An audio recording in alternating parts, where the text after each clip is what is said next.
ecstasy, conceited with low self-esteem. She's a teenage dream if you hate yourself.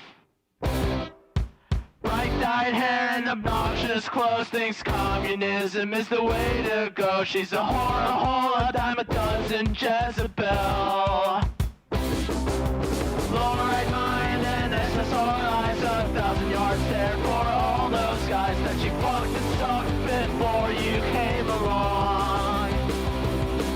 Retarded views on politics, likes to listen to shitty music. She drinks and smokes and toasts out of a dirty bong. She saw Ramona Flowers and felt so empowered by a movie made in Hollywood. It's sad to think she's someone's daughter, like a lamb to the slaughter. But honestly, I'd still hit if I could.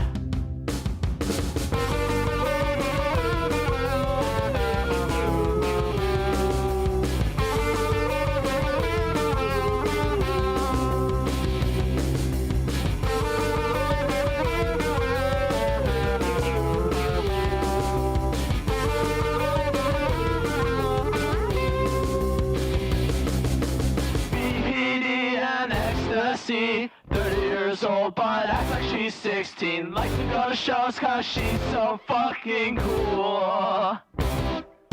Bright-eyed hair but dead inside, Plan B lifetime supply. She's a whore, a hole, gave head since middle school. Only pedophiles in denial, think she's anything worthwhile. Her fertile lifestyle will drive you wild. She's an alcoholic loser bitch that likes to listen to shitty music. She drinks and smokes and cokes and chokes on dick. She saw Ramona Flowers and felt so empowered by a movie made in Hollywood.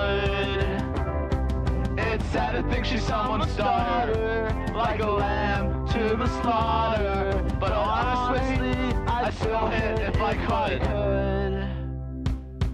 She saw Ramona Flowers and felt so empowered by a movie made in Hollywood. It's sad to think she's someone's daughter, like a lamb to the slaughter. But honestly, I'd still hit if I could. She saw Ramona Flowers and felt so empowered by a movie made in Peterwood. It's sad to think she's someone's daughter, like a lamb to the slaughter. But honestly, I'd still hit if I could.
like a rebel in a bunker, get shot with a mortar. Bump up and down cause I think you're order. Place your hand on my thigh, don't be coy, I can hear you sigh. Grinding your hips, I'll be flashing my pink, and in 10 seconds flat, you'll be back with a drink. Whoa! Bring out the Bacardi! Well, let's rock all up in the party, top that. Like a phone in a cold war room on the 3rd floor, knocking on my front door. Me, I'm kind of a rarity. You, work that dexterity. Lean back now, here's what I meant. Getting caught up like 20%. Yo, miss me. You can call me a king or a ruler. Filling on bass, getting horse in the mic. We're getting 20% cooler. We had a great day out, calling my name like Ferris Bueller. It's time to wrap this up. We're getting 20% cooler. We're getting 20% cooler. We're getting 20% cooler.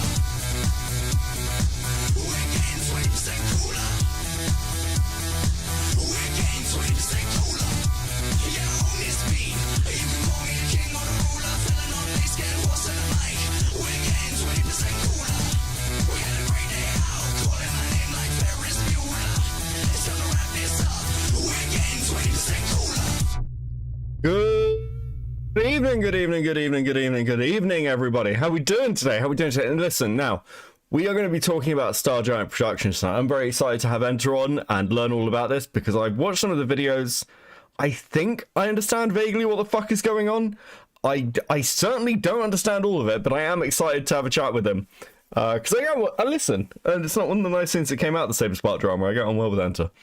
But before that, I do have to talk about something that is important. It's literally just happened.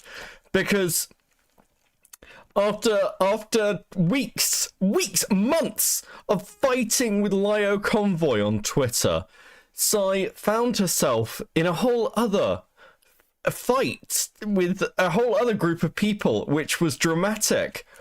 It was brutal, guys, and she's nuked her fucking Twitter.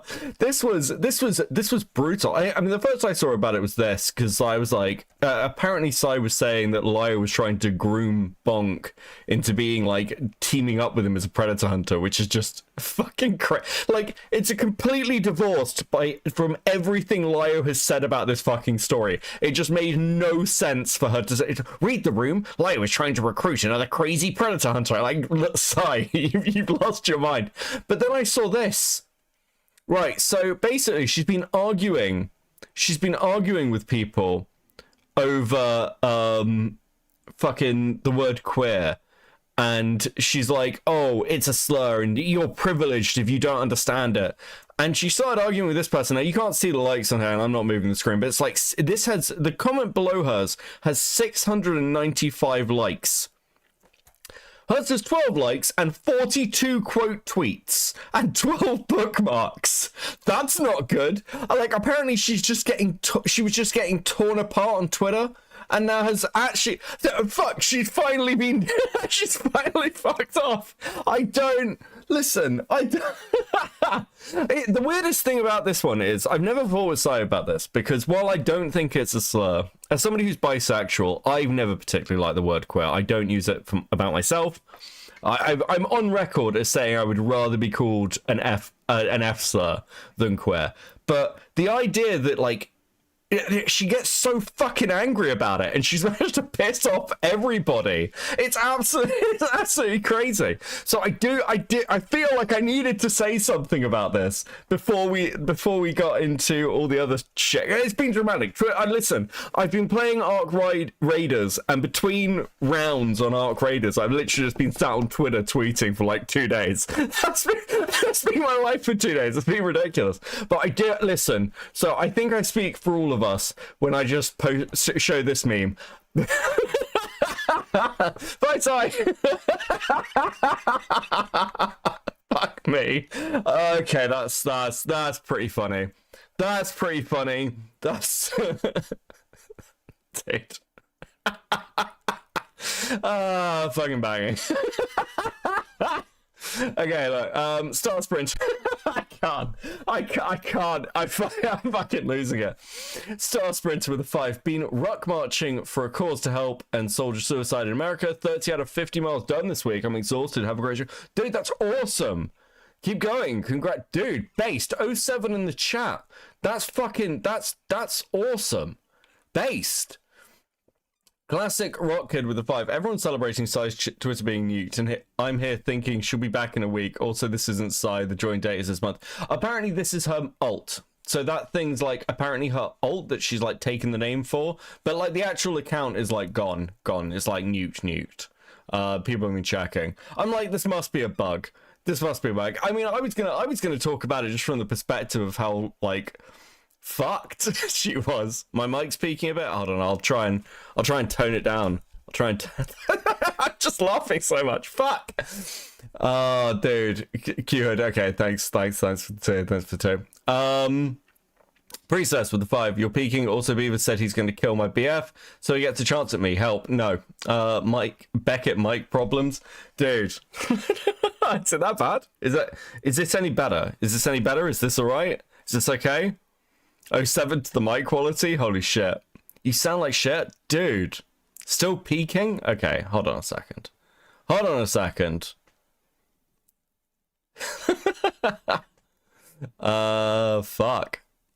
I wonder why. Okay. Let me just do this. And let me just do... is that any better?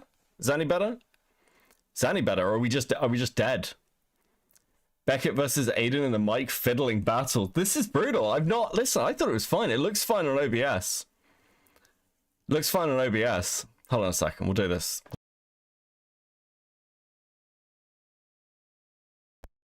Peaking. Okay. Am I peaking now? Not really? A little better? Dude, this is like, if I'm just being trolled, try turning down the gain. Okay. Gain. Let's turn my gain right down. Okay. Is that better? Are we good? Do I sound human again? Thanks, Events. Okay. just me starting a stream screaming. Screaming about Psy. Okay. Dude, it's these fucking Windows updates. I swear to God, you're using the right mic. I'm definitely using the right mic. Oh, wait, hold on. Am I? Says I am. It sounded tinny. Okay, is it not sounding tinny? Okay. Well, Psy got her final revenge on me by making me sound tinny. Fuck. Okay. You're better, but you sound a bit quiet. I fucking did. I'm gonna fuck. Okay. Fuck. Okay. Dude, but since you're using it, that's where we're at. Okay. So the sound quality's good now. Is that what I'm being told? Sound quality's fine? Right? We good? Everything fine? It's alright, we've only been going for 14 minutes. Fuck!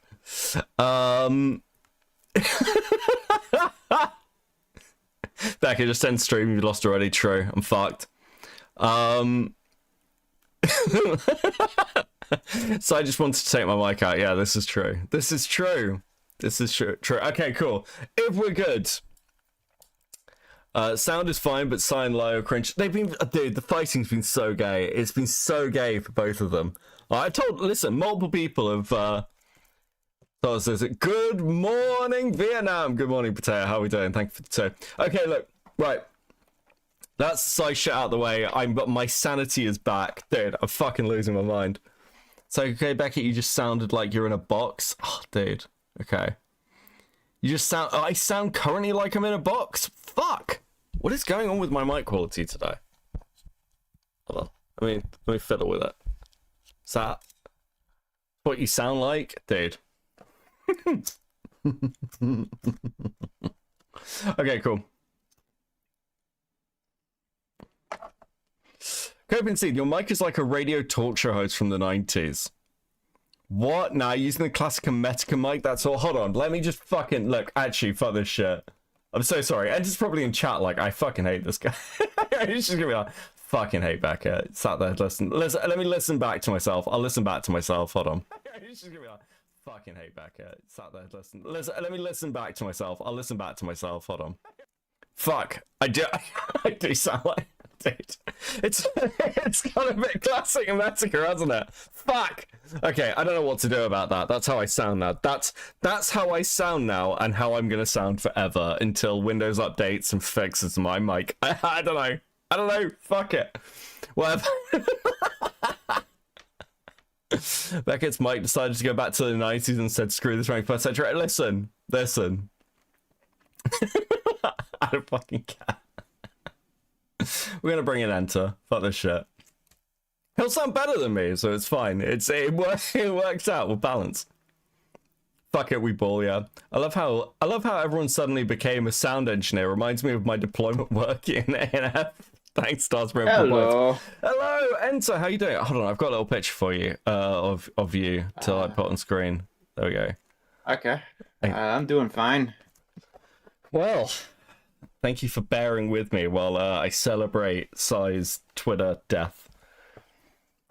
Have you been watching shit on Twitter? Have you watched Fandom come back recently? I've definitely heard about it, yeah. He's been on a dramatic 4-day crash out. He's basically been arguing with everyone. It's been highly entertaining. Well, he keeps going. He might get his reputation back if he just keeps trying. Yeah, he's one tweet away. It was quite funny. He said that the only content creator that had covered this, the only real YouTuber, was Lazy Bedhead. And I was like, so Lanza, MrEnter, Toonchi, all not real YouTubers. That is crazy. Oh, God. So, STARGIANT Productions. Oh, yes. You want to know about STARGIANT Productions? I do. I mean, I've heard things over the last, like, I suppose, like, year or so. Okay. I've never, like, I watched your recent video. We might have a watch of it later as well. But, All right. I guess I'd quite like to know what the fuck this is. Because it's been going on for, what, 4 years? Is that right? Yeah. I think so. It's hard to know when this all started because this person has apparently always been crazy. So you hired them as an editor. Yep, that was back in 2018. Okay, so even longer than 4 years. Yeah. Well, let's just start at the beginning. What was it like bringing this person into your circle? They weren't too crazy in my circle. Like, there were some obvious problems, like they tried to dominate conversations, but like nothing egregious, nothing insane, just a person who was awkward. That makes sense. I fired them simply because they were bad at their job, and that caused a downward mental spiral with them. Yeah, I saw in your video that they actually wanted to get hired by KP at one point. Yes. And that lack of hiring is why they hate them. Yeah. So they had this channel, STARGIANT Productions. Now this had like what, 75k at one point? Something like that.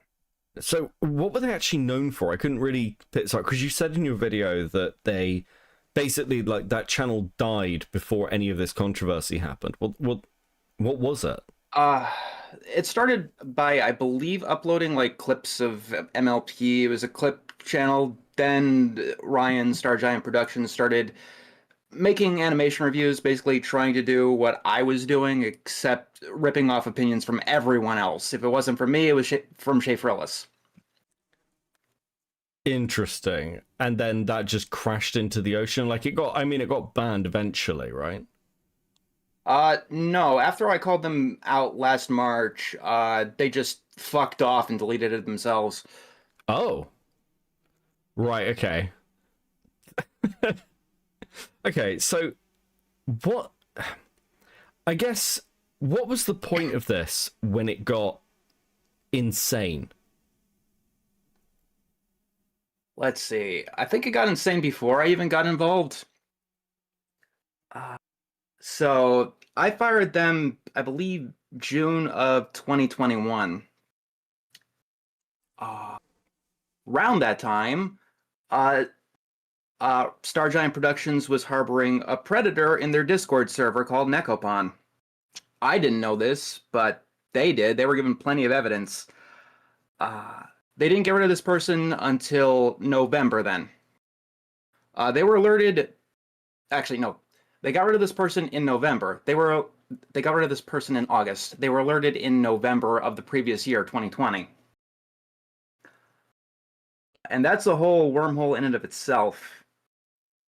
Yeah, I think the name rings a bell. Yeah, you might be familiar because this was what eventually led to the Rosa call. Right, okay. That makes sense. So Necropon was the groomer in the server that led to the Rosa call. One of the perverts in the server. We later learned that Ryan had plenty of them.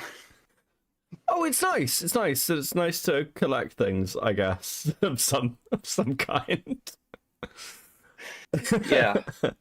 So so they had a load of now they've got accusations of their own of grooming somebody, correct? Yes. Is like was that just one person, or were there multiple accusations, or like we've recently uncovered a second person that we're still doing research on. But so far there's like one major case that we've been able to really substantiate. Okay. And STARGIANT themselves are basically, so they had these accusations against them. They did like a document saying that they didn't groom them because they waited until they were 18 to have any sexual conversations with them. Okay, so the timeline. Okay. I fire them 2021. Mm-hmm. This causes them to spiral, and they eventually make a big behemoth of a video called Addressing My Abuse that's trying to fight against everyone. It tries to address the Necropon thing, fails. Tries to talk about another one of the Predators, Sean Soar, and fails. Most of it's bitching about me and how I fired them. That doesn't work. That backfires.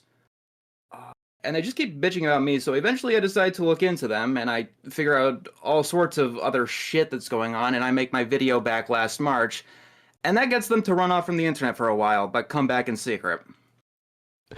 Right. Okay, so why did they come back? Because they're addicted to this.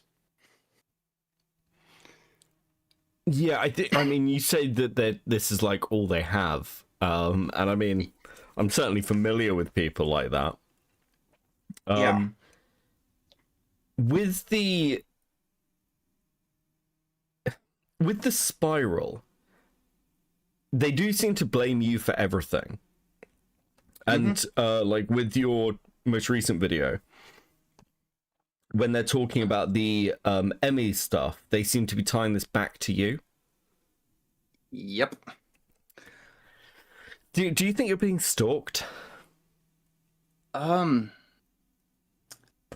don't think so. I think STARGIANT is just like obsessively watching whatever I'm doing. Like, I don't think they've gone out of their way to try to reach out to me in any other ways besides like watching what I'm doing. Interesting. I mean, is this the sort of thing where they're planning like an enter takedown kind of thing, or I don't even know what their goal is, really. I think this person is beyond coherent plans at this point. I mean, you seem pretty invested, shall we say, in this, because of personal attachment. One of the things that, like you say in the video, is like that STARGIANT has hurt multiple people. Yes. Can you elaborate on that? Oh boy, like where do you even start?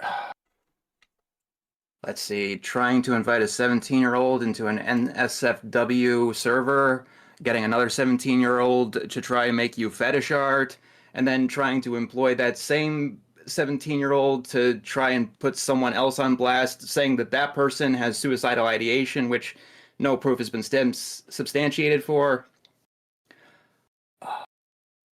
gets a CSA survivor to testify for them against me, talking about their abuse because it has anything to do with any of this, What? and gets that same person to edit their addressing my abuse video.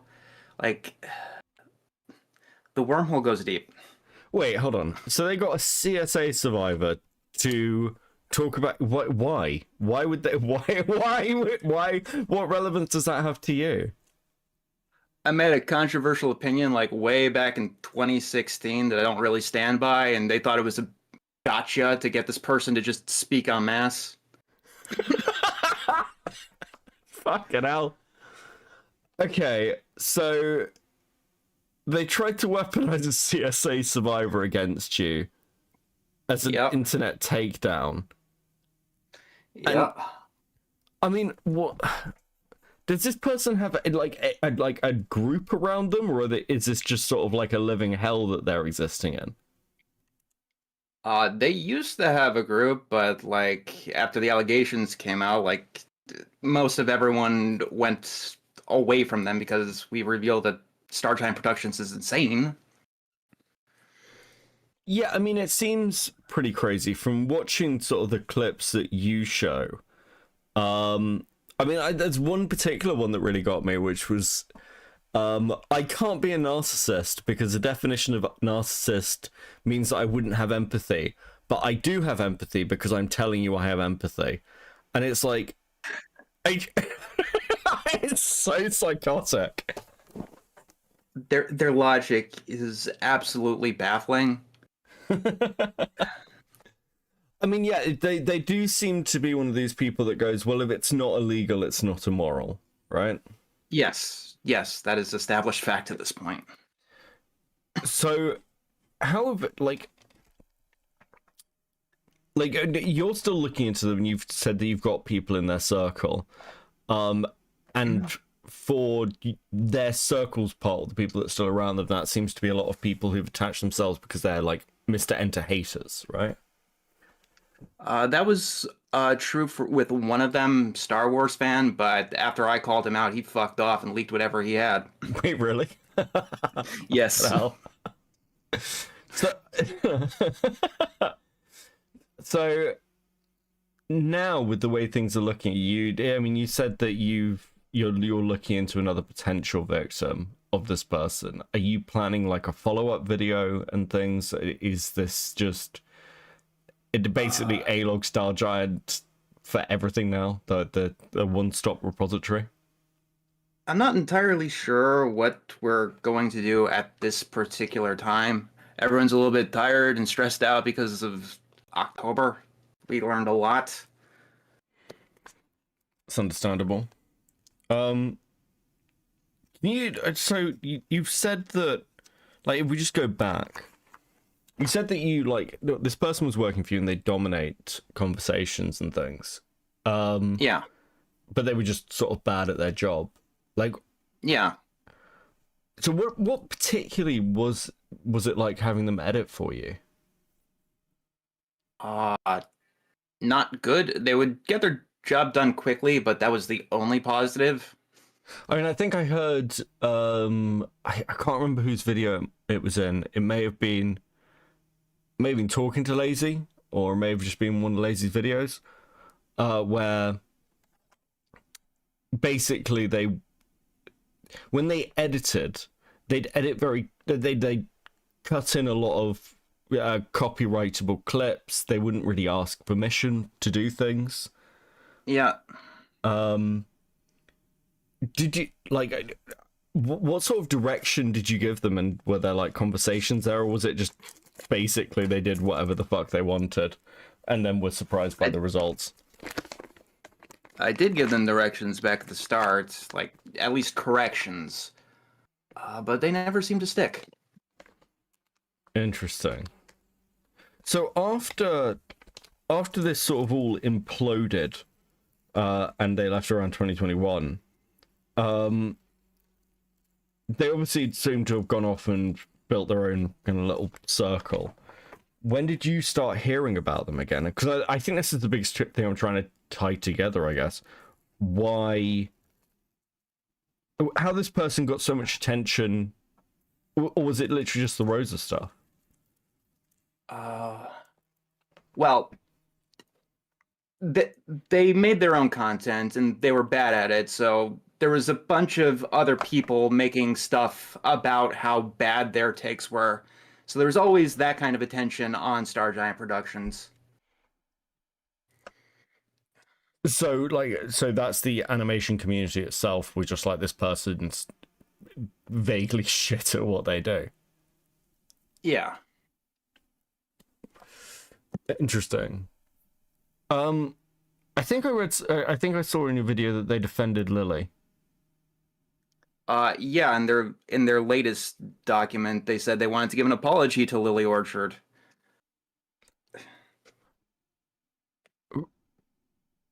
Right. Which is crazy. Why? Because apparently if you haven't gone to jail, you're not guilty for anything ever. Wait, hold on. So Lily's innocent because Lily hasn't been arrested. That's StarGiant's logic, yes. Yeah, I did see that thing of you will be arrested if you don't report a crime. Yeah, I have no idea where that came from. Okay. So, I mean, where are they positioning themselves now? Are they sort of doing, like, I can't work out whether they're trying to defend themselves or condemn other people. It's really hard to say. Like, my guess is they want to go back to the way things used to be, and they're not sure how to do it. So they're trying everything. Wow, okay. Yeah, I don't know why you'd come back as yourself if you're in the middle of all this controversy. And yeah, I mean, like, the channel's gone, you've deleted it, and then you come back under the same, well, everything. Yep. Christ. So, what made you make this video then? Was it just that they came back and you got the information, you were like, we should probably talk about this? Yeah, pretty much. Interesting. So, when you're looking at kind of the wider thing with StarGiant, like, who else is, like, because I know Lazy's made a video and things, and this does seem to be like I guess a community concern. At this point, yeah. So, with that wider kind of concern about StarGiant, are they trying to get their claws back into the places they used to be, or are they just sort of trying to find a new bracket, I guess? Because they're not reviewing cartoons anymore, are they? Yes, they are. They're trying to. Wait, really? Jesus. Yep. Like Has-Been Hotel and stuff, or? They were going through every animated movie released in the United States, reviewing them individually on DeviantArt and trying to turn that stuff into movies or movie reviews on YouTube. Through DeviantArt in 2025. Yep. I mean, it's an interesting niche, I suppose. So, so what about StarGiant at the moment? Like, what currently is your state of mind with the story? My state of mind? Yeah, like, what do you, like, there must be something about this beyond they were your editor that keeps you, I guess, connected to it? I mean, StarGiant has hurt a lot of people that I know personally, and a lot of people that I got to know through all of this. Yeah, that would do it. I mean, with those other people, because I only really ever hear about StarGiant, like, in connection to, and now you've mentioned the Rosa stuff, now I understand why I recognize the name from so early on. With the other people who've been hurt in this, like, what sort of things are we talking about here? Is this just, because it can't just be the grooming. Let's see, there's a lot of generalized harassment. One person was sexually harassed. Can you elaborate? Let's see. Kind of a gross story, but it was an artist for StarGiant Productions doing an avatar. StarGiant basically said it would be okay if he masturbated to it. Which is gross. Yeah, that's interesting. I mean, that sounds vaguely like, I mean, with their take around KP. Yeah, it's Maddie in the comments. Right. Yeah, it was like KP should be glad that somebody would want to masturbate to her, which seems to play into StarGiant's, I don't know, fetishes. So much of this seems to be, well, fetish based. A lot of it is overworking and underpaying people. Oh, interesting. Yeah, I think they were paying somebody. You said that they were paying them $2 to $4. Was that per piece of work? The entire, like, it was per segment of a top 10 list, so the entire thing would be like 40, even though it was a 40-minute video.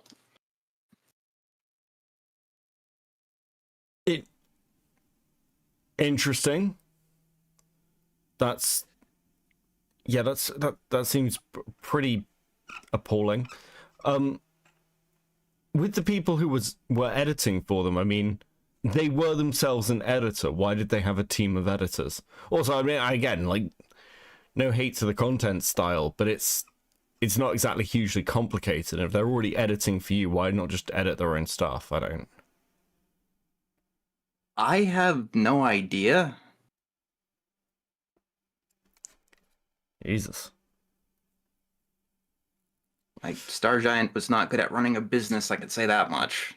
Well, yeah, they said they were making like $50 at the end, and they said you need like over 100,000 subscribers to a minimum wage. And I mean, I'll be honest, I know people who monetize channels.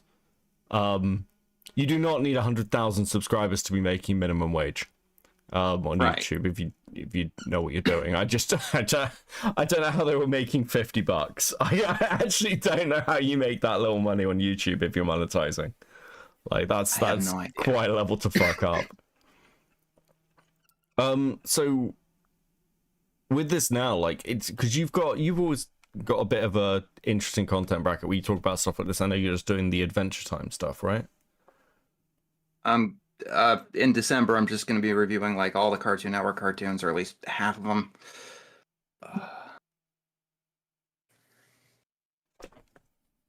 That's a lot. I mean, that's quite a divide, though. Yeah, I mean, as a general thing, you've been reviewing cartoons on the internet now for a long time, right? Like, over a decade. Since 2013. Yeah. I mean, the amount of drama that's sort of come out of this community. I guess from your perspective, as someone who's been on the inside for so long, how? Like, how? Yeah, I mean, I suppose, like, what do you attribute it to? Because the reason I first became interested in anything in these communities was Toon Critic back in 2018. That's when I started watching what was happening. And it does seem like there is just insane drama year on year from this community that sort of like it kind of drifts under the surface of the web. There definitely is. There's a lot of crazy people, but I tend to keep my head down, or I used to before this whole StarGiant thing. Yeah, I mean, you're only... I guess people would know you from the controversial thing with the Turning Red stuff, right? Yeah, and that's like a silly controversy. It's not. Yeah, it's not like, oh my god, you were fucking sexting with a 14-year-old kind of Toon Critic stuff. Right, nothing like that. I mean, from your time, you've seen a lot of people come and go who have these kind of controversies, would you compare StarGiant to someone like Toon Critic?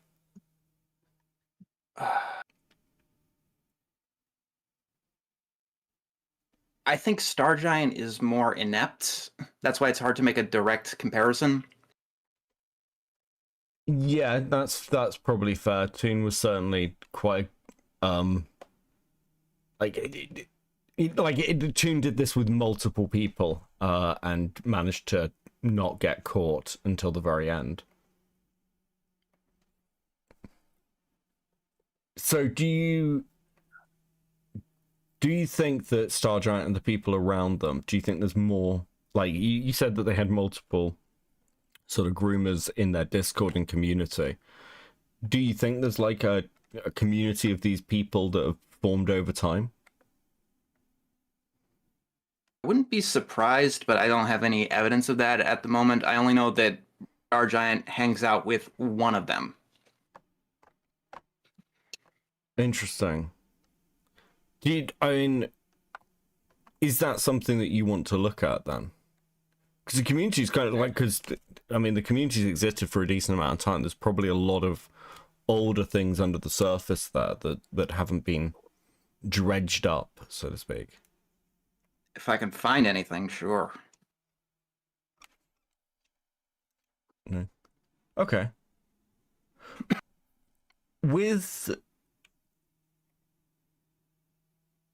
the way this is played out, do you think StarGiant is going to just continue for as long as possible? Do you think that they're aware that you're looking at them again now and will try and dip?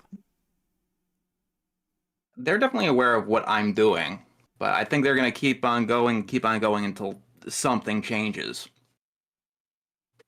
Such as? Either we find something that legitimately puts them in jail, or I guess they keep threatening to game end no matter what, so... Yeah, I mean, how old is this person? If that's not like a... But I suppose... They were born in 1996, so almost 30. They're almost 30? Yes. Fucking hell. So, you've got someone who's almost 30, is an aspiring... See you later in chat. Like, another fan don't. Like, it's an aspiring YouTuber with a deleted channel trying to make content kind of like the mid-2010s content. And it's... I don't know. I don't even know how to describe this person's personality. I mean, I've had to listen to them through the clips, and they sound... Well, they sound like Ephroms, but, you know, somehow more abused. I don't really know what to do with them. We're fairly sure that Ryan has some sort of speech impediment, but he never said anything. Yeah, I mean, I definitely get that. There's a couple of clips that you've shown of like somebody with short hair and a beard. Is that them? Yes. Okay, so they do have their face out there. Yeah. I mean, this addressing everything video, is that still around? Does that still exist? The addressing my abuse? Yeah. It has been archived, yes. Okay. If someone could get me a copy of that, that would be great. I am vaguely fascinated. I mean, it's 3 hours if you want to watch it. It's 3 hours? Yes, it's 3 hours. What the fuck is in it? How is there a 3 hour? Okay, yeah, we're watching that. We'll watch that after this conversation. What do you mean there's a 3 hour addressing my abuse video? When was this put out? Like 2022? Okay, thank you. I think it was at the start of 2022. 2022 or 2023, one of those years. Oh my god. Can we watch it? Because obviously I'm going to be missing context for this. Can we watch this together? Sure. How do we do that? Don't worry, I can set this up. Okay. Okay, we're gonna be here all night. That is fine. It's a 3-hour addressing my abuse video. This and then like when this one bombs, Ryan makes another video like 2 weeks later that's thankfully shorter, but it's like, oops.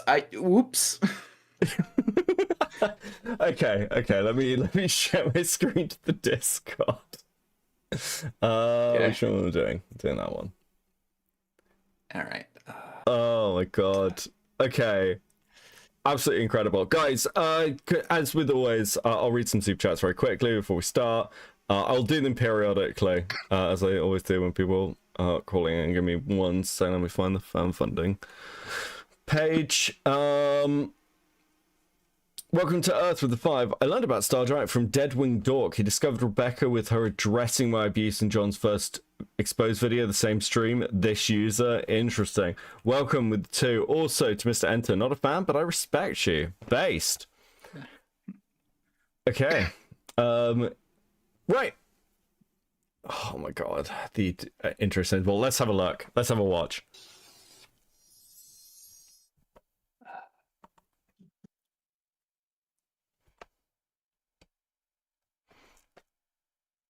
What? Oh my god, you're at the beginning. As we watch this, despite me hating John, I only hate how he has treated me and my friends, not his personal life. I don't even know anything about that.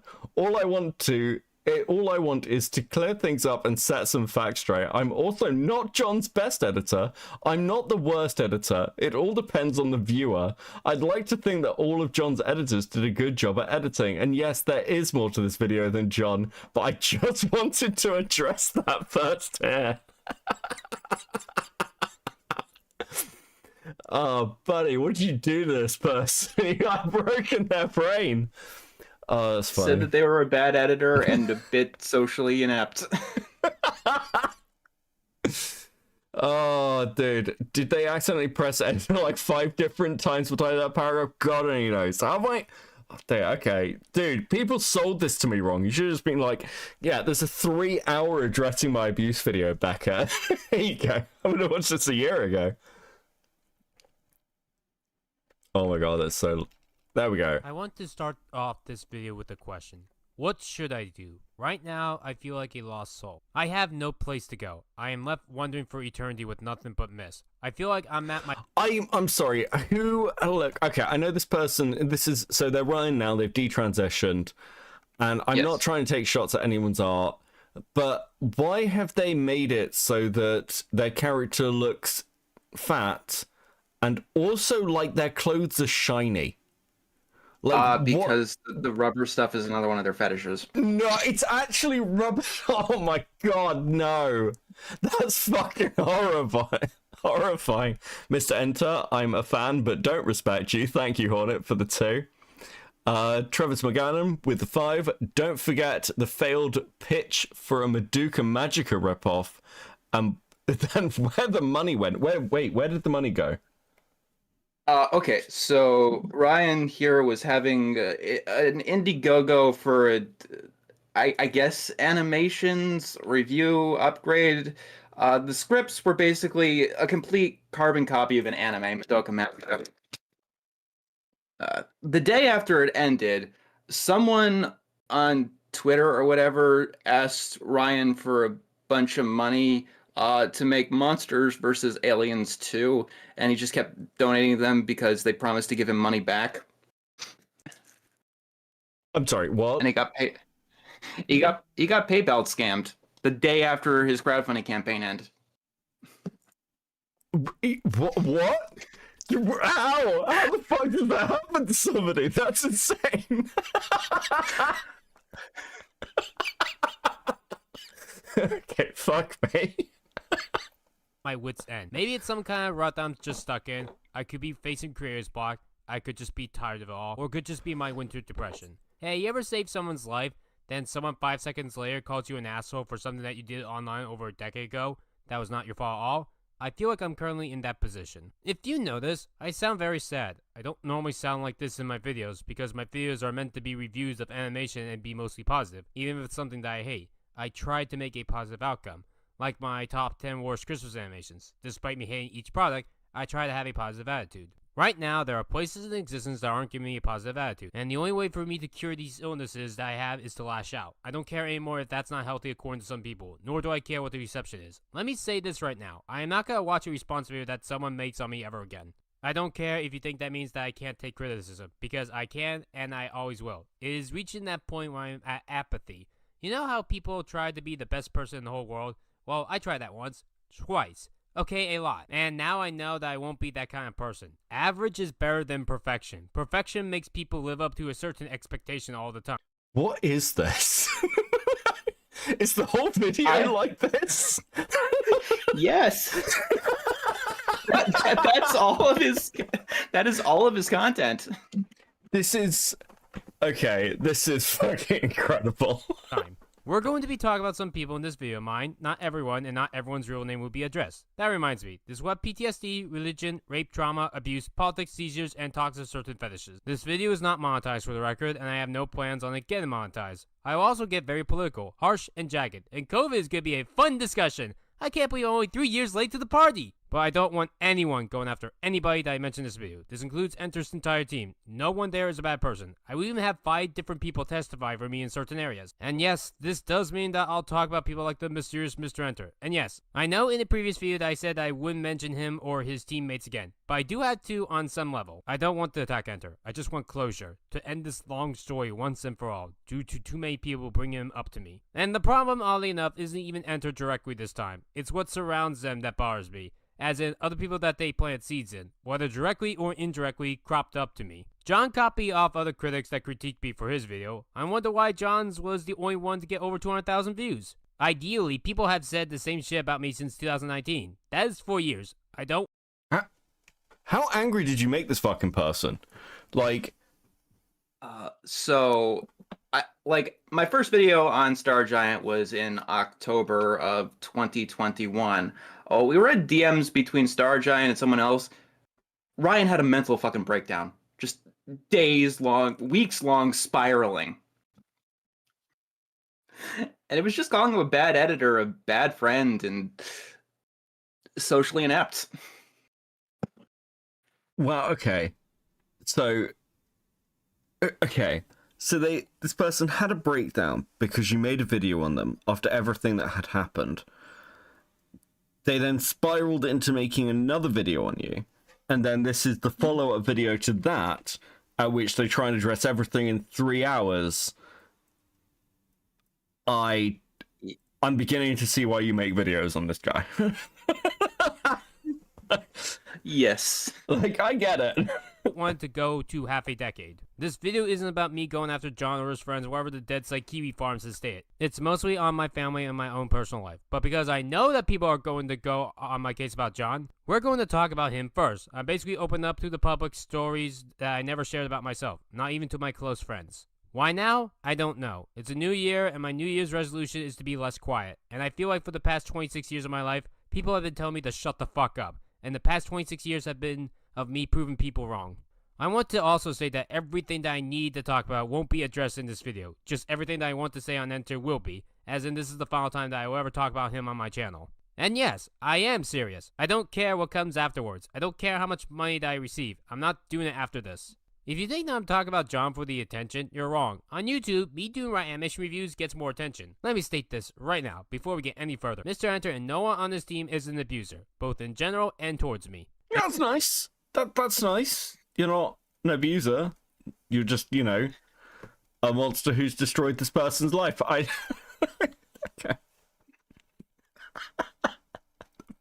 And whatever sick, twisted thought that you heard of in the fall of 2021 is incorrect. As in, it is incorrect right now, no matter who you heard it from.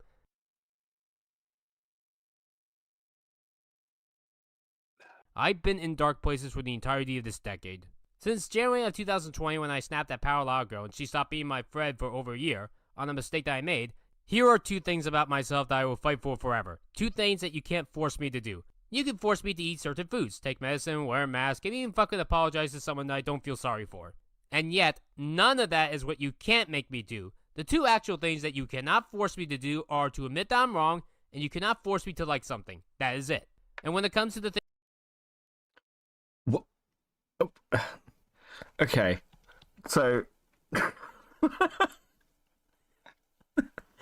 Wouldn't forcing him to apologize to somebody be forcing him to admit that he's wrong? I believe so.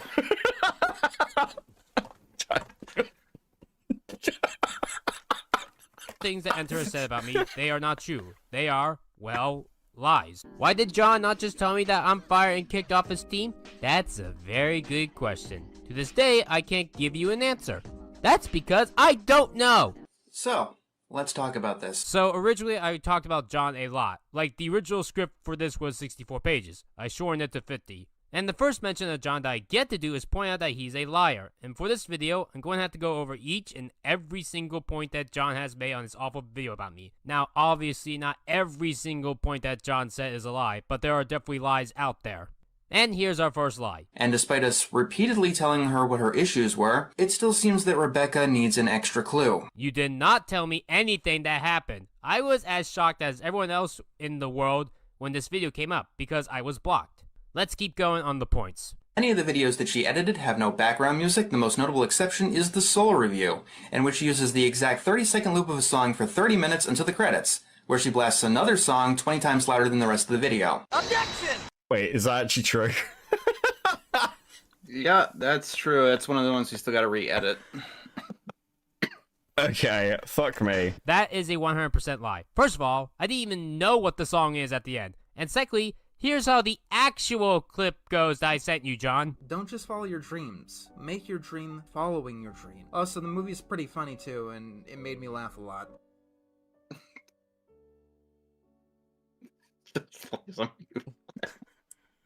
What? What? What? Even if I was lying, that doesn't prove anything. Just sets the mute. What the fuck is this? What? What is that ending? What the fuck?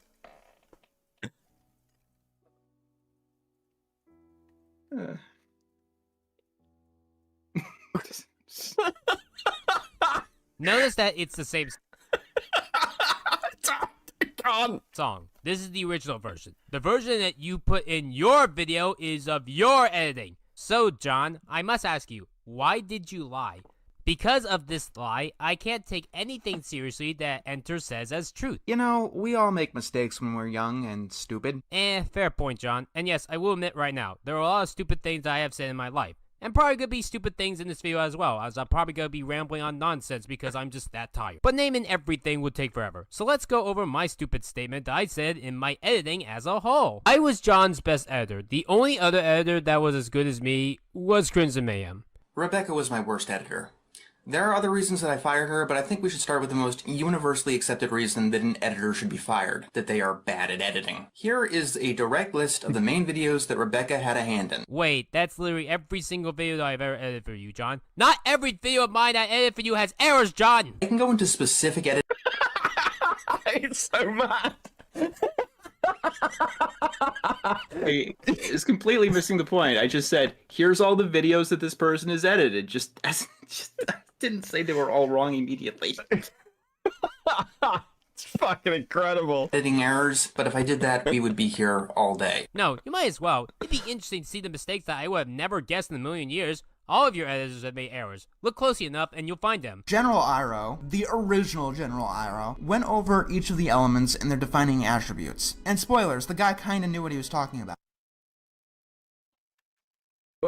What? What? That is the incorrect clip. This is what's being talked about actually. What? You're looking at the rare white dragon bush. Its leaves. That's not incorrect. That's just showing Iroh. What do you mean? What the fuck are you talking about? Oh, this is fucking Kino. Make a tea so delicious it's heartbreaking. Water is the element of change. The people of the water tribe are capable of adapting to many things. General Iroh, the original General Iroh, went over each of the elements and their defining attributes. And spoilers, the guy Wow, why kind did of he- knew what he was talking He boosted my audio for no reason.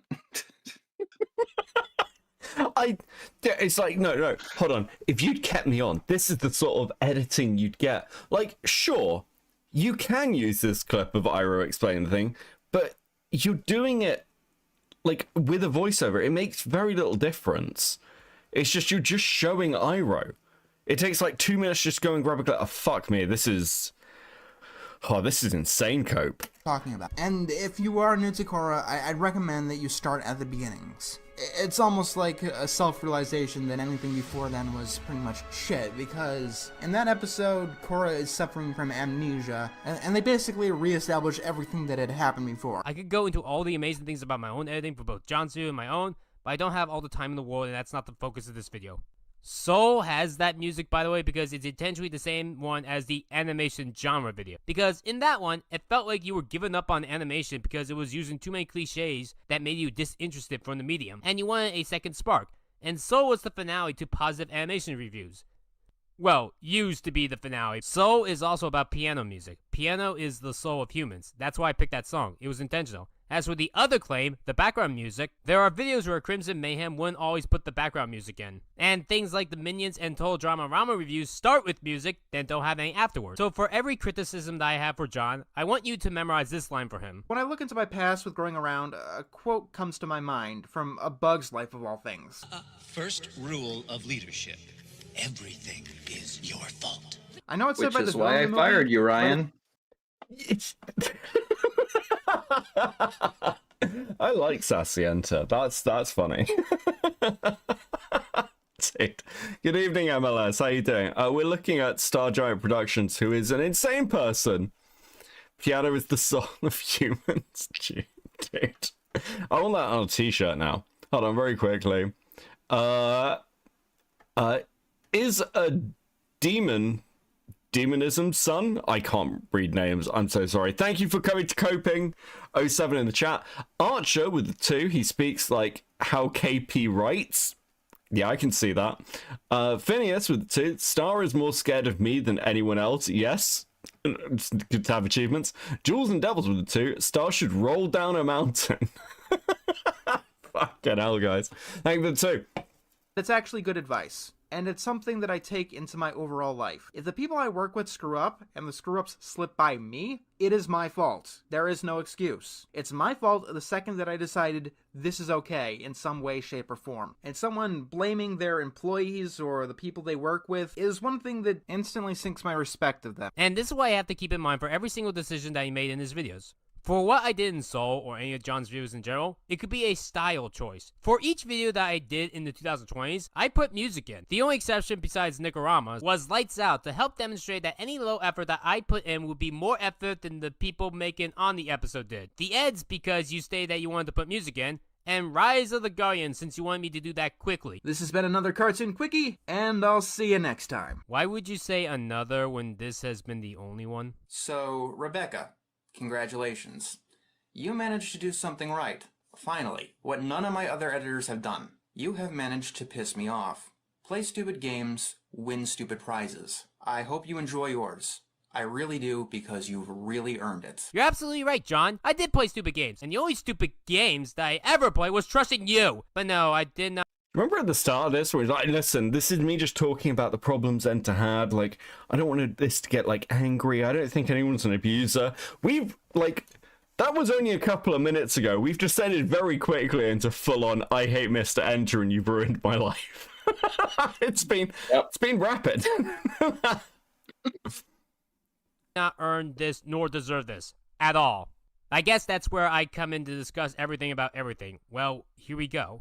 First, something small. I also did the first half of the top 10 best advertisements video, a video that is unlisted and I don't think I have access to. And the second one was the opening for Enter's commentary on Season 1 of Anime Atrocities. It was cancelled due to it being too big and too expensive to produce. Also, I did not anything of the top 10 worst cartoons of the 2010s list. Adam edited that one entirely. All I did was suggest an idea for the transition. So I plead with you, my plaza folks, please turn in all of your remotes. We could make the plaza safe for all. So what do you say? Let's end this Yes, I suggested that, and I was surprised that John thought that was a good idea. As for this video as a whole, I'm gonna have to talk about each and every error that John claims. But first, me debunking it all with this clip. This is just an interlude, but the fastest way to really sink my opinion of you as a person is to just directly lie to me. Even assuming that you're not trying to fuck me over in some way. You either think that I can't handle the truth, or you are directly trying to manipulate me, or you simply think that I'm stupid. Anyone says that I 100% disagree with everything that John says is 100% wrong.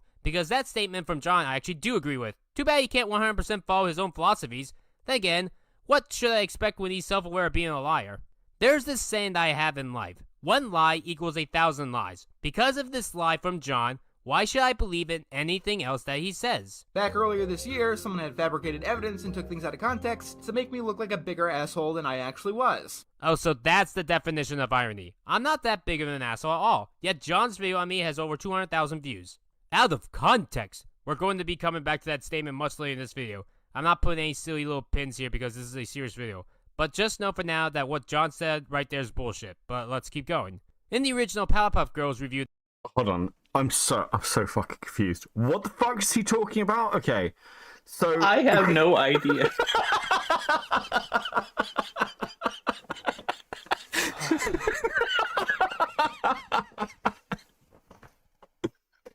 I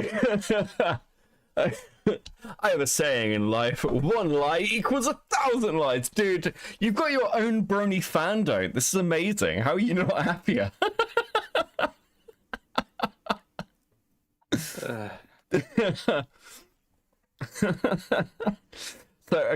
So what exactly are they what are these DM messages that were taken out of context to make you look like an asshole? It's a long story. Some guy was in one of my servers breaking the rules. I curtly told him to follow the rules, and they were taken out of context, basically. Oh, okay. So yeah, so classic Discord clip farming. Okay, cool. Yeah, no, that makes sense. Bro, he's so mad. that I edited, John states that he hates how Blossom states that she's the leader and that the theme song states this, but he does not like its use in the episode on how she is. Here's the thing. The Powerpuff Girls original 1998 version doesn't have a theme song. It has a credit song. The reboot That is has still a theme song. Yeah, that's a theme song. Oh, fuck me. Okay. But not the original, so I corrected this in text form. I'm the leader, you hear me? I hate that line. Yes, the theme song states that Blossom is the leader, but her being the leader is usually very incidental within the show. I put that text in because Enter was wrong. This isn't the only time that he's been wrong that I had to... Wait, hold on. So while editing for you, without asking you, he put corrections into your videos in text. Yep. Fuck me, I would have fired him. Holy shit, that's insane. That's like... Dude, I can't imagine an editor trying to do that to me. That'd be fucking wild. Correct. Nice way to show off that Season 8 animation bump, by the way. See, the text says Season 7 because Lights Out is a Season 7 episode of The Fairy Godparents. In terms of structure, it works for Jack to kill exactly one of the Daughters of Aku here, but to kill the other 4 makes no sense in any context. Actually, there are a total of 7. Jack killed 1 in an episode prior. John is referring to this one scene, but Jack kills 5 girls, not 4. And the last one lives because that's Ashi. And yes, I do correct errors like this because an editor's job is to make sure that the video in question that is produced is 100% correct. That way the person creating it has no errors, and my job is to make sure there are no errors.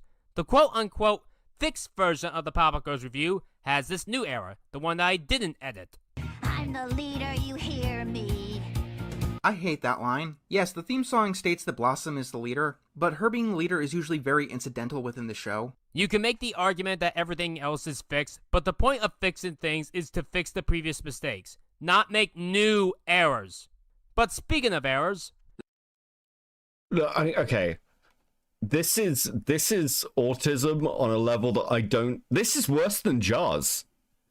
This is actually insane.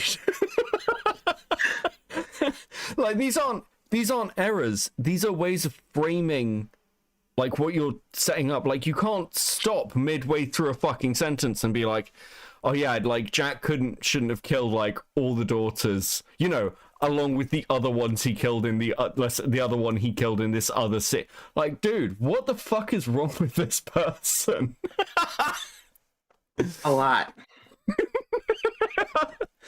Dude, Jar looks normal next to this man. Yes, this is fucking incredible. The backgrounds of the avatars frequently changed for no reason, because none of these things were mentioned in the trailer. The only concrete thing that was mentioned, which is weird because we gave her avatars that were detached from the backgrounds. The proof of this is right here in this High Guardian Spice video, in which the avatar is hovering above the bottom of the video for no apparent reason. If you're complaining about that, John, wait until you get to High Guardian Spice where Rosemary being animated, it's just her shaking side to side.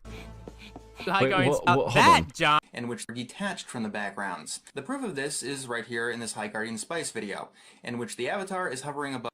Okay, so yeah, so that's a clear editing error of and it's very clear where your avatar actually begins and ends.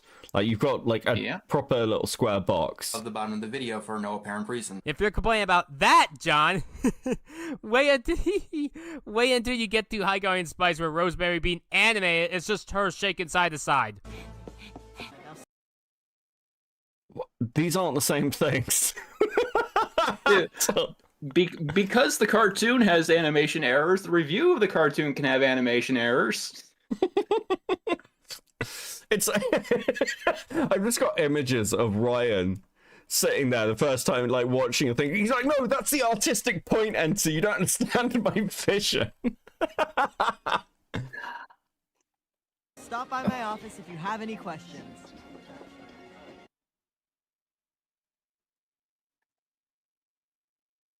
But I think I know where God. John's getting at with this criticism. This is Vivian from Paper Mario the Thousand Year Door. Why am I showing you an image of her in this serious video? It's because the logic that she follows is what John wanted me to do with his OC. In the game, she is a shadow siren, a creature that can't leave the ground. So, do you know what the game does when Mario goes high or a higher level of flooring in the game?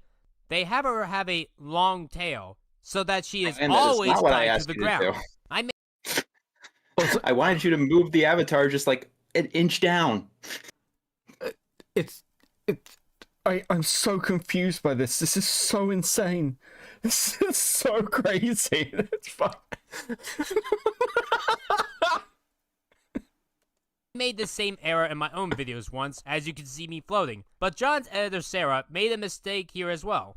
In Rick Dependent Spray, John floats as well. It gives the illusion that John has no legs. If that's true, oh boy, I feel bad for John. The first leg of the year, I didn't upload much at all due to increasing problems with depression and insomnia. And if you look at my growth in the timeline, that's where things stalled. And they have still stalled to this day. And Indiegogo in the summer of that year also burned a lot of the remaining goodwill that I had. I have explanations for all of this, but not excuses. A lot of the stuff on its own was fairly minor. Sometimes a mistake in a video is so small that it's not really worth it to just re-render, especially with how YouTube works. Take too long to make a video, and it could take years to recover. Years to recover? What do you mean by that, John? I thought these videos did not, take long? Like, I need elaboration on that statement, because it does not take long for me to make a video, unless these videos that you were making were movie lengths. But hold on, I've got a fucking submission here. Somebody. Fuck it, I'm tweeting that. That's legitimately funny. Hold on. I actually don't care. I know listen, the person who sent me this can totally tweet it themselves and then call me out and be like, Beckett's stealing my fucking hilarious content. I don't even care. I don't even care. I've totally tweeted that's fucking hilarious. Credit me, Beckett, that's why.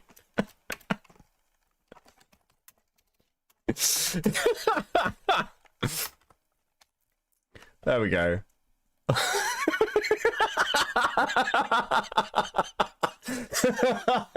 I didn't know if you wanted me to credit you.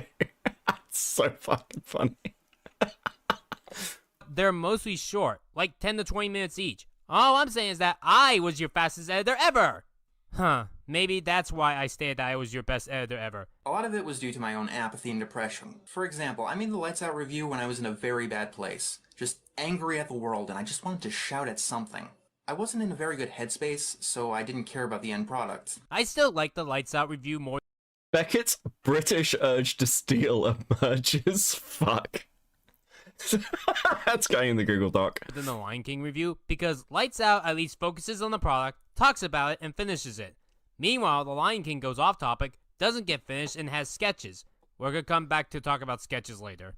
Just pretend to put a pin in this for now. I'm not doing any sketches for this video. Wait, what's this? At least John's favorite review ever of his has me there in some sort of section with me as a special thanks. I enjoy that notion. God, this is desperate, Cope. Yep. Remember, this is an explanation, not an excuse. I had no excuse. The only reason that I let Rebecca edit for me is because I was a moron. And I know that I was a moron because only a moron would ever hire Rebecca. Don't you just hate it when the people that you looked up to now shit talk you? Even with these excuses, it doesn't excuse anything that John did. Why? Because despite all this, he never told me what I did wrong. I'll make it simple. If he talked about these things prior, gave me a Google Docs ahead of time what I did wrong, or even just did a voice call with me, I wouldn't have gotten angry with John. Or his team for that matter. The ones I still were in. So how did you communicate with StarGiant? Like... Discord. I mean, it sounds like you had calls with this person. Not calls, but like text conversations. Okay. So, like, it seems like you were pretty upfront with there being issues. So it sounds like you had a lot going on at the time. Yeah. But I mean, like, again, it's not the first time I've heard from somebody, oh, no one told me. But it sounds like they just produce content quickly, which can be good for an editor. But okay, quality is more important, realistically speaking, than just getting something out the door. In contact with, gave me lip service and said things like, accept that you made a mistake and move on. Like, what mistake?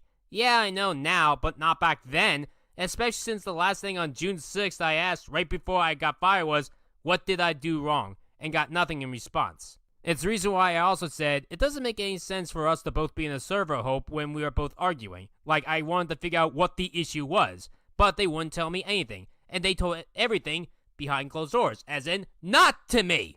I felt myself getting into a very bad place in the YouTube landscape. On top of that, my only editor at the time was Crimson Mayhem. Crimson is a very good editor. I'll defend that no matter what. But as an editor, he is incredibly slow. As in, videos that could have been done in a week took 3 of them.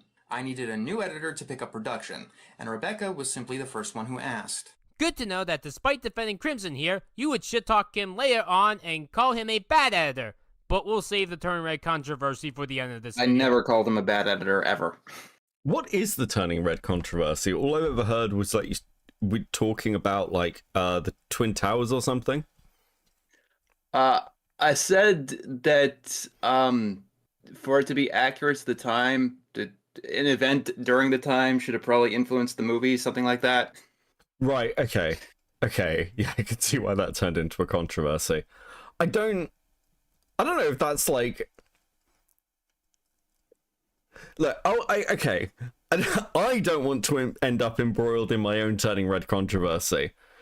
But I will say this. From some of the takes I've heard out of the animation analysis community, which are pretty crazy, I don't think it's that bad. Do you remember that Right Wing film that got produced? Was it Right Wing? Or like, no, there was a film that got produced about Columbine, and it followed like this, it was like a teen drama film, and then at the end of the film it turned out that the whole thing was about Columbine. I'm not familiar with that film. It's like, yeah, I'm trying to remember the name of it desperately. And it was, I remember it getting a lot of flack because it was insane. It was just super weird. And that was the twist. Was it called Elephant? I don't fucking know. Yeah, that sounds familiar. It sounds, yeah. Yeah, was that Ben Shapiro's film? God, fuck it out. Yeah, okay. I've just got images of Turning Red being that kind of movie now, where the whole thing's this coming of age story about what was it, a panda or something, and then just like the last scene is the Twin Towers getting hit or some shit. To be honest, that would be a fucking incredible film. It'd be so insane.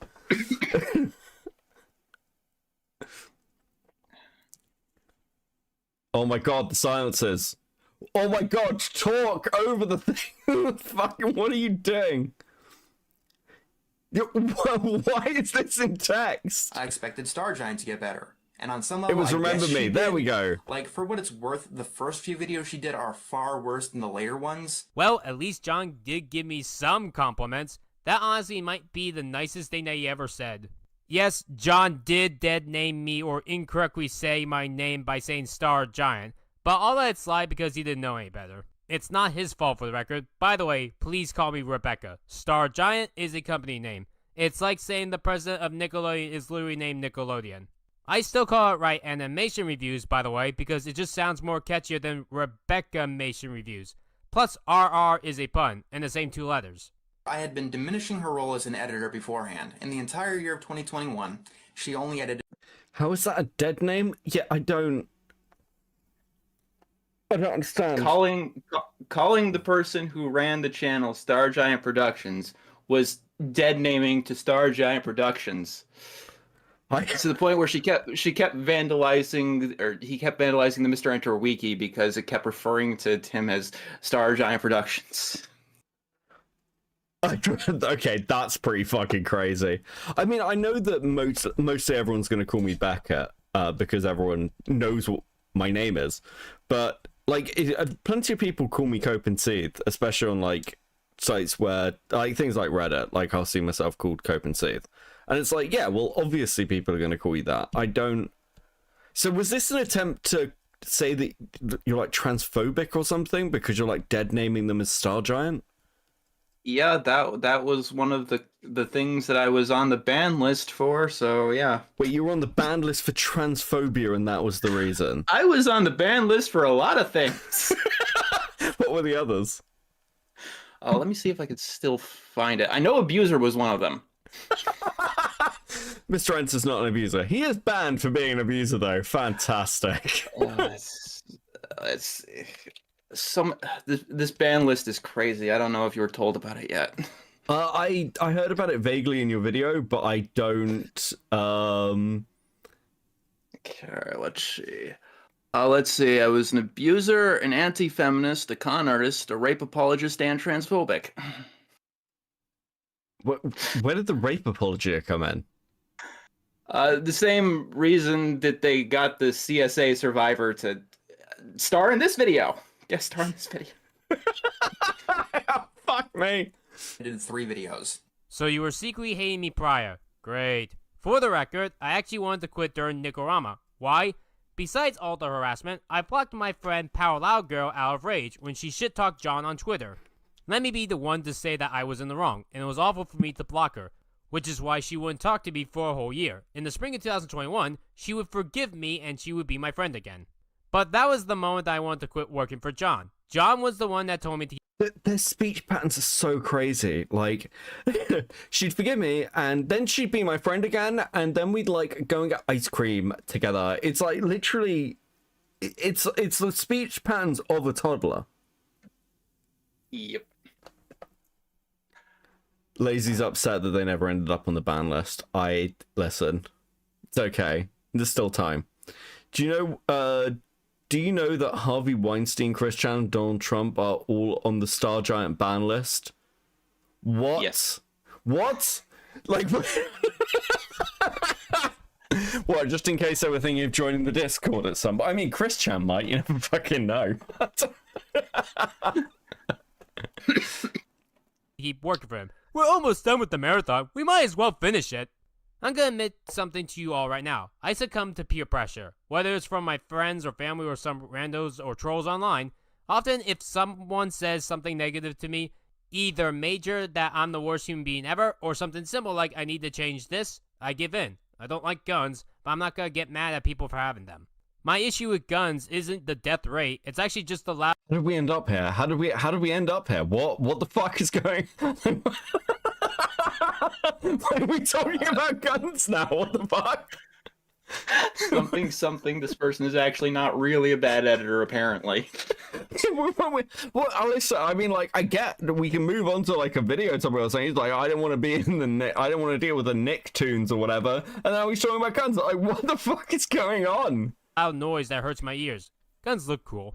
So with John saying this, I didn't have the backbone to change my mind, even though I should have. Now we need to address another lie. Rebecca has no idea how digital conversations work in the slightest. What will happen is that someone will comment about one discussion, let's say a random current event, then hours later, when we are all talking about actual business, like maybe a creative work or a review project, Rebecca will interrupt the conversation to start replying to what happened hours ago. Here's the thing. John broke his own rules by talking about important events / growing around business stuff in general. I can't go back to the server since I'm banned from there.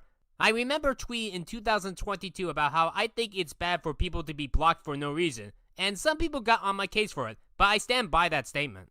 It's not that I didn't do these conversations, it's that John will talk about important business stuff in the wrong channels.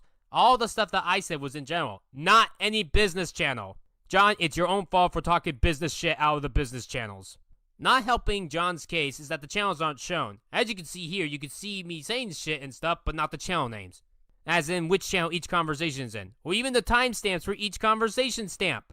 Just the general discussion on what is said. Even then, I was often at work, and Discord is not the best at conversation. This is what Rebecca means when she said we continually tried to ignore her, because she continually broke flow to continually interrupt people about conversations that were constantly dead. I didn't continually break these conversations. Hold on, let's have a look at this. Lion is cowardly too, more cowardly than her. That was the joke. Alright, can live with that. Though I do wonder, blah, blah, blah. I don't even remember what this conversation was about at this point. What's relevant here is that there was only like 10 people in the server. So keeping things like in separate channels wasn't really necessary. It's not like I had hundreds of people. So it's okay. So like, because I think you said in your last video, like your server's pretty select, right? So it's hard to get into. Yeah. You basically have to be on my team to be in there. Right. Okay. Oh, so it's like literally a work Discord. So it's basically running a Discord as a like a group chat as a Discord for like general things for the business. Okay. Okay, that makes sense. Rex with 2, Year Zero and Elephant. Okay, I think we've solved that one. That was movies. And Zerko Sun with the 2. No wonder he was your worst editor. He needs one. Dude, bro needs like a... I was going to be like, bro needs a leash just to pull him back on topic, but he'd probably like that. Conversations that were constantly dead. I didn't continually break these conversations constantly. Stop lying about me, John. This was a constant problem that we talked to her about repeatedly. Repeatedly doesn't count when you never say this once in the entirety of 2021.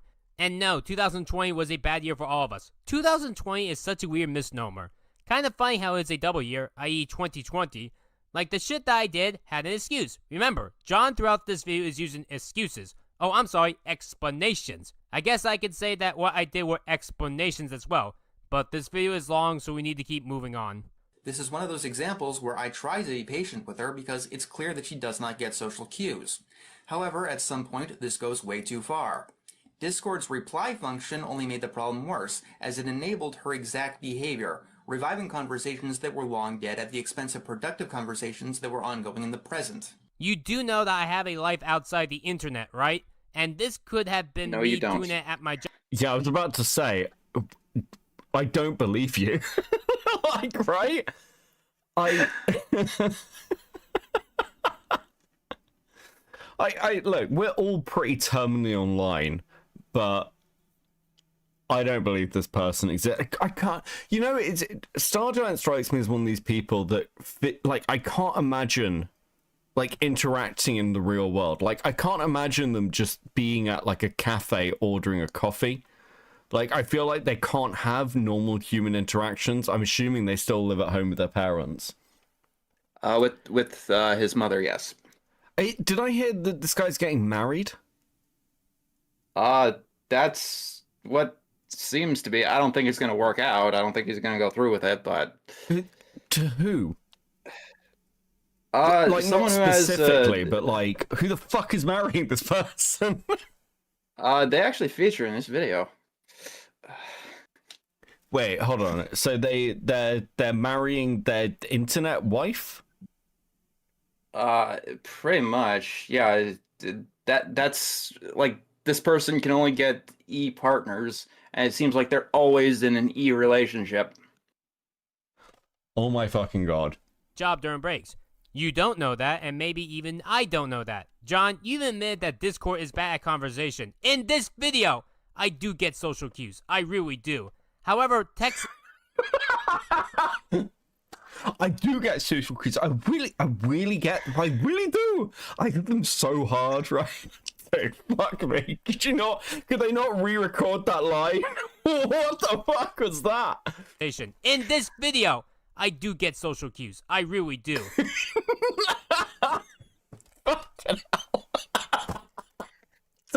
However, text is much harder to tell than voice or real life. A text on screen is hard for me to break down and process. Real life faces and even just voices I can tell. I can also recover from this Kiwi Farms, but I'm getting ahead of myself. Here's a quick tip on how you could tell that I 100% edited a video without John doing anything to it. As of Nicarama and onwards, if any video is in 1080p, that means that I edited it and John did not do anything, while a 720p video was him doing it, or a different editor. The only 1080p video from John that was from him afterwards was the Quandary break trailer from Sarah, but that's it.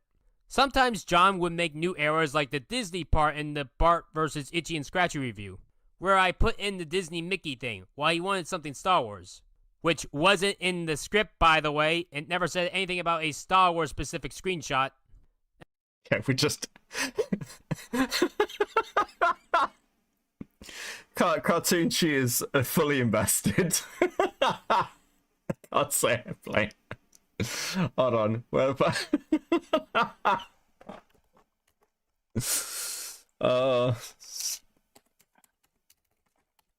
giant... Say, quote, machine. Hold on. Where's the little... Okay, there we go. There we go. I just turned into quotes from Cartoonchi. There we go. Thanks, let's go.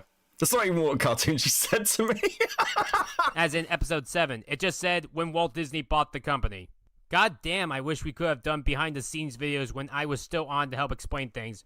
And you can easily fact check that for the record since all of his scripts are public. On the other side, the editor who helped me the first time around is no longer on my team, so we should not have any hiccups on that end. Hopefully. But I doubt that he would agree to do videos on behind the scenes because of lines like that, despite the fact that I was going to edit a season 1 commentary on all his videos for him. I should probably make my own scripts public as well to prevent any future controversies on me. As well as make a fan wiki about me for organization. Making the script public for this video led to a minor controversy for him.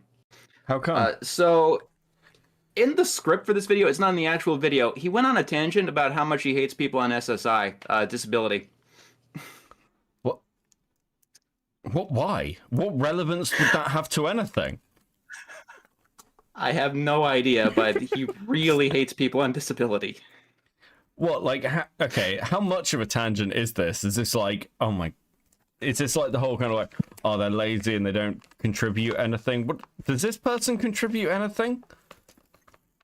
I think they have an in-person job. It's been a while. Oh my god. I mean, I can't imagine them doing anything. The call is coming from inside the house, yes. Bro. What an idiot. In 720p for the record. So John at some points calls errors out on me, but we need to talk about the in-depth now. I'm not going to defend things like not fully exploring shows, factual errors, and shoddy editing work. This cat looks like a Neopet. What cat. There is no cat in the shot. You see, this happens when you don't have enough time to look over said shoddy editing work. Never mind the editing on some of these. This cat looks like a Neopet. What cat? No, John. This is what happens when you rush the editor! While all of this was going on, she was losing literally the only trait that I hired her for. Her editing speed. She made people uncomfortable. I don't treat anyone like a slave. I'm an amazing editor. I have social awareness. Pay people properly. Every fucker here lied about me. Holy fuck, bro.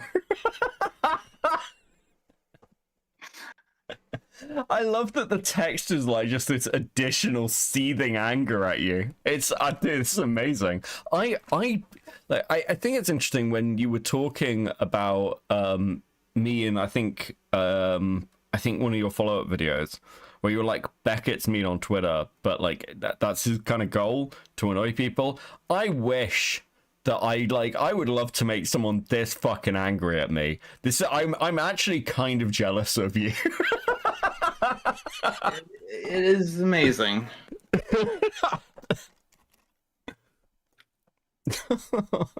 And never, ever ask Rebecca to do anything complicated, like the mountain scene in the Lights Out review. Also, Rebecca has a complete inability to fill in the blanks of her own accord. I don't want to turn this into a segment ranting about Rebecca. I made a whole video about the Rebecca situation, which I will link in the description. I have been truly blessed that most of the people who have worked for me have had a good deal of competence. Artists, editors, and more. Because if they were all on the level of this, we'd be living in a far worse world now, wouldn't we?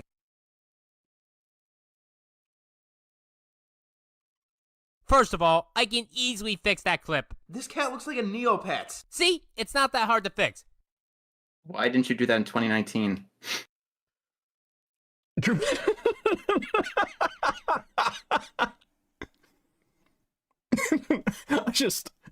How the fuck was I supposed to figure this out with only going off this? There's no timestamp or anything? There's no way I could have gotten that right, John, with your limited direction of what I'm supposed to do? Why didn't they ask? I mean, just go and ask. Holy fuck. Yeah. But try to imagine having another job working at for 12 hours straight, being very busy with it and very few breaks, only to come home to have to work for 3 hours straight on a video. This was always after midnight for the record. Speaking of fixing, let me fix that mountain sketch. Sorry, son. I moved our house to the top of a hill because the view is so much better. So, you finally come. Yes, I am here. I have no idea what I'm looking at. Come across a problem I don't either. What are we doing? that I just can't understand, no matter how much I think about it. Well, what is it? You have come to access my infinite... How are we only 20 Please tell minutes me, in? How does a cartoon episode with no animation have an animation error? I must meditate on this. Give me a moment. 6.5 hours later. I've got it! Everyone Am I involved having an had absolutely no aneurysm? clue what they were doing. Oh, and he's gone. See that is a better mountain. Why did I do it when I could have just said no? Money. That was the only reason why. That was the only reason why I ever edited any of John's videos. Considering that COVID started a couple of months right after the marathon ended, let's just say that I made the right decision business-wise. Not moral-wise. Without me doing this, who knows? I might not have a house currently. I am also shy, or at least was. And secondly, isn't it bad to only hire for speed? After Nicarama, I decided to be slower with the videos to put more polish on them. And I do think the videos that I edited for John in the 2020s are better than how I was in the 2010s. Certifiable Super Sitter is the only exception, as that review is my best work from John. So with me making the videos actually better made me lose my job. Okay then. Though, yes, Lights Out I don't like because of what it was. Also, the only thing in Certifiable Super Sitter that I didn't edit was the green screen effect from John. That was Sarah. Honestly, the only thing that John did nicely for me with his response video was not monetizing it. So even though it has over 200,000 views, John didn't make a penny off it. Thank you for that. The only reason why I monetized my response was to help pay off the money for Hope. Oh yeah, that reminds me. After John's video went up on me, I decided to pay Hope over $100 for damages. Glad to see that no one ever brought this up. I hate it when people try to make their opponent look as shitty as possible. I'm sorry. Okay, hold on. Firstly, don't worry, Beckett. KP hates you this much. I suppose that's true, actually. Dude, I live in her head rent free. Who is Hope? Why are they paying them for damages? What the fuck is it? The fuck is he talking about? Hope is Mint Kitten, or they now go by Wes. This was before they publicly transitioned, so not that it matters to Ryan because he keeps calling Wes by his dead name. Okay. But this was the 17-year-old we later learned he was getting to make fetish art. Wait, what? So, okay, so he paid them damages, but was also getting them to make fetish art and dead naming them? What the fuck? Yeah, this person treats Wes very disgustingly. Bro. Yeah, okay, I got told the rabbit hole on this is deep. Yeah, I can understand why, especially in the community, they've got a lot of fucking hate. Did Grace not putting up the $300? I'll be right back. No worries. Fun in the video. In June, Grace gave me $300 to help move in with my boyfriend at the time. We're not together anymore, but we still talk to each other every now and then. When Grace got mad at me a couple of days later because of me wanting to make my original enter response, she blocked me and I felt guilty with that money. So I gave it to Ava, who then gave it to Grace. Also lied, and she said that she left me because I couldn't take criticism. I did not lie ever, Grace. Because Grace also blocked me on PayPal apparently, I then would block Ava later because I didn't want to really associate with anyone from Enter's team. To the point that in all of 2022, I didn't talk to Enter's team once, not a single person. The last time I ever talked to anybody from Enter's team was, I believe, Lulu at the end of November 2021. No, I don't know why I waited. Okay, I just got sent the ban list. It's 13 pages long.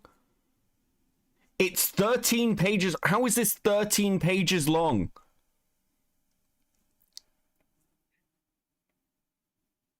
What? Danny Elfman? Anti-feminist sexual harassment? What the fuck? J.K. Rowling? Oh, makes sense, I suppose. What the fuck? Oh my... Bill Cosby. Interesting. Okay. Other. These... Avengers on here. Amazing. Incredible. Dude, what?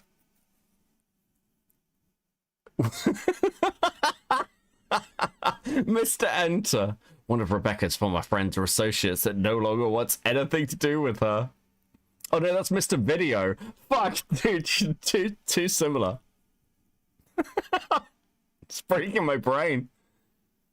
This is all breaking my brain. The Escapist. The Escapist is an online magazine that... How do you...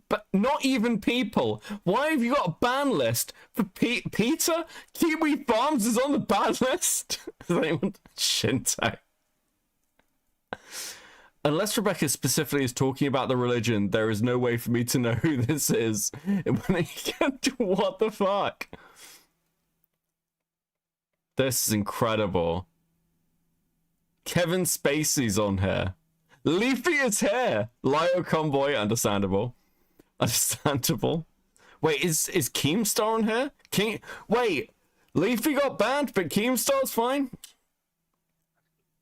Ridiculous. Ridiculous. Gavin McGuinness. Okay. Oh, dude. I got sent the ban list. Oh yeah. The ban list. What did Shea Frillis do?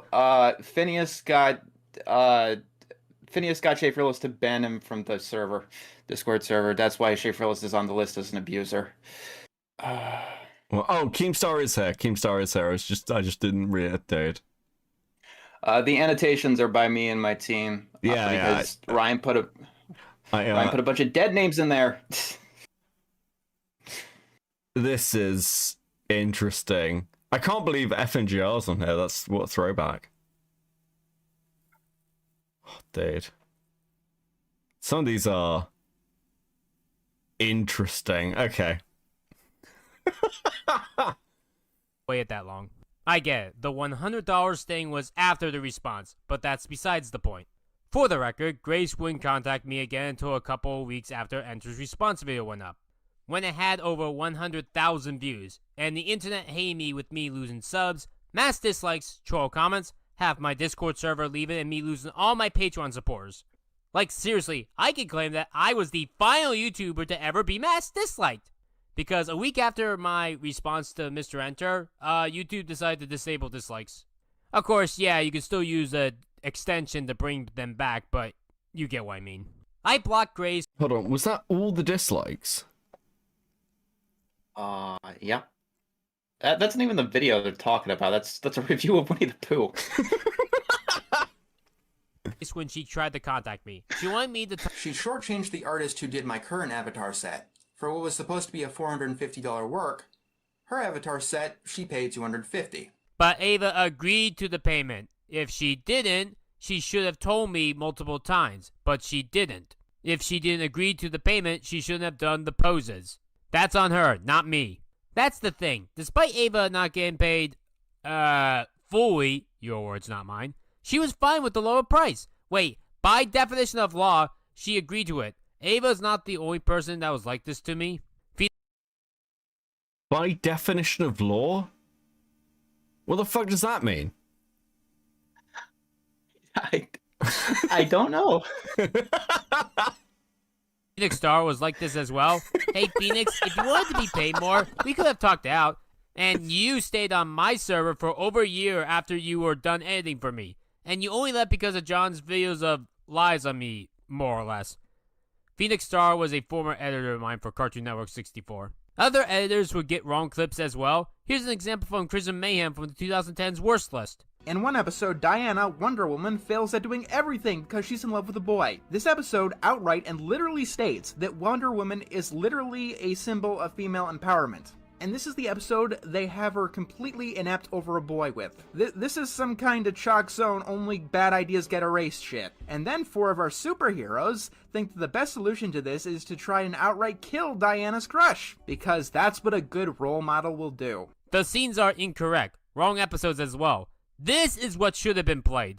In one episode, Diana, Wonder Woman, fails at doing everything because she's in love with a boy. This episode outright and literally states that Wonder Woman is literally a symbol of female empowerment. And this is the episode they have her completely inept over a boy with. This is some kind of chalk zone, only bad ideas get erased shit. And then 4 of our superheroes think that the best solution to this is to try and outright kill Diana's crush, because that's what a good role model will do. That clip was what was meant to be played.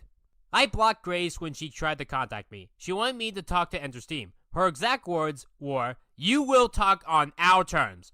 At that point, I blocked her for how rude. What the fuck? Okay, so he's flipping to re-editing your videos, and I can see the argument that like you could have better fitting clips there, sure, but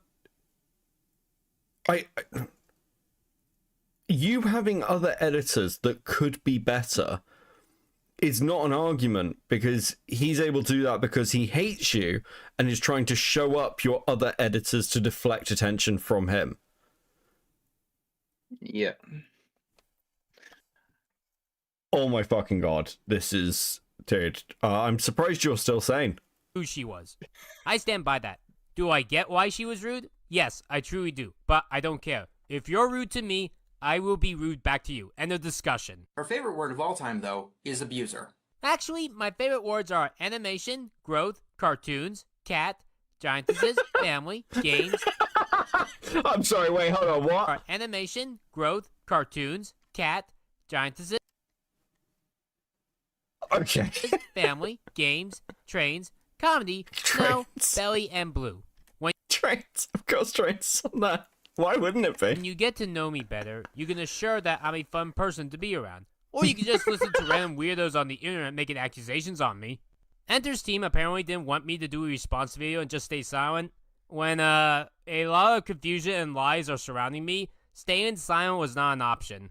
Which is why I'm making this video, for the record. I'm glad that I did block Grace though. I was honestly afraid that I would have hurt her more than I already did, and that would have made things worse. I did it to protect myself and Grace. And before you say anything that whatever John said was just a slip of the tongue or him just making a mistake, this is meant to be evidence. In a courtroom, you can't present evidence and then say, oops, my mistake. Not saying that this is a courtroom. I'm not suing John or wanting to take him to a courtroom or anything like that, even though he thought I would, and I don't want him to take me to one as well. I have no patience for liars and con men. If that's the case, then do you... Wait, hold on. So I vaguely remember one of your previous videos because Chud Logic watched it, and wasn't STARGIANT threatening to sue you? That came later. That came after my March video from last year. Right, okay. What, for defamation, I'm assuming? Yeah, for defamation or slander or whatever. Okay. Finally covering MrEnter's war against STARGIANT Productions, aka Ryan A. Becker. Good luck, and I pray you don't go and say, this is insane. Fuck, okay. Do you Thank have you the for the patience 5, for yourself? Opinionator. The comment part is a bit hard to justify. If you were ripped off with the GA campaign, you can just DM John somehow for a refund and he'll give it to you. No, I'm not gonna say that John is a con man. But who knows? Maybe Rebecca got a draft letter and I didn't. Maybe Rebecca will go to jail if she doesn't keep a consistent YouTube schedule. Funny that you say that, since shortly after this video, my stepdad would lose his job, and we actually would be in financial trouble for all of 2022. He got a new job, luckily now, so in some way, John was kind of right. She calls anyone that she does not like an abuser. See, in life, we have this saying called, don't put words into my mouth. No one likes that, John, so don't put words into my mouth. Talk to me at present to see what kind of person that I am. We've given you too many chances, Sarah says. What chances? What are you even talking about here? Do you realize that because you didn't tell me anything, I was left confused? And more problematic is that no teammate correctly told me what I did wrong. Glad I didn't talk to any of them once in all 2022. Rebecca was my friend, but now I come to realize she has almost no control of her emotions, and she was a bad boss to me. If you're watching this, Rebecca, I'm not sorry for how I I'm sorry, they're putting text corrections over this fucking, attack video on them? I'm not in Greta's head. I can't state if she was right or wrong. What I can state is that I think I am a good boss, but it doesn't really matter here. Most people that have worked for me have had positive interactions. Also, I always allowed people that I worked with me to say no if they kept working for me, had a problem with me, and didn't speak up. It's their fault, not mine. Okay, I understand why they reference the KP drama from 2016 now. I get the overlap. ended things. I warned you. I asked you to stop, and this is what happened. Don't contact me again. Rebecca would probably tell you that she has no choice but to shortchange and underpay the people who work for her, because she doesn't have a ton of money to work with. Now, I'm not the smartest person in the world, obviously. I hired Rebecca after all. But one idea in this idiot's head is if you can't pay people to do your work, you might have to do your work yourself. Then Rebecca would probably say something along the lines of needing a staff to keep a consistent YouTube schedule because she has a real-world job. You know, despite apparently having the time to edit for me. No, what I will tell you is that every single person that has edited for me has agreed to the price. If they aren't happy about the price and didn't tell me, that's on them, not me. Good to know that John made a statement to not go after me to his following, yet they still do this shit. So they've been harassing me for over a year. Don't do this. I am not egotistic. Also, I only told Adam. It was Fuck, sorry. I am not egotistic. Oh my god, fuck me. Dude. How do you make a 3-hour video and just not listen back to it? Just not re-record any lines? There's no way. I'm sorry, wait. You said there was a script for this? They wrote this out first? Yeah. This is scripted? Yep. We got the DMs of someone who was proofreading it with them. Holy fuck. Adam that made it public, not me. And no, I didn't tell Adam to say it publicly either. I only told him to make sure that John's Twitter account wouldn't be taken down with people getting the idea that it might be an impersonator. So John, I was actually defending you the whole time. And what do I get out of this? Me getting fired. And I thought that it was okay to tell Adam since he was associated with John at one point. And Adam and I were friends at the time. We still are friends for the record. She rarely hid the black bars at the side of the screen. Now, John claims to be a professional. I have a feeling that when everything comes tumbling down, you'll have nothing else. And from what I gather, there are big channels out there that do have black bars on their sides in the present. Unless John is making a joke here, but I doubt that. Off the top of my head, Jordan Fringe does this, and so does Channel Awesome. Doug Walker does not claim to be a professional, by the way. Also, John using LGBT slurs is unprofessional, even if it's meant to degrade. Wait, what? Remember when guys love J.K. Rowling for queer baiting? Yeah, Ryan's another one who thinks he used to think that the word queer was a slur. Oh, people, okay. It's like, I get why people don't like the word queer, because I get why I don't like it, because it's this thing of like it has very particular connotations, especially like in British terms. Like being queer wasn't about being gay, it was like being kind of like trying to think of a good word, should we say like a little bit wrong, a little bit of a weirdie. Right. So I kind of get it. I don't think I'd refer to it as a slur. It hasn't been like the like negative connotation of it was kind of removed, God, like in the 90s. It's been a long fucking time. This is weird, but it is nice to know that you use slurs. I appreciate we're learning. My fucking God. White Girl with a 5. Cheers to your weekend, Beckett. Thank you very much for the 5. Much appreciated. Guys, please enjoy these stickers. Thank you very much. Much appreciated, guys.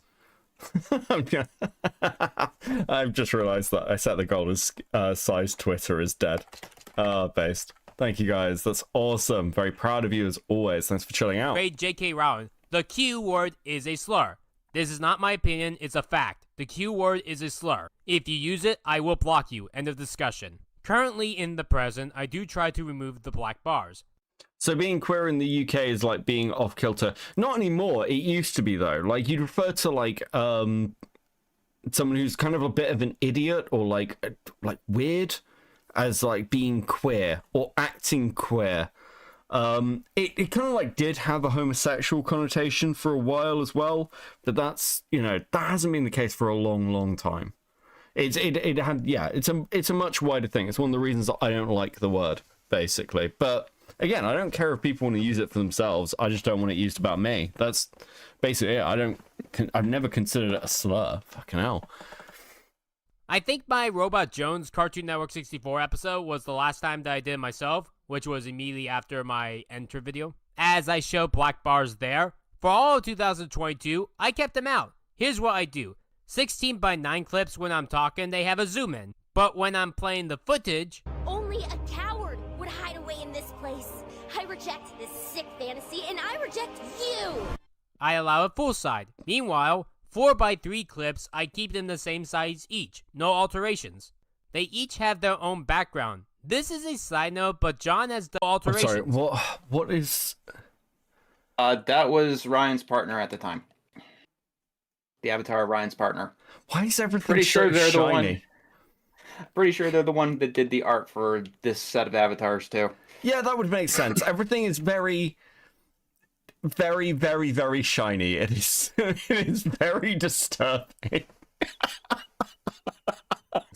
They each have their own background. This is a side note, but John has done 4:3 videos during my time of editing. The Nikorama trailer is in a weird 4:3 scale, as well as the Ren and Stimpy and Doug episodes. That usually is because wherever the first clip that you put into a video, that is what the ratio comes for the whole video. Yes, editing is that strict, though there are functions in the program to turn that off.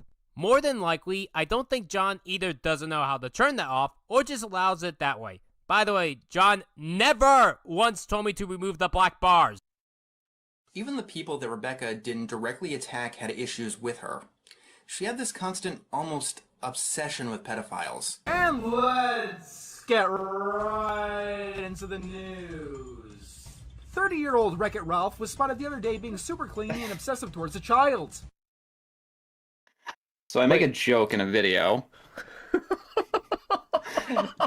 And apparently that's comparable to Ryan constantly going on about pedophilia this, pedophilia that.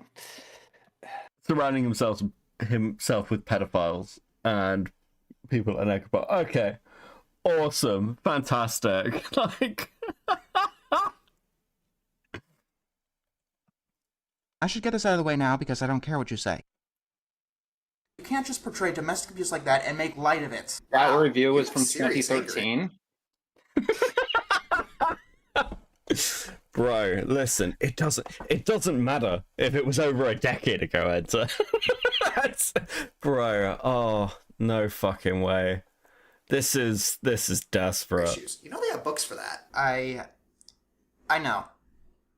Let's continue, shall we? For you to really get the idea of what kind of problem this was, here's how what she was doing would play out in reality. Two people have a conversation at a party. They stop talking, and then Rebecca decides to continue it like 4 hours later, after the party is over.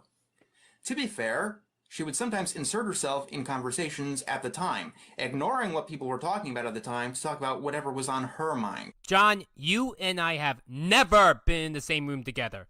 Hell, we never have been in the same state together. Here's this quote from me. If you were me, then you would understand me. But if you aren't me, then you won't fully understand me. We could have talked things out, but John and I never once had our own VC conversation of just the two of us. Trolls were like this, or are like this actually. Even when I was in group VCs, John would barely talk. Do you think that I would have friends in the present, John, both online and in person, if I acted like how you described me?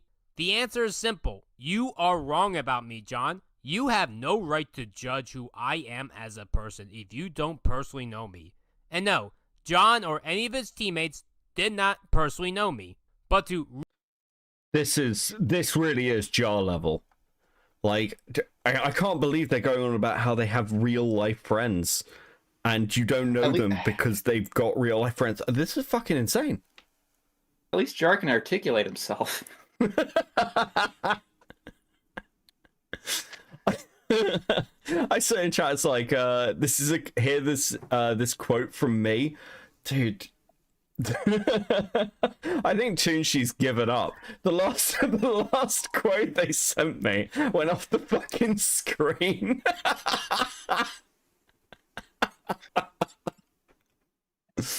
Bro. Really help my claim on why I'm actually good at conversation and helping people, we're going to listen to my first speech from my friend Chelsea. Oh yeah, this is the one he's gonna be getting married to. My name is Oh my god. Chelsea. First testimony. This buckle up for this one. Okay. Cartoon Gal. I did a collaboration with Rebecca last year on her top 10 best Gravity Falls list. One of the things that I'm going to debunk is what MrEnter said on Rebecca when it comes to social cues. She actually does understand them. So if you can apologize to Crimson, John, why can't you apologize to Rebecca as well? Just making her the 7th worst entry on your worst list only adds more fuel to the fire. And you shit-talk her multiple times in that video. And that only came out last week at the time of this up. You even say that it's all your fault. So why do you still blame Rebecca? No other editor or artist or whatever. Is this AI? This feels like AI. This came out before AI was that good. Like, she sounds like a text-to-speech device. This is fucking bizarre. Got this treatment.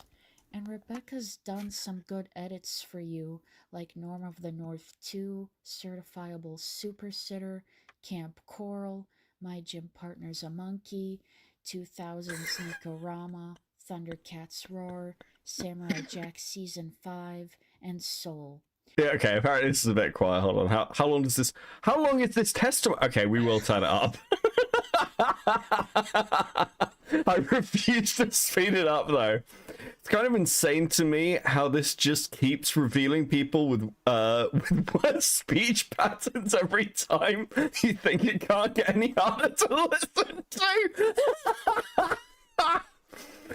Matty with the 5, you might want to speed it up. Okay. Pininator, she's quiet. Yeah, we got it. Thank you for the 5 and the 2, guys. Fucking hell. And Rebecca is a way better editor than you, John. especially in 2022-2023. Rebecca was only mad at you for giving bad advice that led to Hope almost committing suicide 20 times that Rebecca herself Wait, what? had to fix. Yeah, Rebecca said something bad in one moment, but can you blame her? 2020 sucked for everybody. But this is why you need to listen, John. Rebecca listens to people. Now it's your turn. And how do I know Rebecca is a good listener, John? Well, sit back and listen good, 'cause I'm about to tell you. I remember the day I first met Rebecca. I was scrolling through YouTube looking for something to watch when I caught one of her Cartoon Network 64 videos. It was either Dexter's Laboratory or Cow and Chicken, I can't remember which, but her review video really caught my attention, so I started watching more and more of her videos and interacting in the live stream chat. Then I noticed that she had a Discord group, and so I joined, messaged her, and from there, me and Rebecca became great friends. Now I'm a big cartoon nerd. I'm sorry, hold on. Are you hearing the background noise? Why did I just hear fireball, fireball, fireball like 10 times? What? Yeah, I have no idea. What is the background? Are you recording while playing fucking Smash Bro? What is this story? Okay, so they saw a video on Cartoon. I'm actually losing my mind.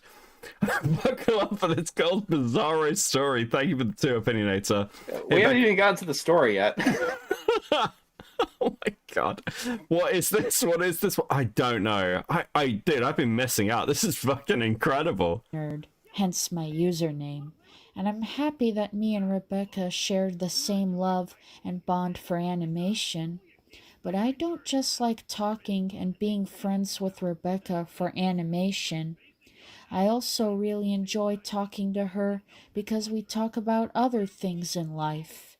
She also likes hanging out with me and my nice qualities.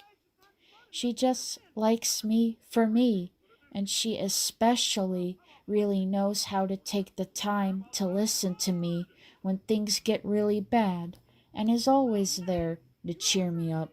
Like when things got really bad with my mom, and whenever she got all violent and started yelling and farting around the house, or whenever I get a really bad memory.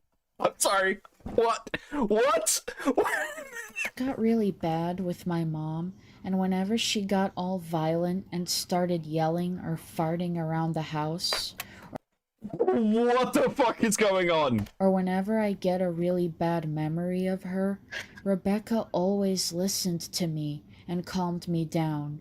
She even gave me advice on how to handle my mom and her gross fart obsession.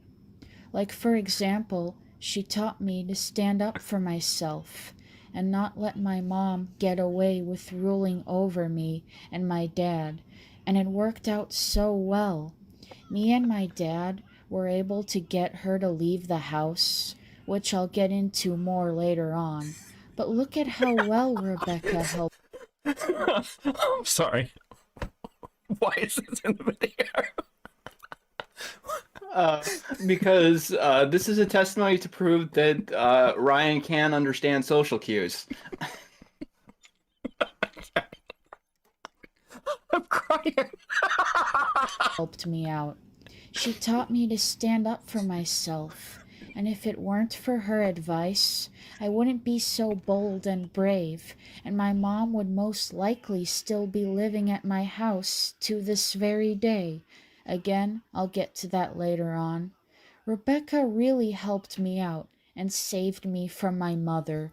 She's just a fantastic friend. But yes, as I've mentioned earlier, my mom unfortunately has a really disgusting fart fetish. You heard that right. The short answer is because she had an ex-boyfriend that was smelly and gross and had a farm. She was going to marry him, but he died because he served in the Bosnian War. Come on! What the fuck, bro?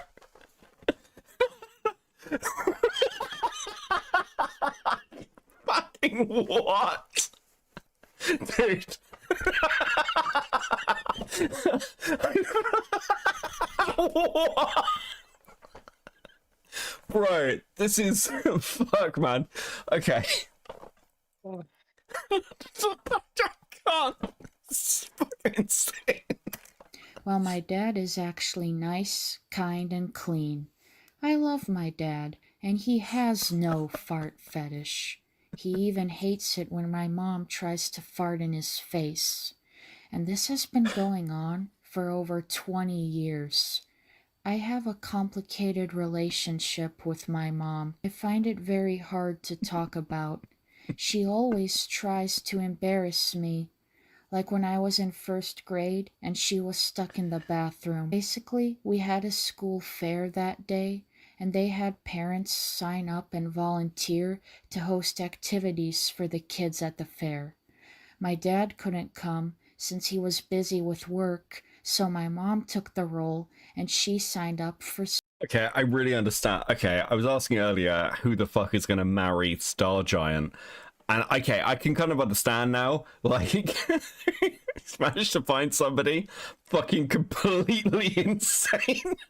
This is one of the weirdest things I've ever heard on the internet. I'm actually in pain right now listening to this. This is actually agony. Everything about this is fucking it's crazy. I don't even know what to do. I'm just...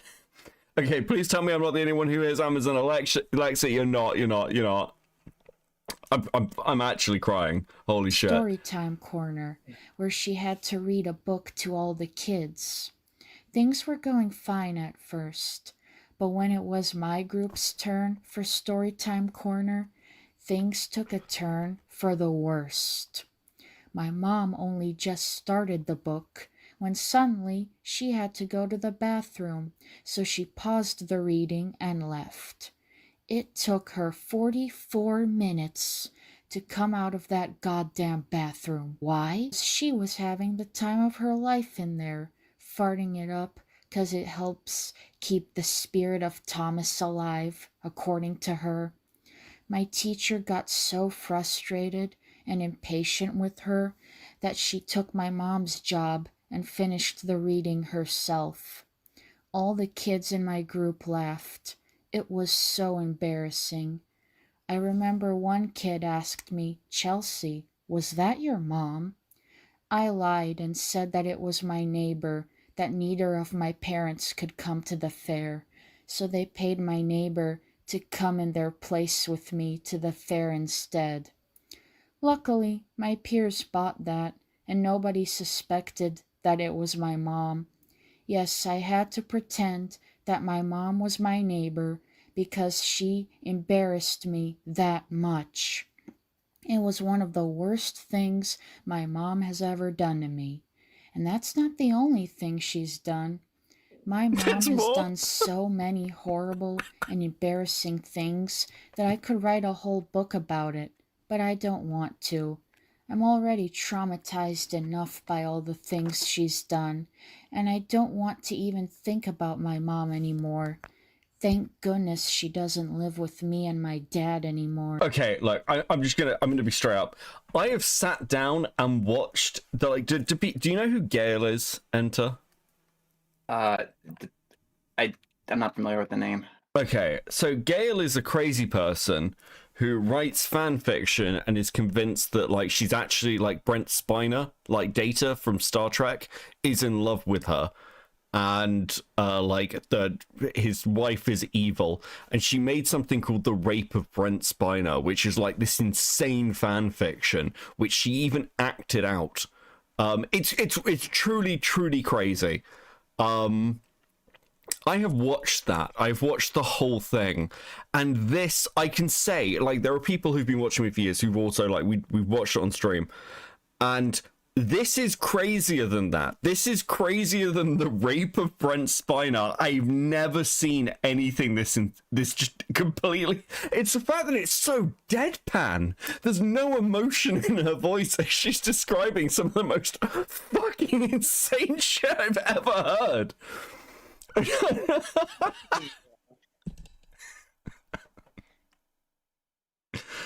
Oh my god. Yeah. Oh, you need stickers, guys? Guys, thank you. So I don't want to interrupt this too much because I'm losing my mind. But thank you very much. Thank you so much, guys. Your support is, as always, very much appreciated. Please enjoy these lovely stickers. Much appreciated, guys. Okay, let's keep going. What fun is this? I'll read super chats in a bit. And Rebecca was more or less my therapist. Since the day we met, she's been giving me advice on how to deal with my mom. And Rebecca asked for nothing in return. It's kind of like turning red with me. No, nothing to do with 9/11, but rather May's relationship with her mom. It's kind of like my real mom, only my real mom is much worse. At least Ming changed and became a better mother to May. I'm sorry, this is hard for me to talk about. As I stated earlier, my mom is not at home and doesn't currently live with me and my dad. She is living with my grandmother. My mom not too long ago went to the hospital for a heart attack. Why? Because she eats too many disgusting foods like Taco Bell to keep on farting and honor her dead ex-boyfriend Thomas. She needs to be watched. She even on occasion tries to come back to my house without permission. Luckily, my dad was able to save me. He was even understanding of me holding off on going back to college since I felt like I wasn't ready yet. We're rich, so we're able to afford things at... I'm sorry. Fucking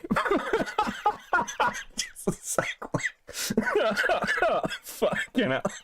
We're rich, it's fine, it's fine, fuck it. present, and I'll go back to college when I'm ready. Whenever my dad wasn't helping me, usually my Discord friends helped. Most notably my boyfriend Brent, and of course, Rebecca. They were the ones that I trusted the most to help me out with my problems, and they really got me through a lot. I'm so lucky to have them in my life. So Rebecca does know what social cues are, and she's a very helpful person and one of the nicest people that I have ever met in my life. I'm so proud and lucky to have her as a best friend. Speech and skills can be the same, but... So, does that prove anything? I mean, I'm glad it... I will say this. I'm very glad it was included, because that was the most insane thing I've ever... I'm in shock. I'm actually in shock. Why would you put that in? Why would you let someone you care about tell a story like that? I literally do not... I have so many questions. I feel broken inside, Enter. Yeah, it's crazy. Dude, okay. Let me get through these super chats quickly. Platinum with the 5, waiting for the hammer drop. Yeah, I don't blame you. Phoenix with the 5, is she here of her own free will? Does Ryan have her in a basement somewhere?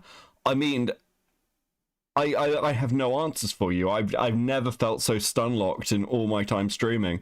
Don Ginger, member for 19 months at Seething. Thank you very much. I just got off work. I'm so confused. Is this a troll? No, apparently not. This is real. Sapient with the 5. Bosnian War. Who the hell is this half asleep lady? Platinum with the 5. Okay, please tell me I'm not the only one who hears Alexa. Jardina Saw with the 5. This is the the funniest trauma dump I have ever heard. Oh my god. Rocky with the 2. They deserve each other. 100% perfect match. There is somebody for everybody. Jardina Saw with the 2. I need a lobotomy. Me too. I'm fucking dead broken. The fuck did I just listen to?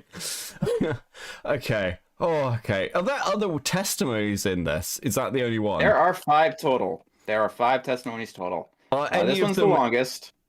Are the others also completely insane? Or is it just this one? They're not as insane as this. Okay. One of them, the backstory is insane, but the actual testimony is not. Okay, that makes sense. Platinum with the 5. CIA torture would be kinder. But they are also different. A lot of times when John critiques or shit talks about my editing, the question that you'll need to keep asking is, why did he allow it publicly? From what I gather, these errors are more or less the same as the many typos in his Growing Around book, as in, if you blink, you'll miss it. That book was sold for money, for the record. Wait, just stop. Like, am I mentioned in this? Wait, is your avatar in this? Like, okay, we'll find out. But complaining about typos is as useless as complaining about the watermark bootleg logos. Many times the logo from the bootleg site she took were not hidden or removed. You did as well, John. In your own videos, you also kept them in. I see you just copy and just stop verbatim. And it's clear that she doesn't know what a PNG is, as she would often put in images that I did not ask for that also had pixelated edges. Oh fuck, I need to turn that sound down actually. No, I fucking know. I was like, that seems loud. This image of Mr. Krabs used has random white pixels hanging off it. This is probably because they found an image on Google and used it to find it was a green screen image, which can be annoying, so they used chroma key to make it blend in, but they did a poor job balancing said green screen out. Either that or they just got a poor JPEG image. At the start of her editing career for me, she used obnoxious red text. Later on, she would use white text that was still hard to see because she could never figure out how to give it a border.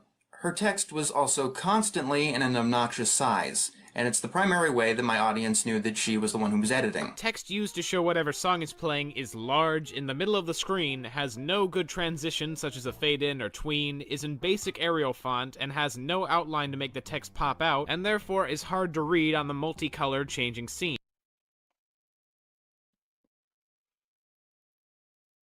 Sometimes, I wouldn't know of a better site. When doing footage for these, I will often have to try to find the footage myself. I don't use streaming services, and even if I did, I can't record them easily because they have some sort of HTML embedded coding that prevents OBS usage, somehow. Side note, some professionals do keep the watermarks in. And yes, I know how to get rid of the watermark. A simple zoom in does it. Why didn't you do it? I'm gonna spend the rest of my life in the girls' bathroom! You can see the watermark right there. That doesn't belong there in the 2 black... I can barely see that. What the fuck is this? Yeah, again, like if I'm doing something in this kind of format, I'll just zoom in, or I'll put some sort of border around it. Like, I don't know, that's just me. But it's also like, is this the worst thing in the world? I don't know, fucking know. The cope around it. How do we, I can't believe that, like, Ryan, he sat down and put this together. It's like, yes, we'll put the fucking fart fetish mother story here. And then we'll just go back to talking about editing errors. I don't know, what the fuck are you doing?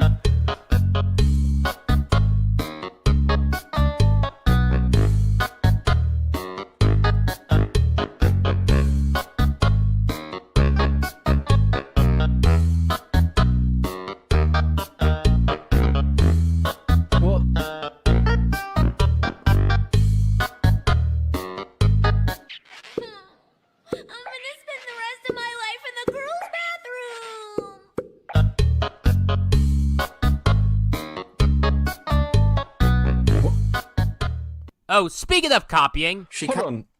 Wasn't their argument earlier that their job as an editor was to make things look correct and fix them? Why didn't you just fix it then? Why would Enter need to tell you? Also, this has been bugging me all the way through this.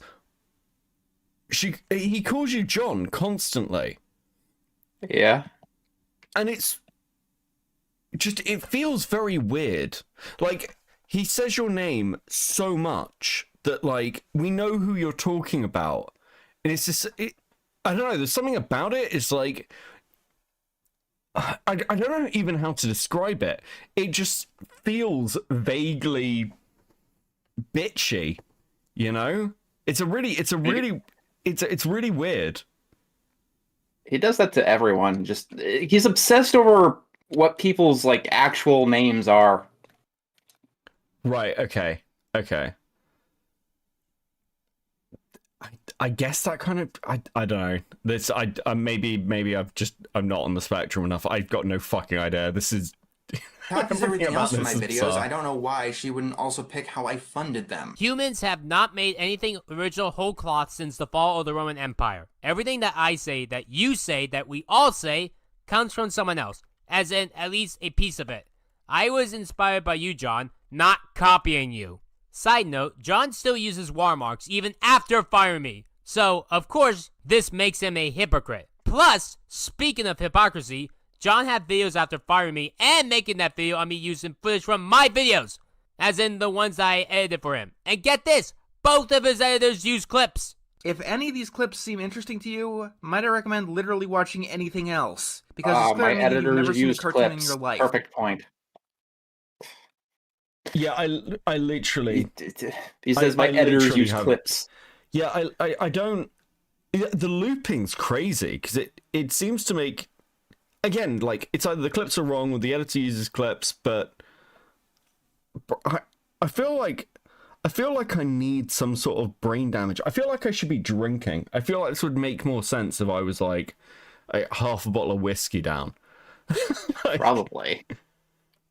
A work of fiction does need an identity, to put in some kind of effort, instead of just going through the motion. Because I really, really wanted to hear Marge misuse the word noob 4 times in a single episode. What a noob.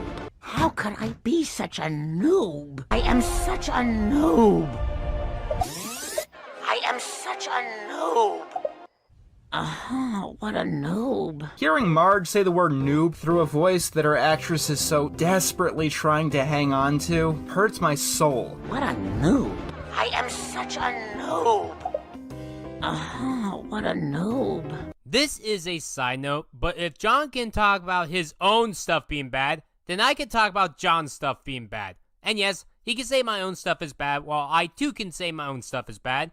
But like, what of my videos has he seen? Until he watches every single video of mine, I don't want to hear what he has to say about my channel. Thundercats Roar looks good, by the way, because John decided to Yeah, no, that's fair. You need to watch all. Have you now watched all of StarGiant's content? Can you truly say that this person is, a deranged lunatic unless you've seen everything they've ever sent ever? We're making progress on that. Dude, this is that's a fucking. I love the standards they set. Like, I think they do this with something else. Like, oh, it's before this year, you're not allowed to criticize it. I'm like, wait, what? Yep. Well, dragging stuff on you from like 2013, that's so fucking crazy. actually send the footage to me, and that was the only time where I got the footage from him. The rest I either used Kim Cartoon, Watch Cartoon Online, or YouTube. The one of the episode clips from Thundercats Roar I did get myself, but that was to prove a point, to see if the future episodes had this animation problem, and they did. Then again, John always has a habit of not watching Willie reviews, but speaking of habits... She had a habit of inserting random crap that I didn't ask for, like the whip crack scene in the Cans Without Labels review. I didn't ask for that, that wasn't scripted, I didn't ask for the whole fucking video, I didn't ask for the whole thing with someone else's logo either. But didn't you once state that you liked improv? And I thought the joke was legit funny and connected. I am starting to miss Johnny Test's whip crack, to be totally honest with you.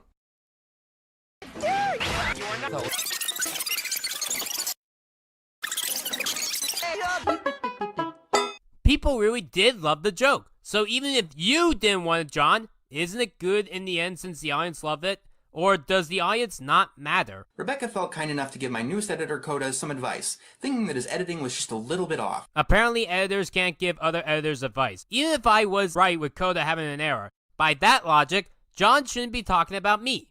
Or make any reviews ever. Hey John, if you don't make animations, then don't critique animations. That's your logic, apparently.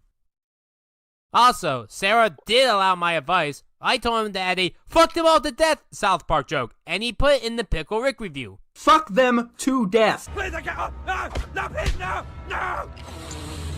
Not correctly, but at least he was nice to put it in. And now, let's begin. Fucking them all to death. That was the clip that I want Sarah to put in. But I'm still glad that he took my suggestion. When the most recent video she did was Lights Out, a video infamous for being one of the worst editing jobs on my entire channel. This includes back from 2013 and 2014, when I was using Windows Movie Maker to edit. It's not just me. The volume of this video is all over the fucking place. Yeah, the audio mixing is shit. Also, we have fan art. We have fan art. I love a bit of fan art of me dying. Why is everything so shiny? Thank you. Much appreciated. Thank you, Cammy. Oh, dude, this is breaking me. Okay, listen, we're nearly past the first hour. What did you expect me to do when the episode is mostly a black screen? This is the worst. Replying to one video, by the way. Worst edit.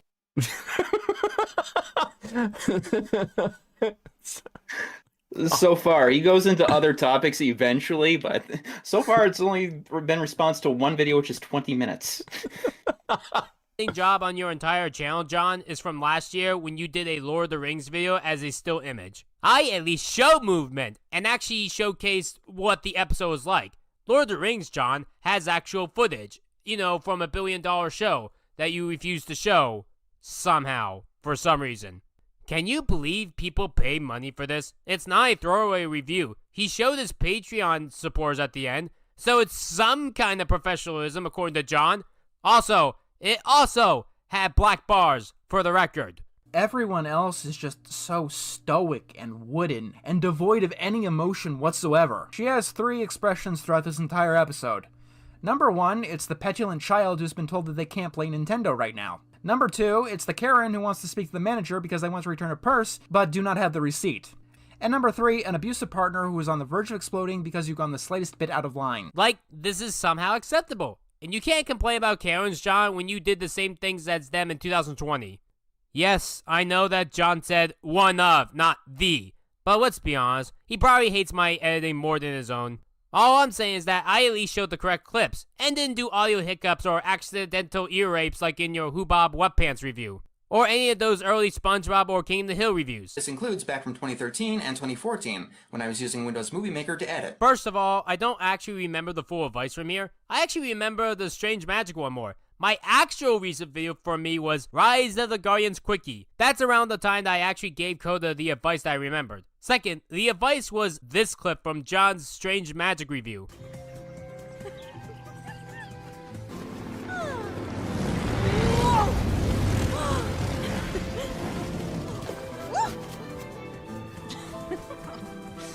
This movie is already reminding me of something, and it ain't Shakespeare. This reminds me of My Little Pony. G3 My Little Pony, except scary. Well, considering those expressions, scarier. This advice was, and I love how this is ignored in John's video, by the way. What? I feel like I don't know whether it's I'd zone out for like 2 seconds and then we're on a completely new random tangent, or it really is that incoherent. How do you script something like this? It's actually an achievement. All of the scripts look like this. All of his scripts. Was to actually have Coda add a G3 clip in, like say the G3 ponies giggling. This was more or less what I'm about to show what I want Coda to add in.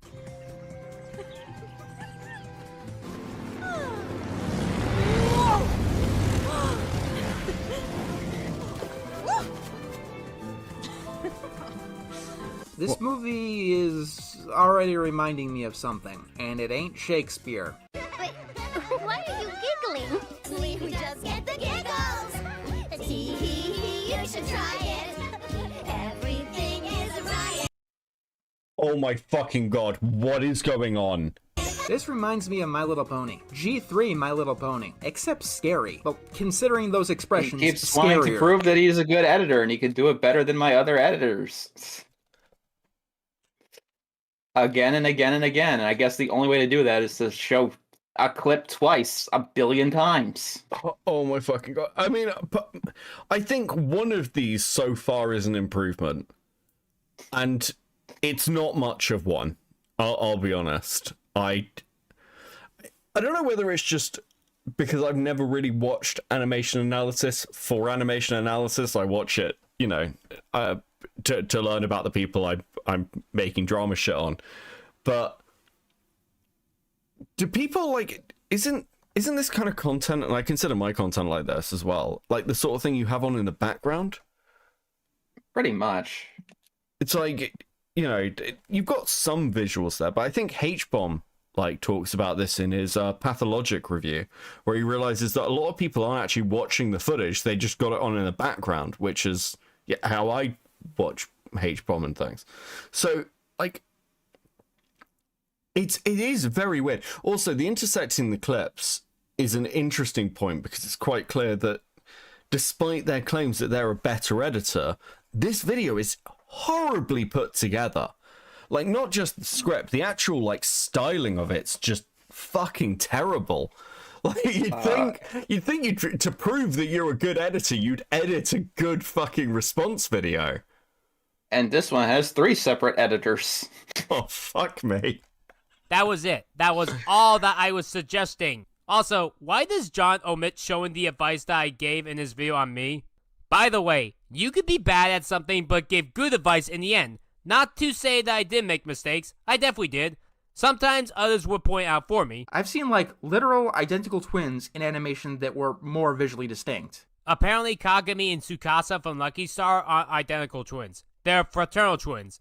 I didn't realize that there was a difference until I read a YouTube comment on the Norm the North 2 review pointing out that error. And sometimes I notice errors that I made after they're uploaded. It's also been used to animate some really good shows, like Friendship is Magic or Symbionic Titan. It's okay to use Flash. At the very least, that's something that I would have said like 5 years ago. Flash is actually kind of outdated now. Every animator that I talk to nowadays uses Toon Boom, and it has largely replaced Flash in the animation industry. Ignoring all of that though, the animation in the latter half of Season 10 is of a very confusing quality. Ruby Gloom is a Flash animated show, not Toon Boom. That was a mistake on my end, not John's. And there are effects that I don't like that I did for John. I really don't like my cans without labels edit, because John, in that one, wanted me to make the OC move more. In Adobe Premiere Elements, it did not look good. I was trying to make it more like Alpha J with his OC. I think you can pull this off easier in Vegas, but for Adobe Premiere Elements, not as well. That's why I prefer Certifiable Supersitter. It's more simple and more fun. And John loved that review for me. Fuck it, you know what? We're gonna go through the videos that I edited and point out the good editing. John pointed out the bad, time for me to point out the good. It's like the Three Little Pigs story with the wolf from the wolf's perspective. And I'm the wolf! What? Any last words before I eat you? No, I already killed you. What are you doing here? You are dead. I saw to it, personally. What do you mean you of all films, got a sequel? How the hell did you, Norm of the North, get a sequel? It's funny how Norm comes from out of the shadows, because the sequel 3 years later came out of nowhere. This means that the rest of Norm in the North 2 is going to be about a polar bear in New York City. Meanwhile, at Splash Entertainment Studios. Sir, wasn't the first movie about a polar bear in New York City? Yeah, it was. But doesn't that mean we'll be doing the same thing over again? I know, it's brilliant. Do you really think that we have the money to make new assets or the time or inclination to be creative? You got a point. How long do you think it's gonna take to finish this one? Well, our lunch break is over, so I guess we're done. See, it's like Adam and I are our own writers. We're making jokes, all for a plan to send 2 monkeys into the desert. You tell What the fuck is going on? anyone about this, you're canceled. Charlie Rose. He's showing how good of an editor he's always been. I think maybe potentially. I'm not even sure what the fucking skits are for. I literally do not understand. Like they make more context in the videos, but like they're old reviews anyway. Well, I mean, the thing is, like, I can kind of understand where they're coming from in the context of your videos for them, but I don't understand. Like, the levels of autism are so specific that it becomes incomprehensible to any normal human being. I think Jar would struggle with this. Canceled. Who the fuck wrote this? It's funny because of John's acting and the black screen is perfect because what else are you supposed to put there? The point is that I can make funny jokes and make the reviews good. She was never able to get the timing of my avatars correct. Her eyes are always drawn above her hair, but there's only so much that you can get away with before it looks like it was drawn by Picasso after succumbing to dementia.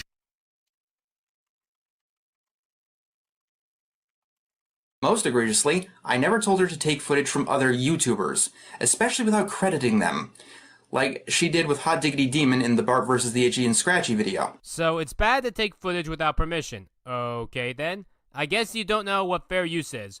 And if it's just me not sourcing, I can easily source. So, The Simpsons basically stated that they weren't sorry about their portrayal of a poo. What's the fucking quote? By definition of law, you're innocent. I just... It's so fun.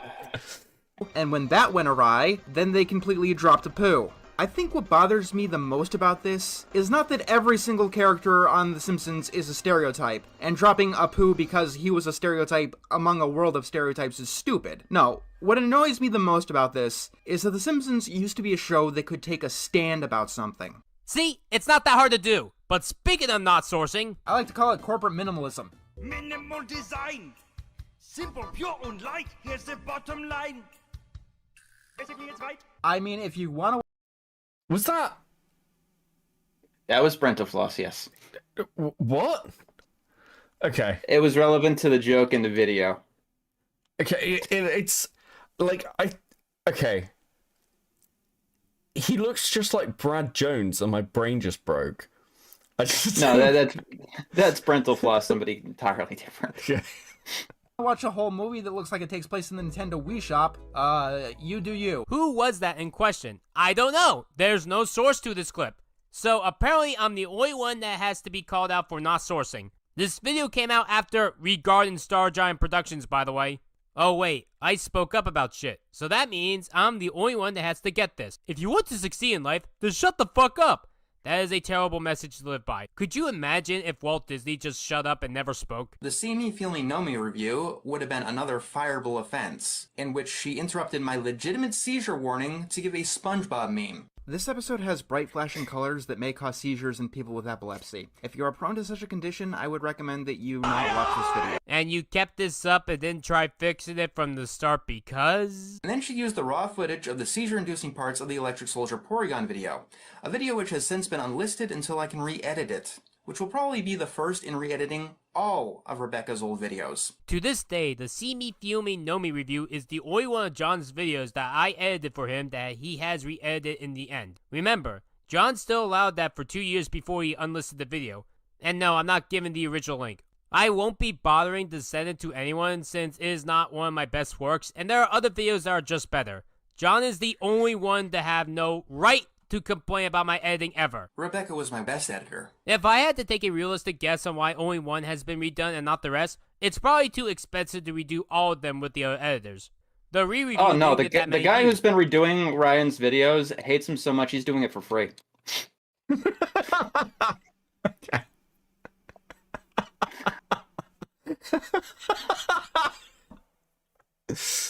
Oh my god. Yeah, like, again, he hired you for troglodyte, he has every right. Yes, like, if you're not happy with some of the work, you were paying for it. I just, yeah, this is insane. As it has less than half of 100,000 views. Meanwhile, my version made it to almost 200,000. At that rate, redoing the rest isn't worth it, especially when the rest of the ones that I edited before 2020 are at least in the 6 digits for views, which is pretty good, and not worth redoing or deleting all of them. So, seizures. I'll be blunt. I didn't know what seizures really were until 2020. I never knew what epilepsy really was until this decade, because I just never grew up with it. Yes, what I did was wrong. Oh boy, Ryan and it's seizures. It's my fault the second that I decided this is okay in some way, shape, or form. And even then, I only put in clips that the episode actually did. The re-edited version may have fixed the... Okay, what seizures? Like, in Ryan's DMs with someone else, he later says, because of this, because it was one of the things I accused him of firing, saying seizure warnings are now one of his triggers. Wait, hold on. So he doesn't have seizures. Seizure warnings are the triggers. Yes, he didn't know what seizures were until 2020. Oh my fucking god. Okay. And then in 2023, one of his moderators who suffers from seizures took the fall for him in one of his biggest fuck-ups. What happened? Rosa suffers from seizures. Oh. Oh, fuck me.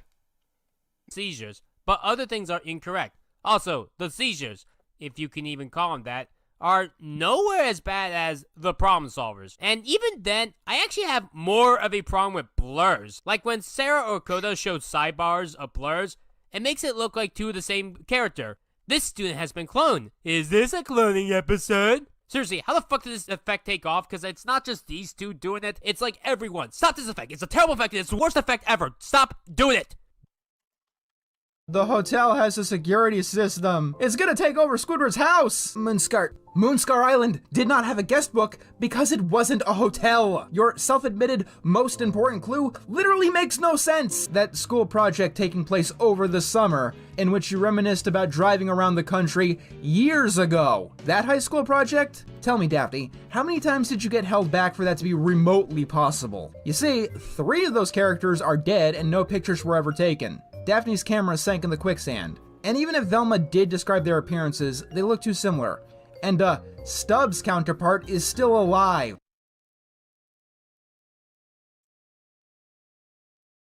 And now, this problem here. And I'm also, might as well as mention, I never asked for any of her self-inserts. Anything she inserted of herself, of her voice, and so on, was done completely without permission. The Certifiable Super Sitter title card was commissioned of her own accord because she really, really, really wanted her face to be seen in one of my videos. And the less that I say about the custom avatars that she made that I did not ask for, the better. Oh boy, this part. Okay.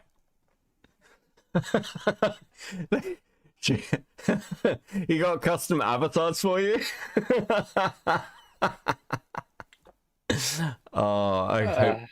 Are they shiny too? No. Oh, okay. First of all I ever tried to do was make your videos more fun. And secondly, sometimes it would fill in the answers. Like the first time that I appeared. And yes, the father's name is indeed Robert.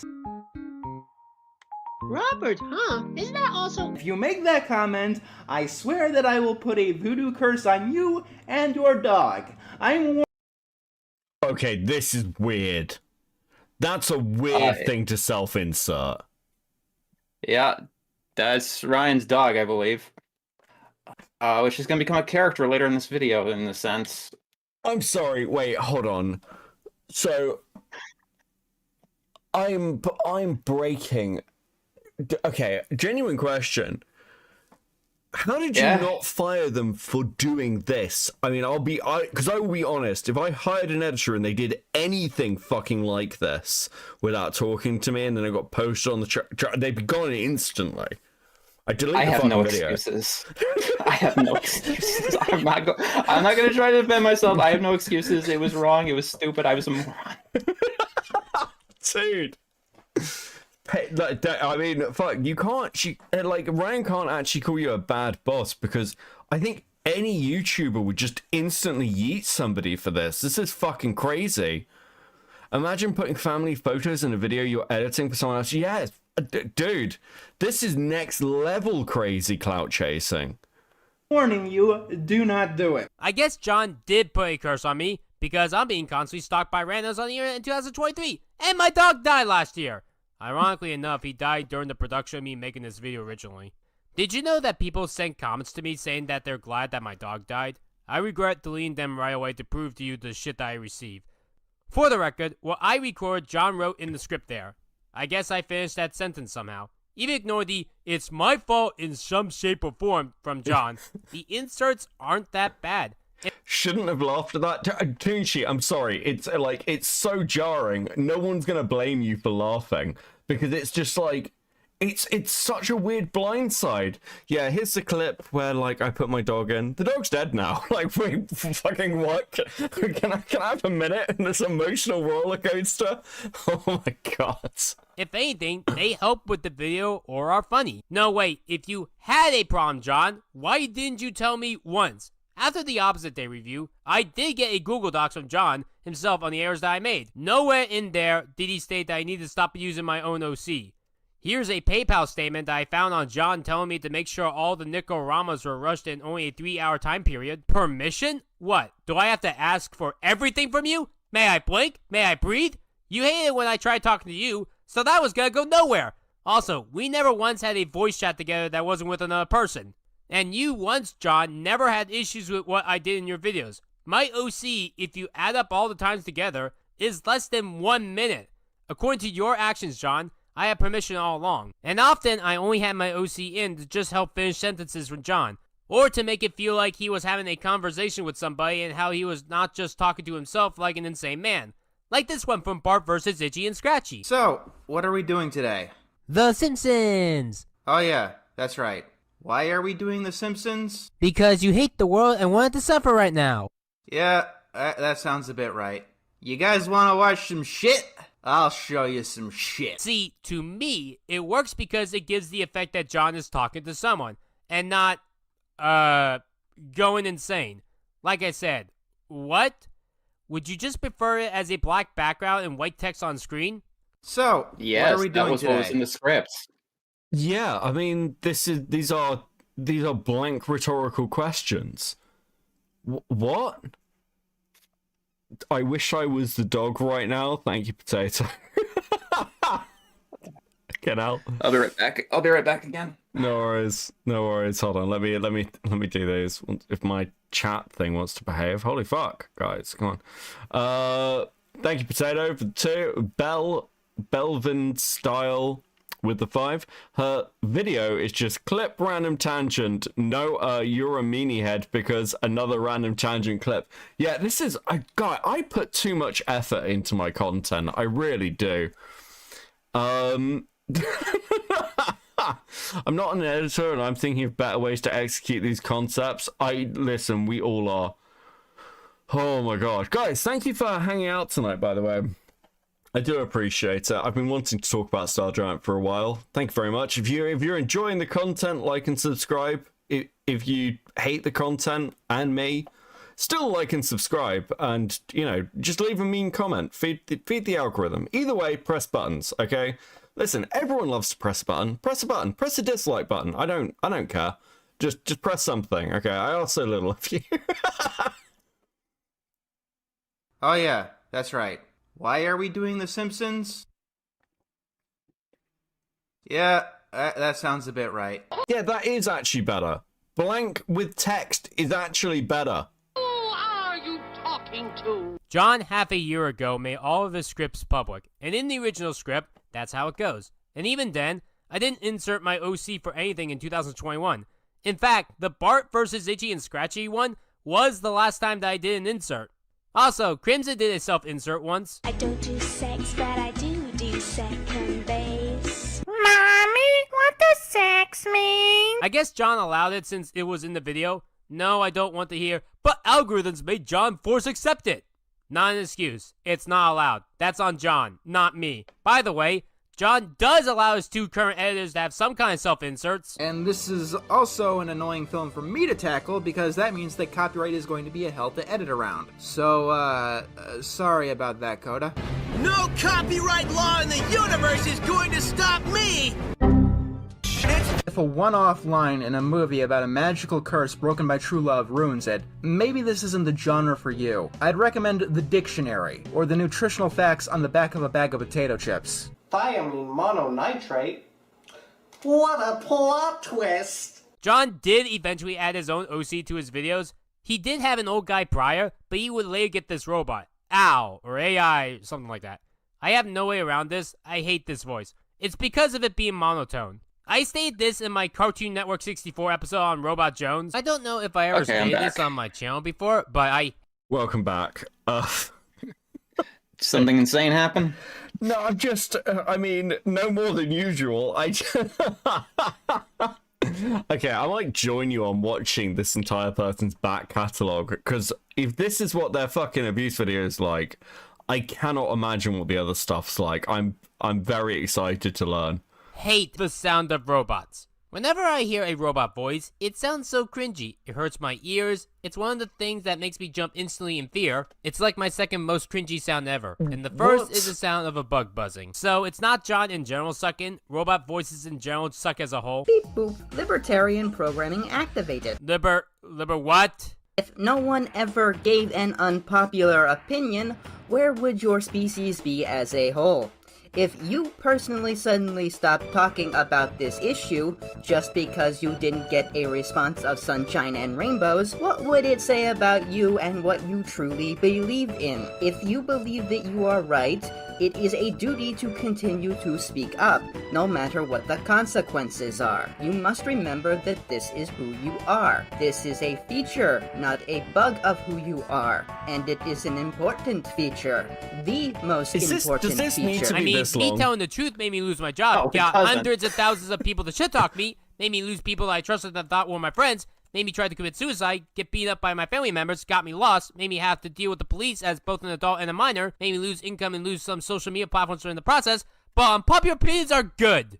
Here's the problem with John's OC Al, and it has actually nothing to do with John for once. It's the framing that I hate. A lot of other people have this problem as well in their videos. Basically, it's when they use a straw man for their own arguments. But when they do this, they usually use their own voice. And the reason why I don't like this is because you're arguing with yourself.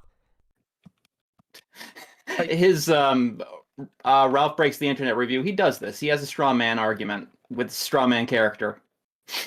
Okay.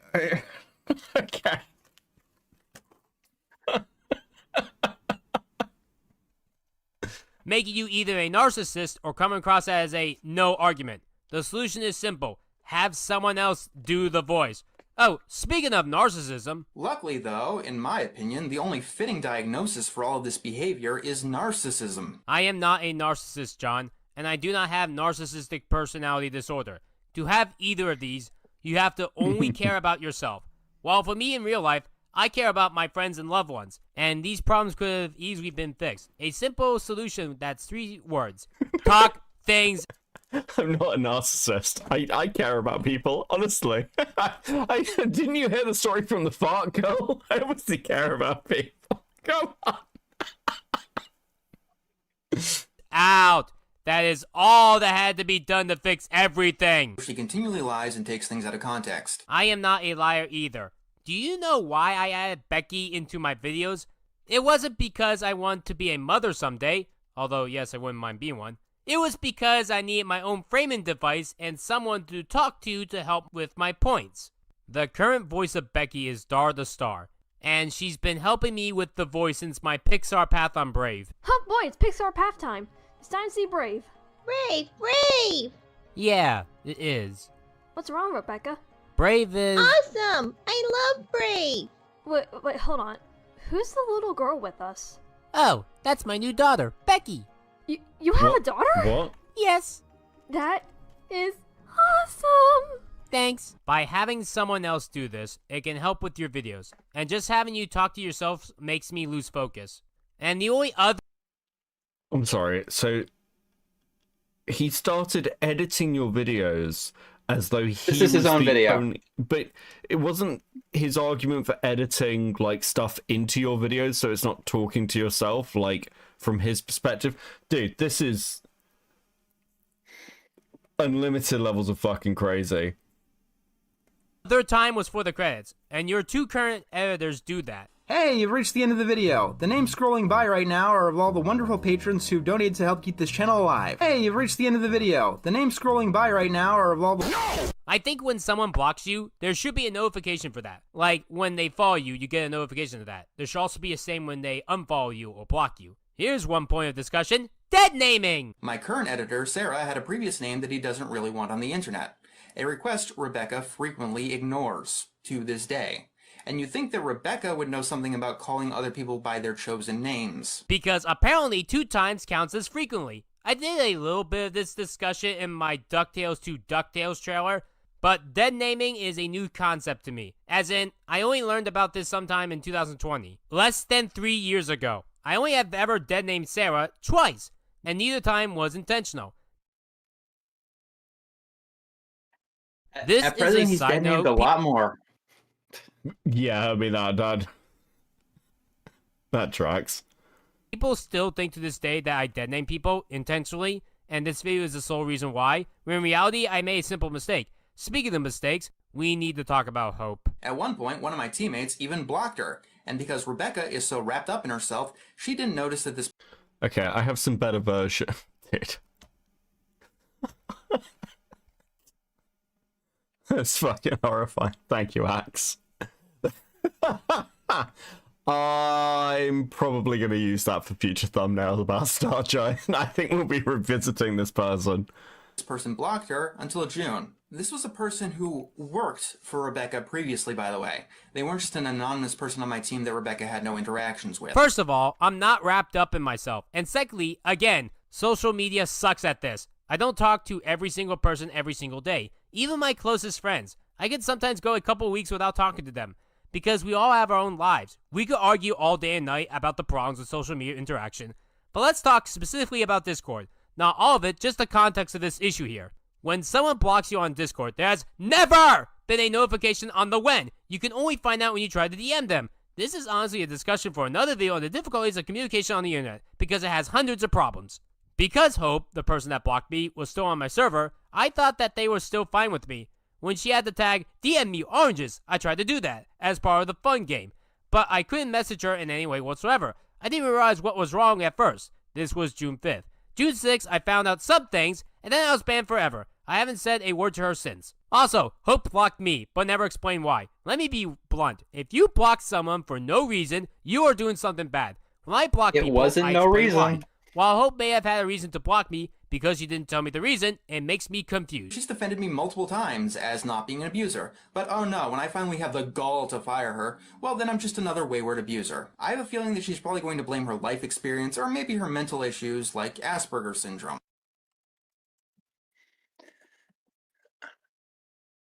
I never had a chance and I wouldn't use these excuses, by the way. What? I said that he might use one of his disabilities. Yeah. But he's just using other excuses. Yep. I don't often advocate for self-medicating, but StarGiant needs Adderall and a lot of it. Enough that the inside voices stay inside. Thank you for the 5, Hydra. True. Luna with the 5. So, honest question, and if this is transphobic, please let me know. But since he went back to going by Ryan, would that be his zombie name? I really like the idea of calling it a zombie name, and it might be transphobic, but that's really funny. Phoenix with the 2. This is Chris Chan levels of crazy. I mean, this is actually like fucking full-on dimensional merge. Levels of insanity. I don't know what to do with that. As someone who's been in an abusive relationship and who has... Well, as a trans person, I love zombie naming. That goes kind of hard. I actually really like it. I can't speak for the trans community, obviously, but I petition for that to be a thing, okay? mental issues that can make it hard to navigate social scenarios, I don't really buy these excuses.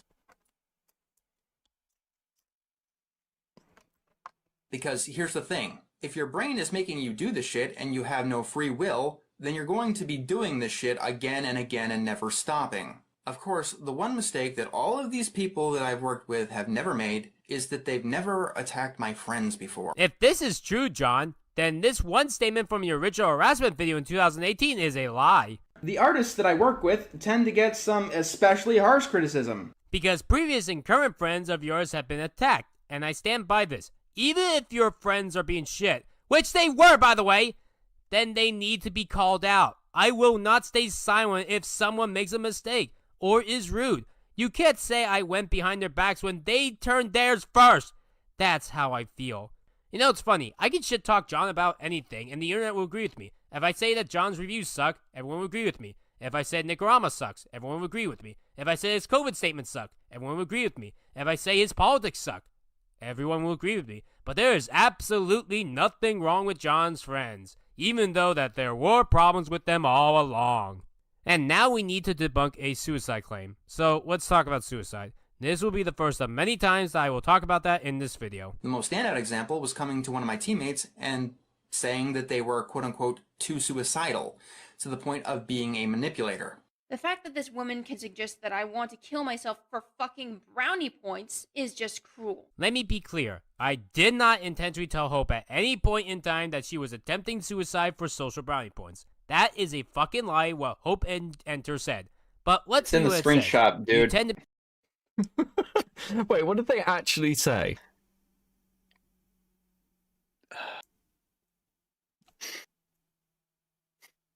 It's like, I don't know where I can see this. Hold on. Can I get this up to? Okay, I can't get this up to 3 of them. High 630. To be suicidal, Hope. This is a true statement, as in she was someone on the edge of wanting to hurt herself.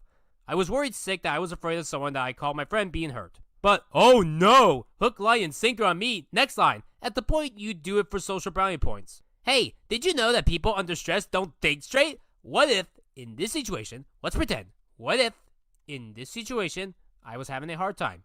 You don't know that, and no one else does. My issue is that I was afraid. With all this talk that Hope was doing on suicide, someone else could view this as attention-seeking.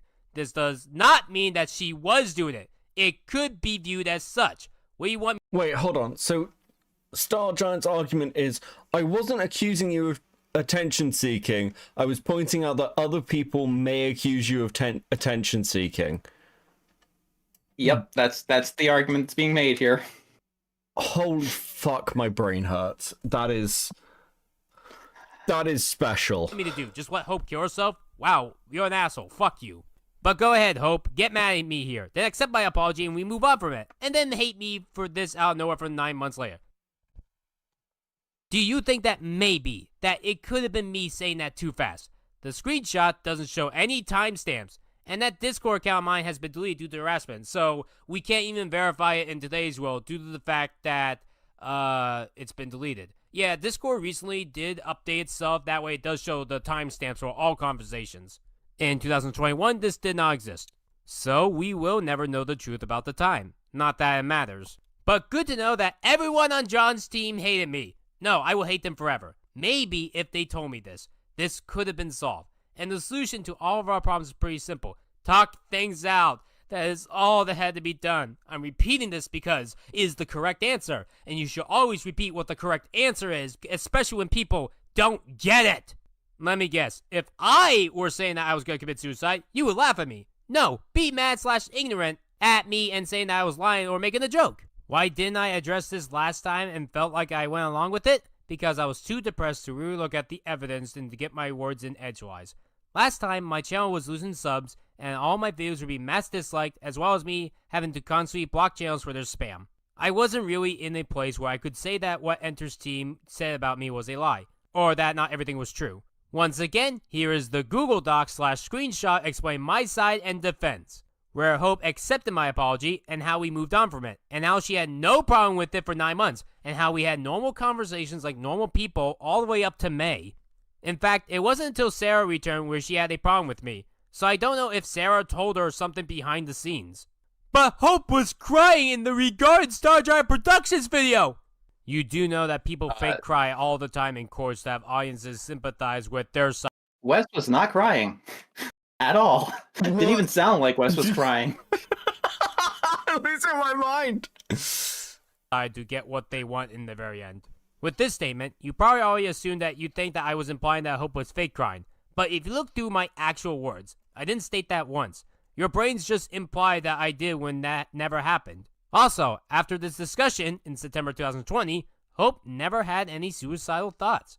Could it have been worded better? Sure. But when you help with someone trying to prevent them from committing suicide 20 times, it gets tiring. Especially when they don't go to therapy. Yes, in-person still existed during the pandemic. And this was in September. Meaning that more things, and even afterwards, I apologized and Hope accepted my apology and we had normal conversations afterwards. And we were fine for 9 months. So either Hope lied in September 2020 or she lied in June 2021. Because that accusation is what got me fired. She could have lied both times, or me playing devil's advocate, she could have been misinterpreting things. Maybe she could have lied without realizing it. I don't know. I don't have the correct answer in this situation. Hope, by the way, told me 24 hours after we settled things that she talked to a suicide hotline. Whether she told the truth there or not, this is what she told me. I mean, this one time. Sorry I'm late, Becky. What's the law with this smaggle jar hybrid? I literally could not explain this to you in a paragraph. This is one of the weirdest things I've ever come across on the internet. And this is only just the tip of the iceberg. Oh my god! Welcome to the internet. Being a recommended video on the site is so fitting for this. So true, Manic. Thank you for the 5. Me outbursting saying this shit by accident makes me a terrible person. It's not like I help Hope stop her suicide 20 times prior through therapeutic discussions for free, except I did. Also, it was a one-time outburst. You don't know the context of the situation. You don't know how I was feeling that day, unless you're telling me one outburst is all it takes for a human to be bad. Oh boy, that get out of my car sketch! I bet you think the driver is the bad one. And yes, I repeat in my defense. Yes, there will. Sometimes you need to repeat yourself to get a point across. But as we all know, we live in a utopian society. If you outburst even once, you're an outcast for life. If this one outburst is all that it took for John to make a video on me, imagine all the shit that he did. Yeah, I'm fucking tired of John's video on me, specifically while the videos where he fucked up have much less views. Over 200k for John's video on me, while his pan— I'm sorry, isn't there a June the King video on you? Yes, there is.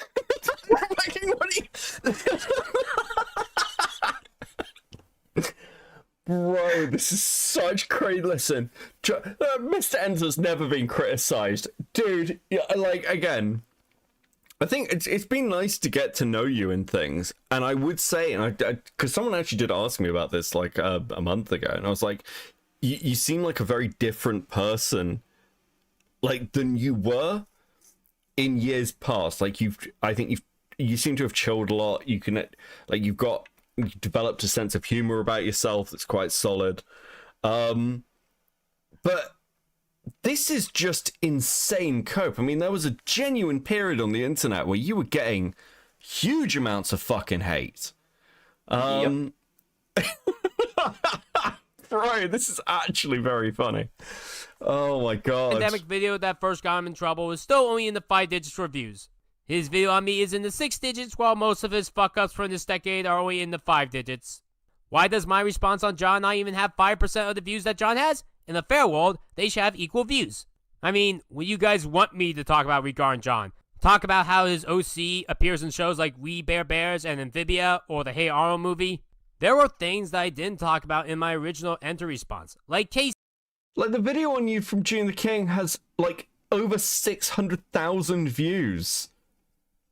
I don't understand this. This is fucking crazy. So Casey was a troll who falsely claimed that Hope, the person that Rebecca financially and emotionally abused, doxed him, which caused her a great deal of emotional turmoil, before they themselves had finally admitted that it was all made up. Also, this pedo statement is referring not to Crimson, but to Casey, because he has an open crush on Casey from Pokemon, a 10-year-old girl. At first, I thought people meant Casey Alexander. Number 4, Uncle Grandpa, any episode. No, this has literally nothing to do with its showrunner, Casey Alexander. My refusal to review an episode from Uncle Grandpa is solely on the show itself. But it was really this Pokemon lover. I never denied that I didn't have a conversation with him, but I did have no memory of him at all, which is why I didn't talk about him originally, and why I still have nothing to say on the matter, because I don't have any memory or interest at all. I will give credit to myself, at least I was punching up. Going after people higher than you is definitely better than going after those that are lower.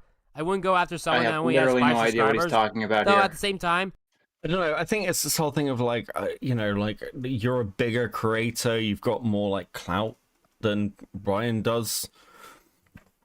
I personally think this argument's bullshit from a commentary perspective. I think I've heard other commentators have said this. Like, to me, I was having a conversation with somebody like, oh, I don't want to cover club shit drama like little people anymore, because, you know, to grow you need to strike at the bigger people. You should be hitting, like, I'm like, dude, if something's funny, it's funny. Like, I don't really, I think that's a if someone's like, I think the only line I've really got, if someone's just like a random chatter, I'll tend not to like do much. Like I won't A-log people who like annoy me on Twitter. But if you're a YouTuber, like you're a YouTuber, you're putting your opinion out there. And just because you don't have, like, especially nowadays where sub numbers just don't mean what they used to, because sub numbers are like a terrible indication of somebody's reach. Yeah. It's, you know, it's just like, yeah, sure. If you've got views, like if you've got a video with like, I don't know, and again, like with STARGIANT, they're not the biggest person ever, but they had 70k subscribers. That's not nobody, especially in the time when they got it. That's like a legitimate, that's a fully legitimate channel to go after, I think. Brian Mullins is hilarious. If that's punching down, then I don't care. Brian Mullins is a treat. I remember this line from Alex Rochon that stuck with me. You can debate the merits of punching up versus punching down when faced with perceived prejudice, but frankly, I'd rather not punch anybody if I can avoid it. Everyone has their own individual struggles, and no one person in a group is dealt the same hand. Oh yeah, finances. So let's talk about Grace. Yes, Grace used to work for me. She was one of the 3 people to ever complain about my editing prices. Here is a pie chart of the percentage of editors being fine with me versus those that hated me. Charts don't lie. More editors that have worked for me love what I did, while less hated me. I still love my editing, for the record. I gave Grace a $300 refund. I wonder why that was never brought up on regarding STARGIANT Productions. Oh wait, I know why. You want me to lack empathy and make me look cheaper than Mr. Krabs. You don't need to state anything good that I did to help your side look better. Yes, people in court cases unfortunately do this as well. Also, despite me being on John's server, I didn't join the Grow Around discussions. And so she thought one artist can get the animatic done by the 18th, starting on the 13th of July. You might not be too into the animation world, so you might not know how insane of a request that actually was. Yeah, STARGIANT wanted someone to do a full animatic for a 22-minute episode in a week. Wait, when you say a full animatic, do you mean like the entire video? Like the storyboards that are put together in motion to make the skeleton of a cartoon. What? In fact, bro, I felt bad. Like I got like so Rotting does a lot of animations for the channel, and I actually commissioned Rotting to do something specific.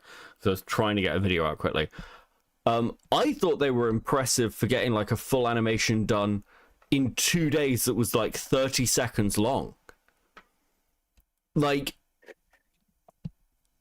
I was like, that's incredibly fucking quick. How the fuck?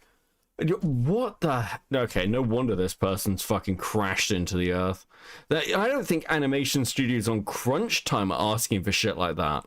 A professional team about 2 weeks to do what Rebecca wanted a hobbyist to do in 5 days' time, when pay was never even mentioned. When I finally figured out what happened here, this was a major factor in her firing. Oh my god. Okay, let's play defense. I only suggested the idea of hope for a birthday present for John to try and cheer him up because John was so depressed and I was sad about that. Here's the thing, I only had that idea for like 5 minutes, yeah, probably longer, but at the time I decided to, oh my god, I'm not reading all of this. Holy fuck. I can't. It's hurting my brain. Okay, more and more I'm convinced Ryan needs to be locked up for good of everyone around them. Thank you, Cutie Apple Pie, with the 5. Oh my god. No, okay. Oh my god.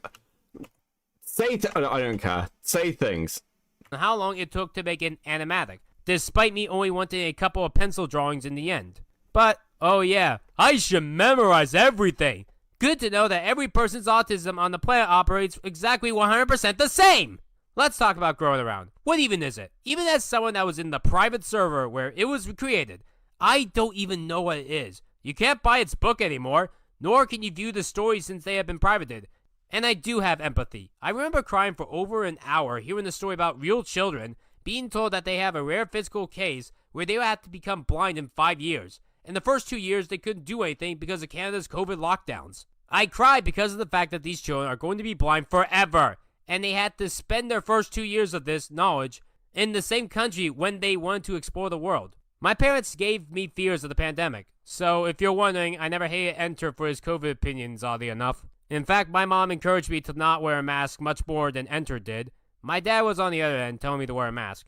I don't get people like Karens that can't wear a fucking mask for 5 minutes at Walmart or shopping. Try wearing a mask for 12 hours a day straight. Okay, not straight as breaks existed, but otherwise, more or less 12 hours straight. That was me. I was perfectly fine not telling anyone about any of this. I didn't even tell anyone that you got fired until you started talking. So you didn't care about telling people that I was fired. I think that would have made some people confused. I'm sure now I'm somewhere along the lines of Lily Orchard tour.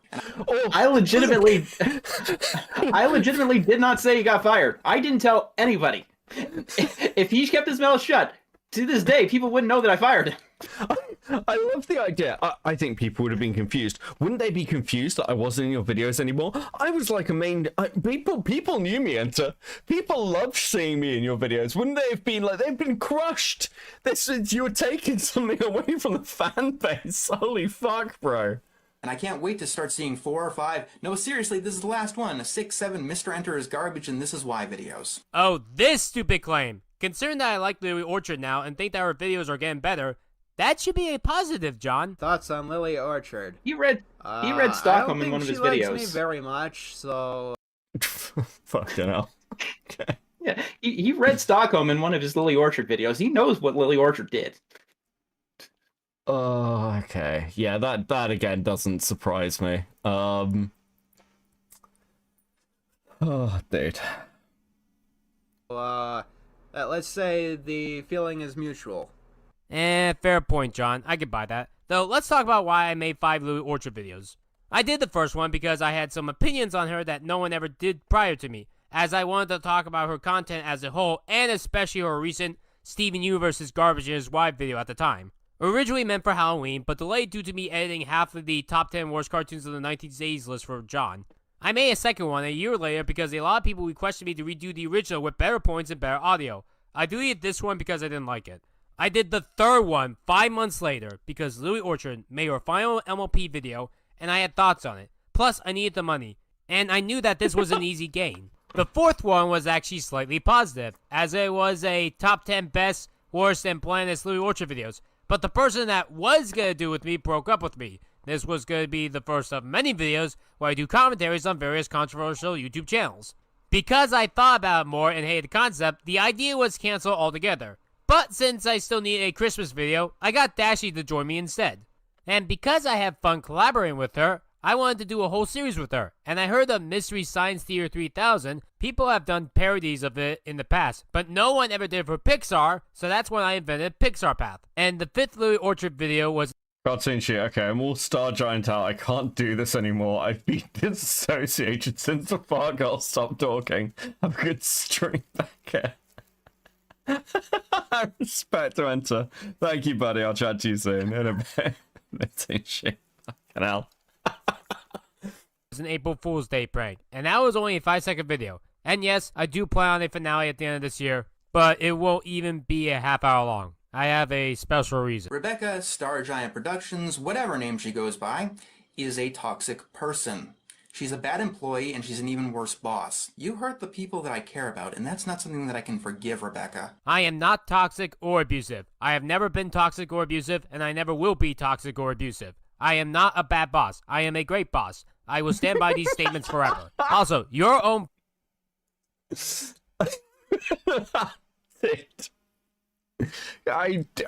Oh, this is fucking incredible. I love the rage. I'm not bad. I'm a good boss.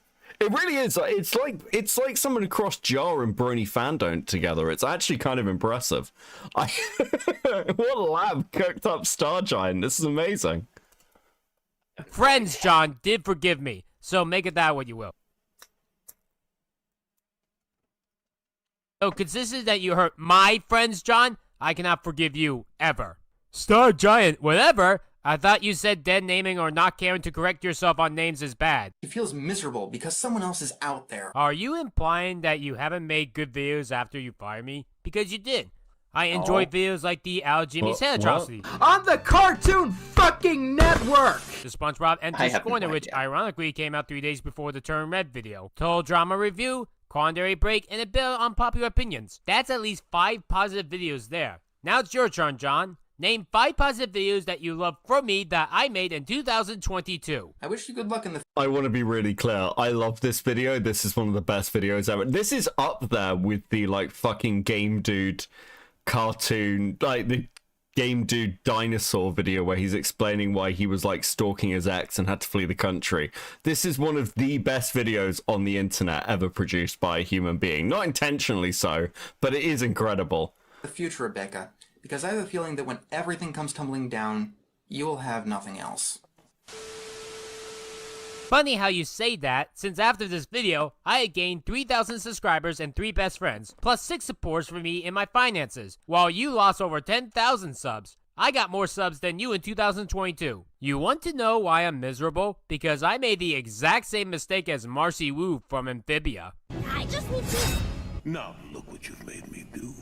I made the exact same mistake. I put too much trust in someone that I cared for. That's why I'm miserable. And this has been happening my whole life, but we'll get to that later. Ironically enough... Hey, thank you so much for the 20! Thank you, Cheese. That's super based of you. Very generous. StarGiant is to enter what Game Dude is to AVGN. Yes! Dude.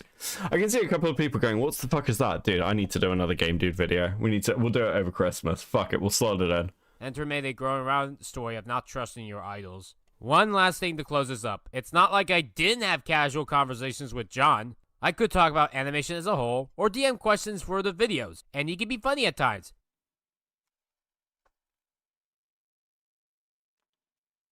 Even explain the meaning of Brad to me, because in the Teenage Robot review, I did not know that Brad was a cursed name.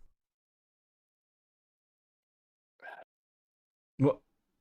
Why so is this that's silent? all that I got Okay. to say on John's video about me. But believe it or not, all of that was not why I decided to make this video. If you notice, the video that John has on me has over 200,000 views, while mine doesn't even have 20,000. In fact, mine only has a little more than 5% what John has, meaning that not everyone can see both sides, implying that a lot of people commented on John's video, way more than mine. And we're gonna go through some of them. Not all of them, as that would be ludicrous. Addressing things like DC superhero girls aren't bad aren't necessary here, but the big popular ones that did strike a chord with me, those we will do. We're gonna be censoring out their names, as I want to keep them private and protect their innocence. These are all from John's video on me, their comment section. Alright, let's go. This comment has aged like milk. Like how? No, seriously, please elaborate when you have a controversial opinion like this. It's very worrisome when some random on the internet that you never heard of calls you your friend. And yes, I've had several people do that to me. Rebecca doesn't treat the people she hires. I don't treat the people that I hire what? Good? Bad? If you're being serious, you need to be grammatically correct. Apparently there were a lot of comments of people saying that they haven't watched MrEnter in a long time, yet somehow the algorithm brought them back to this. Even though the most viewed video from John in 2021 was his top 10 worst SpongeBob episodes list, and even in 2022, 2 videos had more views than John's response about me, those being the little Ellen anime atrocity and the turn red video. I would see what was wrong and fix it. People have said that I failed to look inward, but I couldn't when I had no one to talk to and all my sources were blocked off, so I couldn't view any evidence or conversations. I don't know, because it was 6 months ago, in a public place. A place that gets a lot of traffic and activity. So John forgetting a conversation from 6 months ago that he has access to is fine, but me forgetting a conversation from an even longer time period, being 9 months that I have no access to, is unacceptable. Okay then. People are haters because they hate something that she likes. I say right at the beginning of my Ralph Breaks the Internet video that it's okay to hate Ralph Breaks the Internet. My brain hurts. My actual brain hurts. Can I get compensation of some kind? Is there a StarGiant, like, you've been hurt mentally fund that I can, like, apply to? I mean, there's a lot of people in line. Ryan's wants to talk about proper speech considering he talks with a baby voice. I think infants saying their first words are more eloquent than fucking Ryan is. Thank you for the 5 though, Opinionator. I can't stand the silences with the weird, like, text. Do these people not think before they speak? And I put tons of effort into my videos. The editing is not that important. The writing is. Well, actually, the editing is extremely important. It really is. But the writing is more important. I don't put that much effort into editing all the time because it is 100% unnecessary in the grand scheme of things. Your writing will always be more important than your editing. Plain and simple. Although yes, you should still try to put effort into your editing. Some people got mad at me for not being serious with my original response, and I guess it's because of the opening with Dashy singing that I'm Mary Poppins y'all song.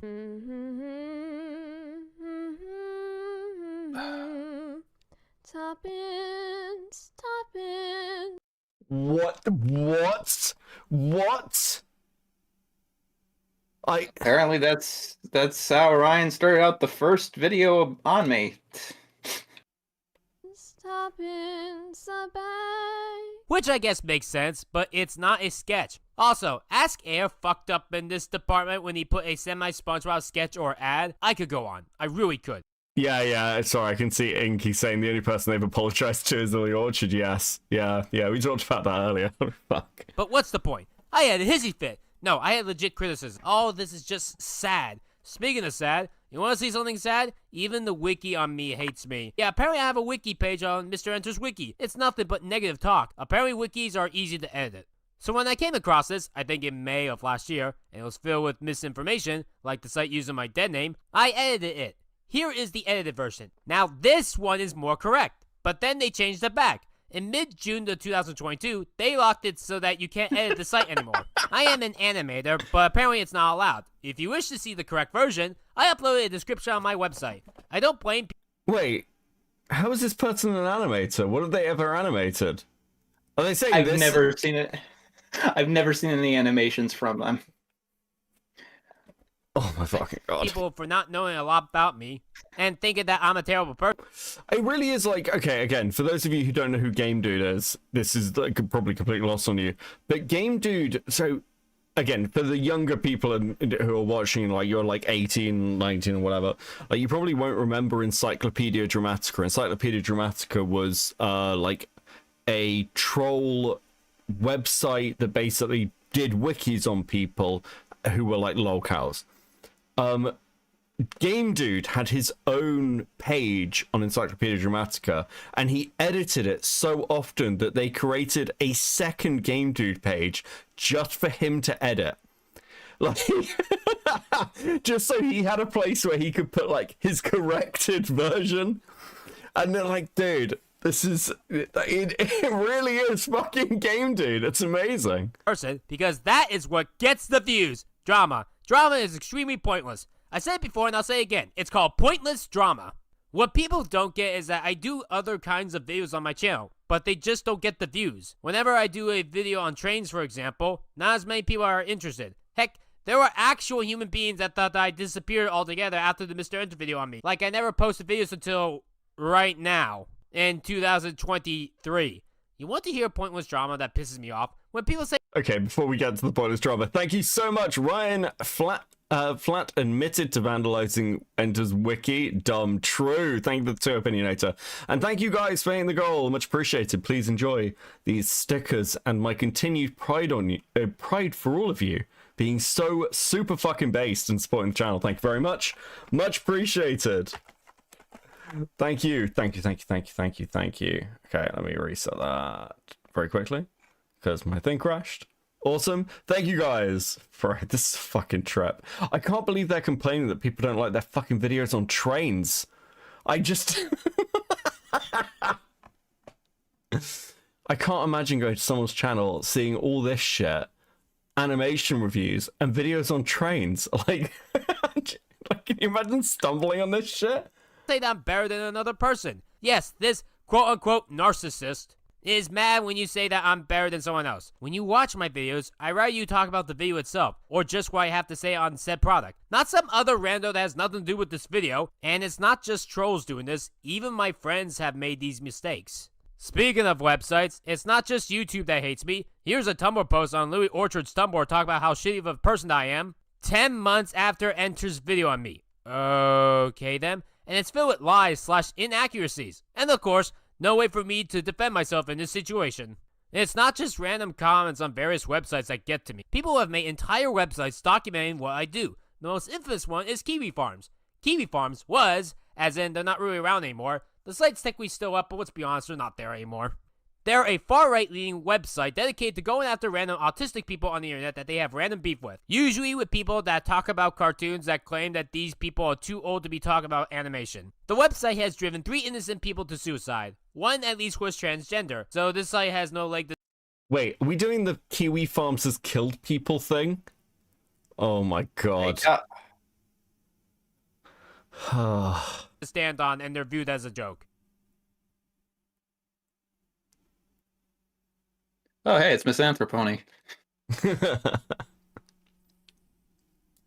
He has editors of varying quality. To be blunt, StarGiant should not be paid for the work they put out for Enter. It's so surface level that I was just doing better stop back in the review days when on the only him thing really I got did to him, edit didn't was it? my phone. Yeah, it really fucking did. Or at least we know why he just stops in this. Not only does his editor reuse the same clip over and over in a bad quality with multiple watermarks all over it, text used to show whatever song is playing is large, in the middle of the screen, has no good transition such as a fade in or tween, is in basic Arial font, and has no outline to make the text pop out, and therefore is hard to read on the multicolored changing scene. Not only is the sound effect a little too loud, but also it's very slow in the beginning, and it doesn't even look like the image gets smaller as it goes up the mountain, which I think is what they're trying to convey. Disregarding the badly cut out silhouette that somehow changes size and shape over the course of a single shot, there is an image that isn't even HD being used. How do you not notice such a big error there? Star Wars! Blame the Walt Disney Corporation for that one.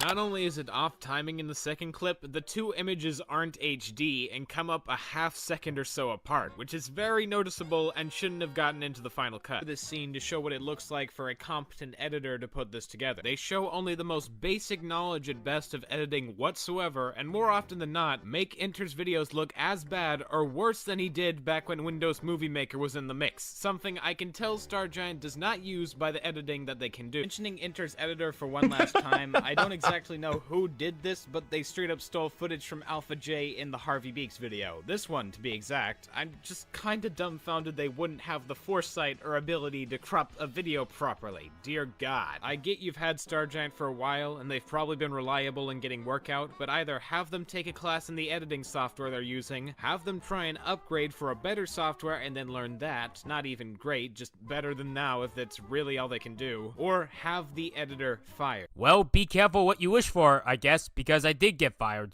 Also, I wrote all my actual thoughts on an old comment that I still stand by. Also, some of the clips shown that are good are actually mine. Because my editing gets right to the point, sketches usually take things off topic.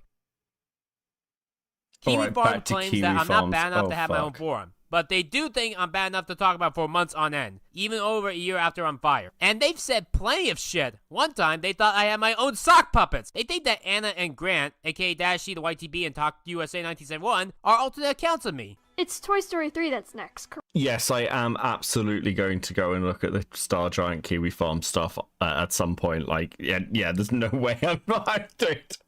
I'm going down the rabbit hole. Fuck this shit. This is it's fucking amazing. Correct? Yes, it is. It's one of my favorite movies. Same here. I like it. I prefer 2, but I see why others have it in the top tier. 2 is my favorite as well, but I love all 4 Toy Story movies. My personal favorite is the first one, though the third one is my second favorite in the franchise.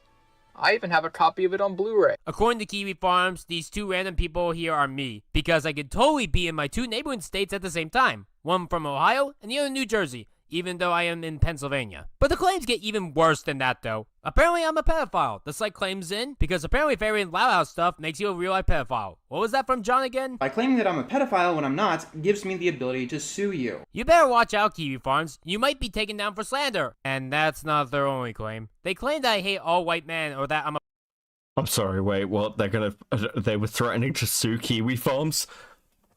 Oh my god, no wonder this person's life fucking spiraled. Holy shit. A person of color, even though I am a white trans woman. I have a rule about my takes. If they are 2022 and onwards, they are fair game. But anything 2021 and prior is not allowed. That is my rule. Because 2021 and prior, I wasn't really good at editing or reviewing. And yet, I had a couple of editing jobs. And you know that people that have hated how I edit, I still talk to, right? Like I'm friends with them. Crimson Mayhem said that my editing was shit. My girlfriend Ouija Slayer said my editing was shit, but that was years ago. Now they say that my editing is amazing. I said shit back then like saying, Boss Baby's pedophilia. You know that this is not the case and was probably me being a dumbass listening to Joe Apocalypse. But if we're going in that regard, on that crazy train, remember when Game Grumps used to have videos with JonTron saying the N slur on the main channel from all the way back in 2012, and yet they didn't get them unlisted until June of 2020, a week after George Floyd's death? Remember when LEGO removed all of their sets that had police officers on the same day? Or Paw Patrol removing the police officer's dog? Or how Twitter stopped talking about COVID and Black Lives Matter in the fall of 2020 and treated them as if the virus was over and that racism was over in 2020? I remember the past, but maybe COVID creates memory loss. Despite me getting it in October/November 2020, the one that pissed me off the most was them saying, and I quote, "too narcissistic to commit suicide. I need the..." I'm losing my mind. We're talking about Kiwi Farms, and then we're talking about fucking JonTron and racism and fucking George Floyd. What the fuck is going on?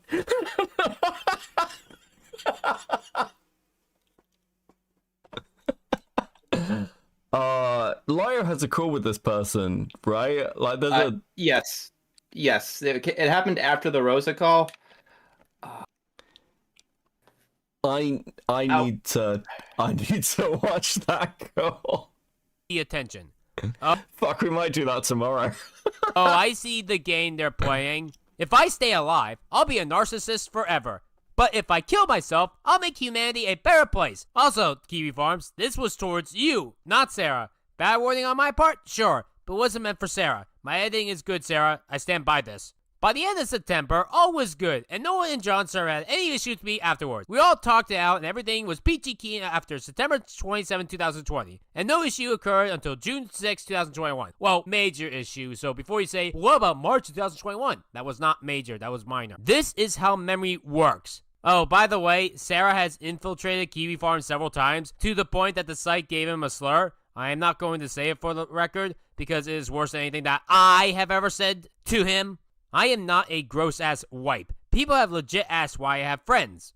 Because apparently, random internet conversations are all that I am. And yes, Kiwi Farms go after my friends like Jenny's Secret, despite her not doing anything wrong. I'm not horny on main. My videos are my main. Why don't you just block the person that you hate? You mean you think I already didn't do that? I did, but there's more to it.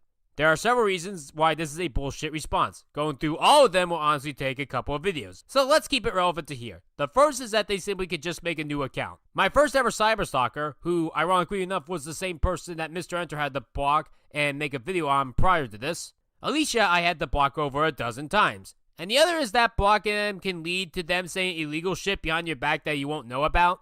Wanna know why I don't have a public Discord server? It's because of the fact that people have used it to troll me. So you have to spend money now if you want to get to my Discord. And you have to be 18 or older. Half a year ago, some troll made 6 accounts specifically to... Sick. I'm sorry. Fucking hell. Okay. Every line of this is just a new reality. It's just a never-ending spiral of fucking insanity. If you block someone, they say illegal stuff about you behind your back, apparently. Oh, I need to block more people. Holy fuck, that's... it. Despite me and accused me of a crime, that being the Ronnie Ann drawing. Seriously, people, if the drawing in question is not based off a real person, then it is not a crime. That's why Big Mouth is allowed to exist. Though yes, the drawing wasn't even sexual, still not showing it here. I still like this one line that I said. You must have a sad, pathetic life going after controversies for me from 2.5 years ago. And I stand by that, because if it's from a long time ago and resolved, then what point is there to this pointless drama? I mean, if it was recent, that would be one thing, but it's not. People like John and my trolls have told me to get off the internet. Yes, I'm serious. Because I'm fairly sure it slipped Rebecca's mind that being a YouTuber is optional. I will never do that. Mostly so that I can stop these accusations, like the ones on me about Nekopan, but we'll get to her later. Now, let's fucking go. For this Kalmadonna person, I actually was fed up with them for creating 6 accounts to try to mess with me. So when I respond to them, I decided to not give a fuck and start playing pretend and sound like a sugar-eyed 21st century cartoon girl. Can you blame me after dealing with so many trolls? This was not the first person to throw this accusation at me. But you guys are right. I'm the worst human being ever. Have you heard that my editing is shit? Even though 3 different people hired me and I got money through them in some sort of fashion? Did you hear that I'm a pedophile? Even though the person that was trying to get me to become a registered sex offender proved to be a liar and all the evidence was debunked by me when I talked about it to the police? Did you hear that I drive innocent people? I'm sorry, wait, what? Hold on. They talked to the police about this? Apparently? Holy fuck, the things I would do to hear those conversations with the police officers. Just almost anything. Holy fuck. The suicide, even though that I was able to debunk it in the past, even in this said video, and the person that claimed it forgave me. Oh wait, I'm not worth following because apparently no one has time for the preaching madness of the conspiracy type, whatever that means. No, seriously, what does that even mean? And yes, Kiwi Farms Dead names me. She fails to realize that shutting the fuck up is a better course than to make an hate-ass apology. You do realize that people have always said shit on me for not speaking up, right? If someone is wrong about me, I will speak up. This is why this video here has to be made. If you Google or YouTube search my name, STARGIANT Production, you don't get my videos. You get videos from trolls shit-talking me with them not even having 100 subscribers. Yet often their videos that shit-talk me get more views than my current videos. I'm at over 74,000 subscribers, and often these channels don't even have 1,000 subscribers. I have flaws. I am never going to deny that. But it's kind of like that one Friendship is Magic episode, Fame and Misfortune. Heck, people actually claim this about me in my original response, or say that I'm like the real-life Starlight Glimmer, because the Starlight Glimmer in real life would have their older brother assault you because you were trying to get your old yearbook that had a real-life dead friend. But I'm getting ahead of myself. What? What was that sentence? Heck, people actually claim this about me in my original response, or say that I'm like the real-life Starlight Glimmer, because the Starlight Glimmer in real life would have their older brother assault you because you were trying to get your old yearbook that had a real-life dead friend. But I'm getting ahead of myself. What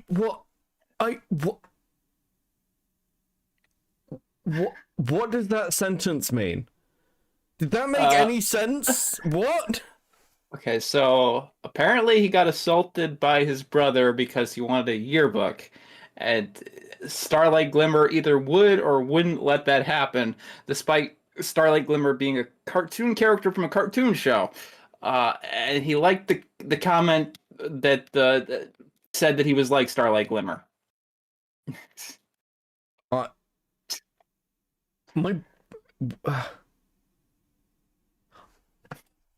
I don't know what to do with that information at all. I'm very lost. What the fuck, that sentence, man? It's not your fault. It's every pony else's. They're just focusing on the wrong things. I have flaws, and I have fixed them, and I'm pretty sure that I still have flaws to this day. You want to hear one of mine? I have a hard time saying no to people of all things, because I don't want to cause problems. I just want everybody to shut the fuck up and be nice. Let me ask you a real question here. What can you say that's bad about me that's not from John's video on me or any troll video? Name me 5 things, and then we'll talk. We all make mistakes, but we can either run from them or learn from them. I choose to learn, not run. It has always bothered me when people go after my old Bad Lily Orchard videos. People requested me to make more videos on her for years. Like, yes, she's bad, but can you please move on? There are plenty of worse people out there. Also, don't make shit up on her. That's wrong. Do you think I'm a neat, like, mystic mongrel? Someone that just stays inside all day, has no life outside, and makes potshots on the internet to people that are better than yourself because you do not apply to yourself or anything? No, I am not. I have a lot of different hobbies outside of animation. I play video games. I take walks. I take care of animals. I read books. I write. I play with toys. I watch...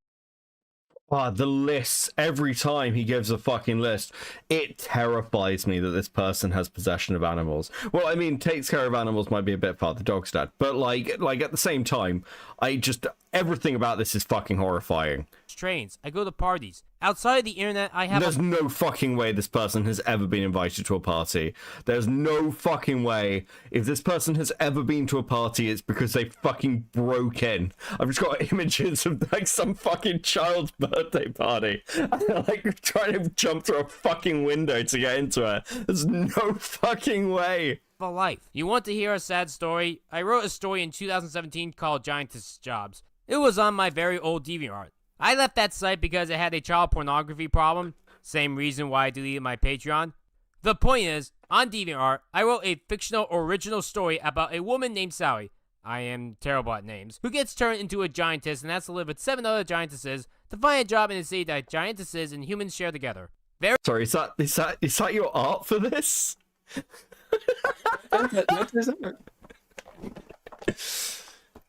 Oh my god, this is amazing. Dude, somebody, Killjoy, my little fucking researcher. Killjoy, can you find this?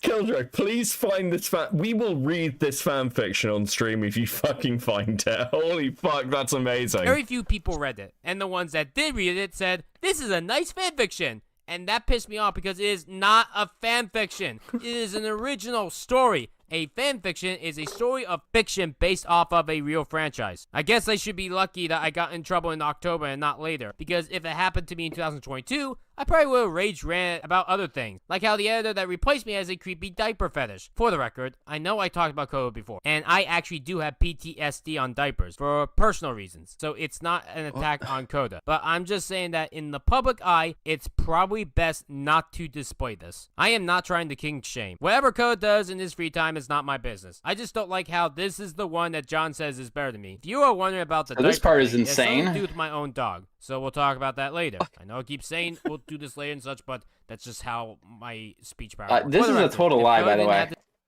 way. have He does not have PTSD on diapers.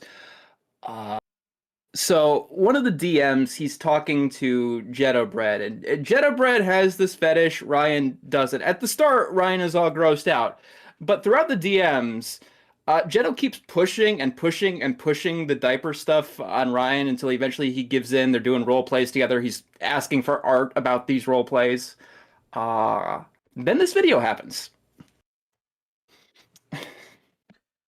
Okay. Dude.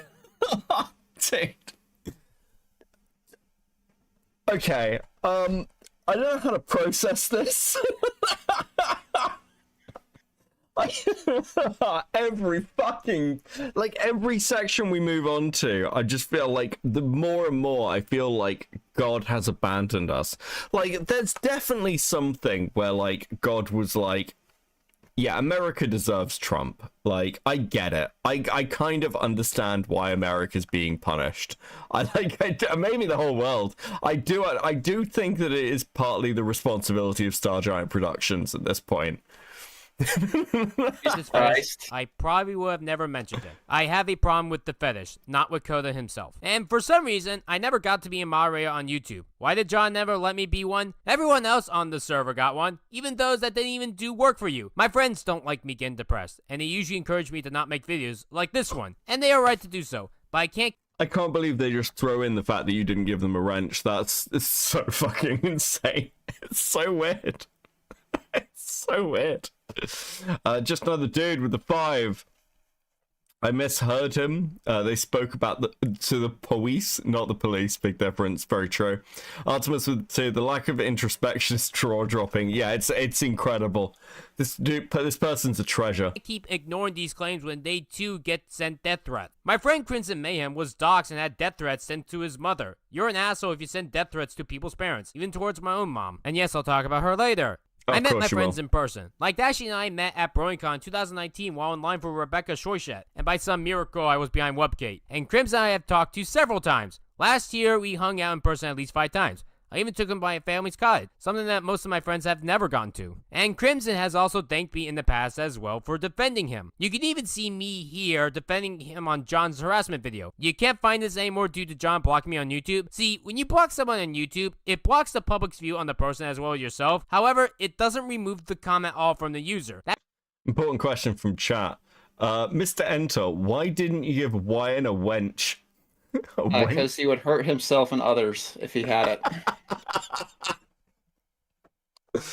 That's why I'm able to still view my own comment. Comments and forums are one thing, but I'm pretty sure you're more interested in response videos I get on shit that I did in 2020, but the views remain 2021 and 2022. Here's a thing from Otaku's anime official making shitty views on me. Okay, I don't forgive you. Herb, I said I'm sorry. Yeah. And I do not forgive you. You know what your problem is? You want to think of yourself as the good guy. Well, I know you better than anyone, and I can tell you that you're not. In fact, I'll be right back. This is a little bit too much for me. if you Yeah, just to yourself that yeah, take your time. you're a selfish goddamn coward who takes whatever he wants and doesn't give a shit about who he hurts. That's you.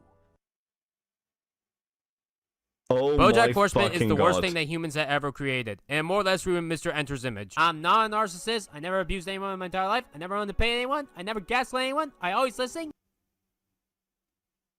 Please stop! Leave it alone, you guys! No, keep away!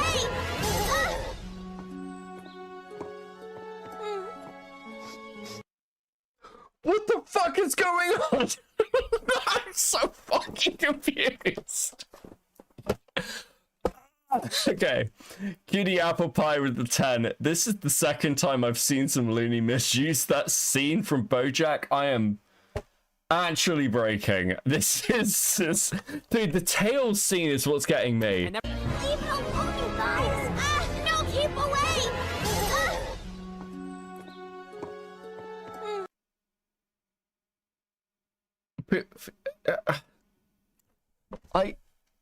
I am so fucking broken. Did you even watch my video entirely, or did you just watch the ending? By the way, people do change, John. Stop pretending that they don't. You will like this man because I do, and I want everyone in existence to find him flawless. I said nothing of the sort. What is this? A joke video? And they can change for the better, like me. I noticed that when people hate me, they usually don't seem to watch my videos. I mean, John Flyout told me that he's never seen any of my videos, and before you say, but this person, keep in mind, I didn't say all, just normally.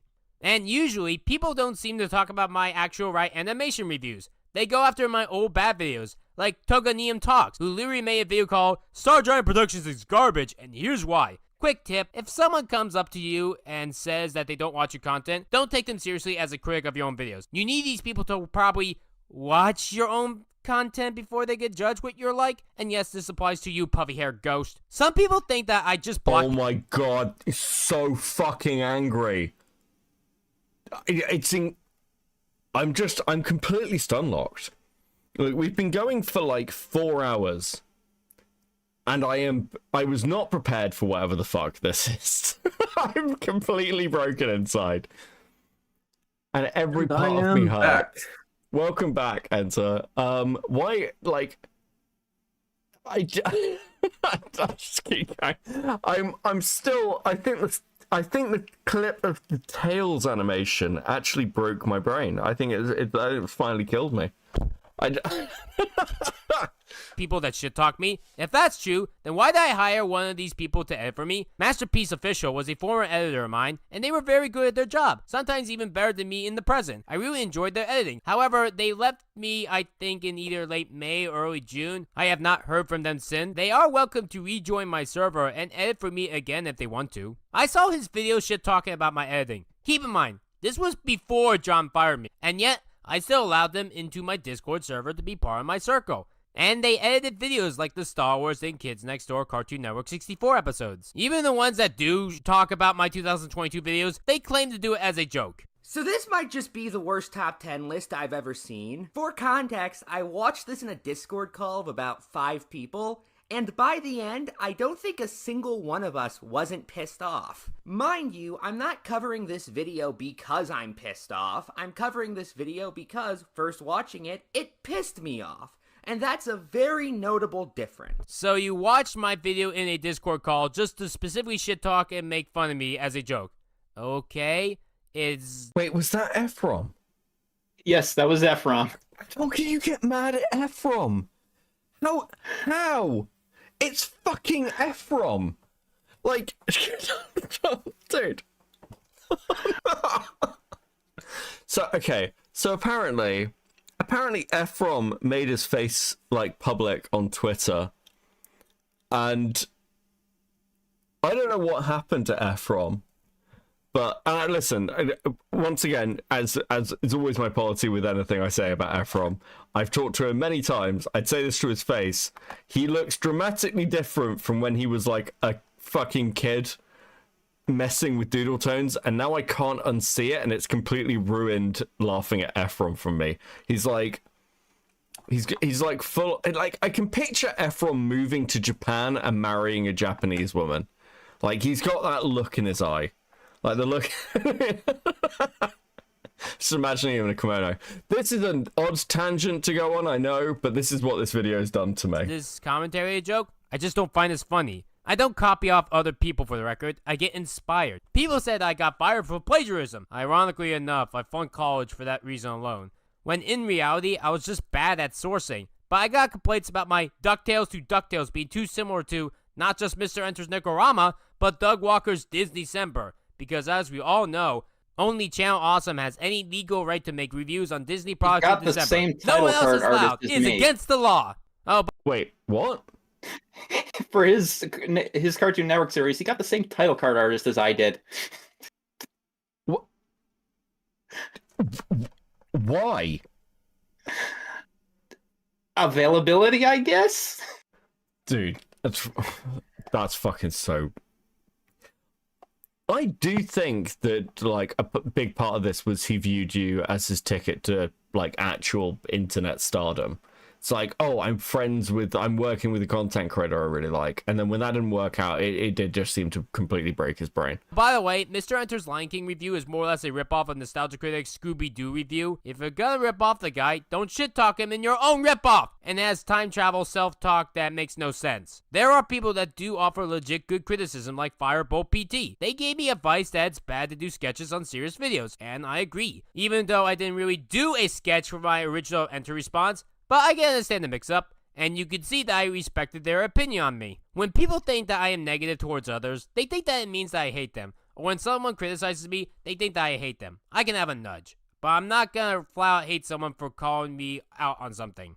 Doing it incessantly or being 100% wrong and not listening to reason is a different thing though. Like me hating Sarah's editing. It's because that 3-hour Loud House thing had bad cuts and blurs. Meanwhile, each Nicorama I had to do 3 hours back to back, as in for 21 days straight, and it made me lose my sanity. So I have every right to be mad at Sarah for gloating about getting it done fast. As we learned, speed is not a skill. Speaking of responses though, the only person that was nice enough to listen to my side that is not in my friendship circle is Ask Air. He's the only one that actually listened to both John and I's sides, and it didn't just jump on John's side like everyone else, even though the video that he made is shit and side with John and not me, but whatever. At least Ask Air, ironically enough, asked me questions, more than any that John or his team did combined. That is a very sad statement.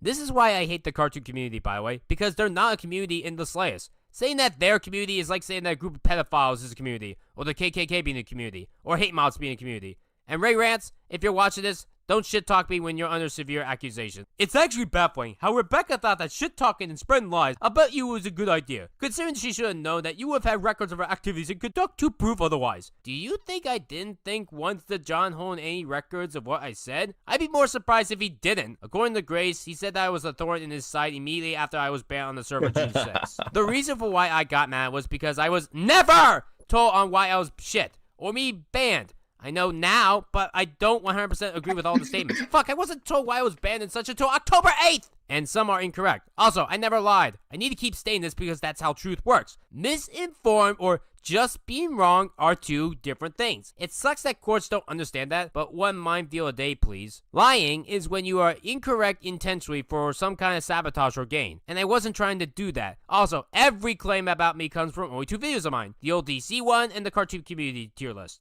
Despite the fact that my channel has about 200 videos. That's only 1%. Here's a pie chart on all the videos of my channel divided into categories. This is who I am. See, when people make response videos to slander... There's a fucking pie chart? What? Yeah, there's a pie chart. Malicious? It's what? Oh my god. How do you pie chart this? Of the videos that he made. Oh my god. Good morning, Daddy Beckett. Here, have some stickers. I think you need them. I know I do, and I've just been here for 15 minutes. I'm proud of you. Thank you, Kicken, for the 50 Swedish crowns. Much appreciated. Of my channel divided into categories. This is who I am. See, when people make response videos to slanderous claims, they usually end up like Sienna May. I've done nothing wrong, Oh, I won't stoop that low. I definitely did a lot of stuff wrong. Seriously, picking Sam Smith's Young is literally the worst song ever to use for an apology video. Any song on earth would be better. There are over 100 million songs that are better than this. See, the way that I feel about all this is what I like to call Anya Punch Theory. In the anime Spy Family, there's this cute little girl that goes undercover in the school, but this one boy was being an asshole, and so she punches him in the face so she can save her friend. But because she wasn't supposed to punch him and everyone sees this in her class, they think that she's a bad person, when anyone that watches the show can know that this is a lie at face value. That's what I feel like with Enter's video on me in the public. Oh, this Rebecca person did some awful shit to a couple of people years ago. Let's assume that Rebecca has been this garbage person for all 26 years of her life. None of that, what I just said, is a joke. This is how the internet treats me. By the way, I did mention... This is before they were... Okay, but this... Wait, this is after the Necropons stuff's been outed, right? Yep, this is after they got rid of Necopon. Oh my god. This video came out in 2023, and the Necopon stuff was 2021. So, hold on. So they're claiming that the whole internet thinks they're bad just because of the stuff with you, but surely the thing that's like going to get most people is the aftermath of the Rosa stuff and the Necopon stuff. Yeah. Okay. Bro, the fucking Cope. John in one of my videos while I was still editing for him. Even the premiere comments were surprised by that. Let me give you some examples. Hey, MrEnter, what makes your critique of the Legend of Korra work? For what it's worth, I have watched through the entire Legend of Korra series twice, and I watched through season 1 3 times. I see. You are an avid fan of the original Avatar series, and since you watched through all of that series and its sequel series Korra and paid close clear attention to it, you were able to get through the nuts and bolts of the series and explain it in a nice relative manner. Alright then. Hey MrEnter, why is Rise of the Teenage Mutant Ninja Turtles bad? And yeah, I hear that it gets better, but with how the beginning is, there's no reason to stick around. I see. You say that this Teenage Mutant Ninja Turtles adaptation is bad because the pilot episode sucked. And you didn't even bother watching the rest of the series, when this review as a whole is supposed to be a quick overview of the series as a whole. What? This is bothersome, especially when you have months to prepare to watch one season of a show. In this version, he's every fucking dumbass dad. And yet you show clips of him at his finale when he gets better. In the journal response from John on this, he states, if a character has hidden depths, rule 1, foreshadow. You know, like what happens in episode 2 of the show. So either John couldn't bother to watch episode 2 of a cartoon, or he saw and just didn't care about Splinter. And yes, I know about the editing complaints. For one, I was burnt. Hold on. Again, I can't believe I'm going to do some media analysis, but that's not really comparable to something like Korra, which had like a much higher public profile because it was the follow-on to Avatar, and much higher public backlash because it was so different to Avatar. And I'll probably disagree. I really fucking hate the Korra series, but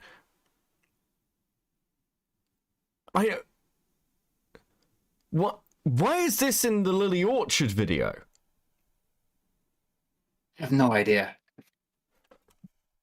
Out from everything, and honestly I just wanted to stop, but John wanted me to continue. But 2, I was not given a good enough direction because A, I rushed through this, and B, John was specific on which clips he wanted me to use.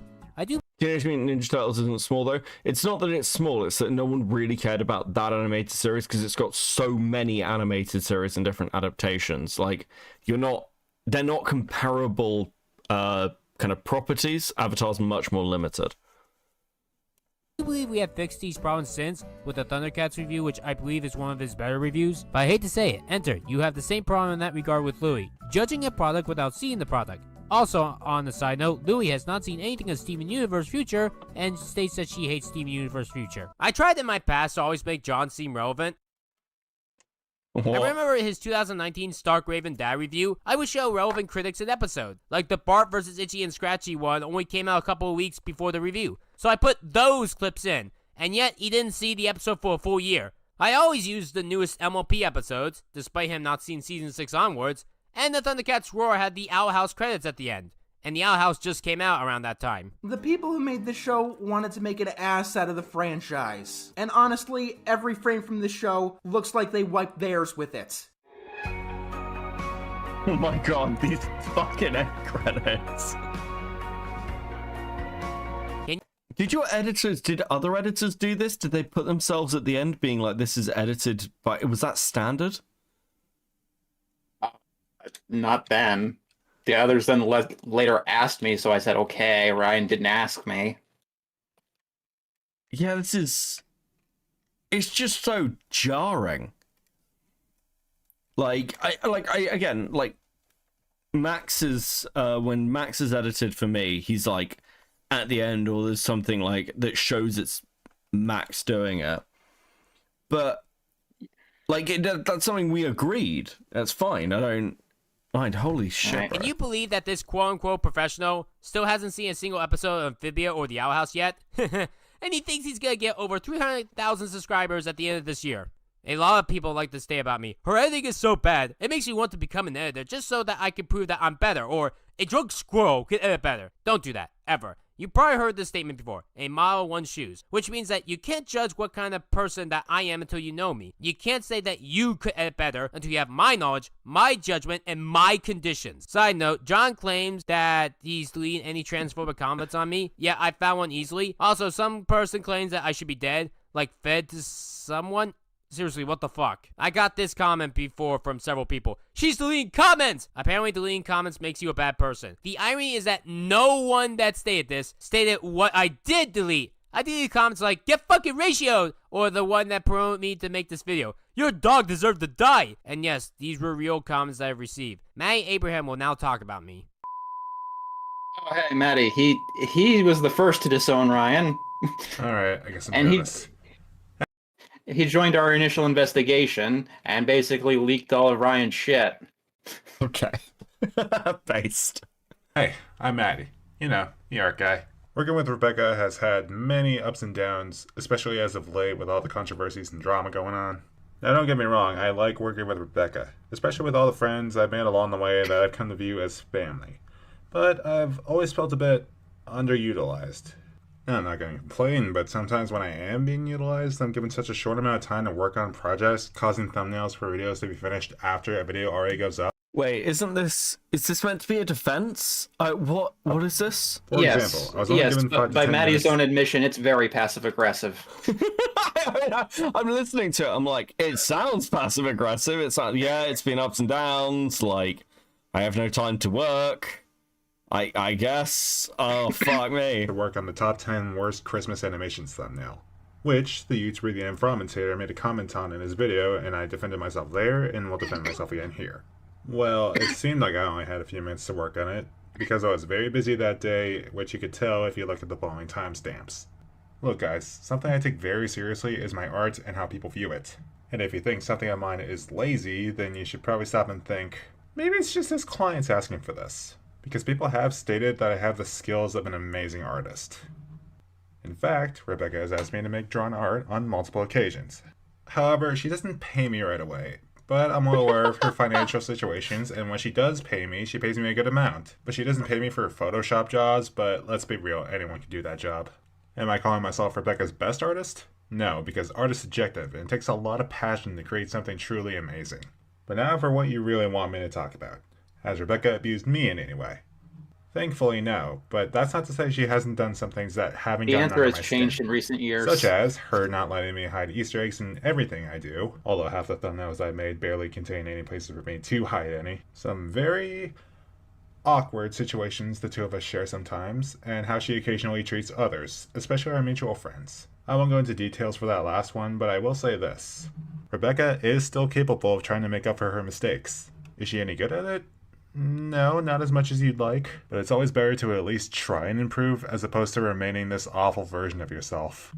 And I still very much think that this video is a bad idea because it may open some old wounds for Rebecca, but I guess it's too late to stop her now, is it?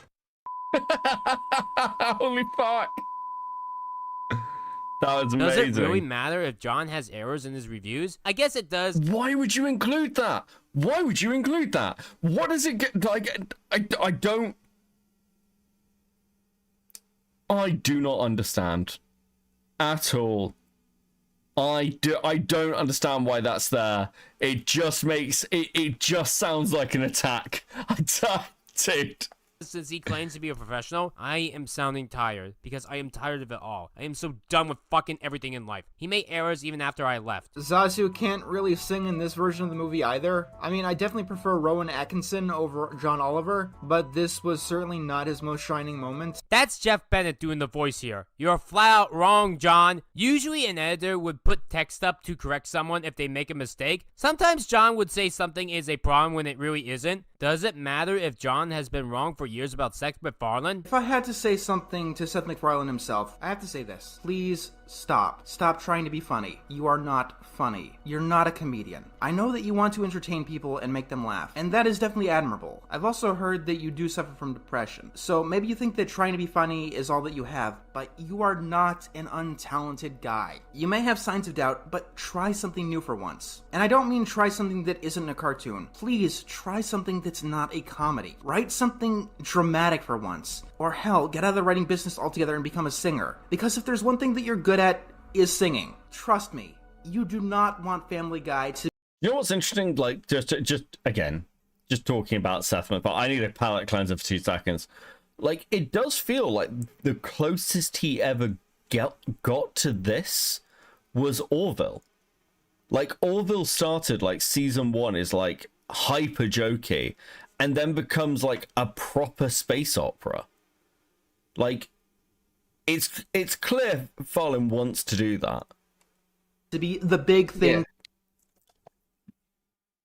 Got a feel for him. He's typecast himself into the funny guy, and he can't still be enjoying Family Guy.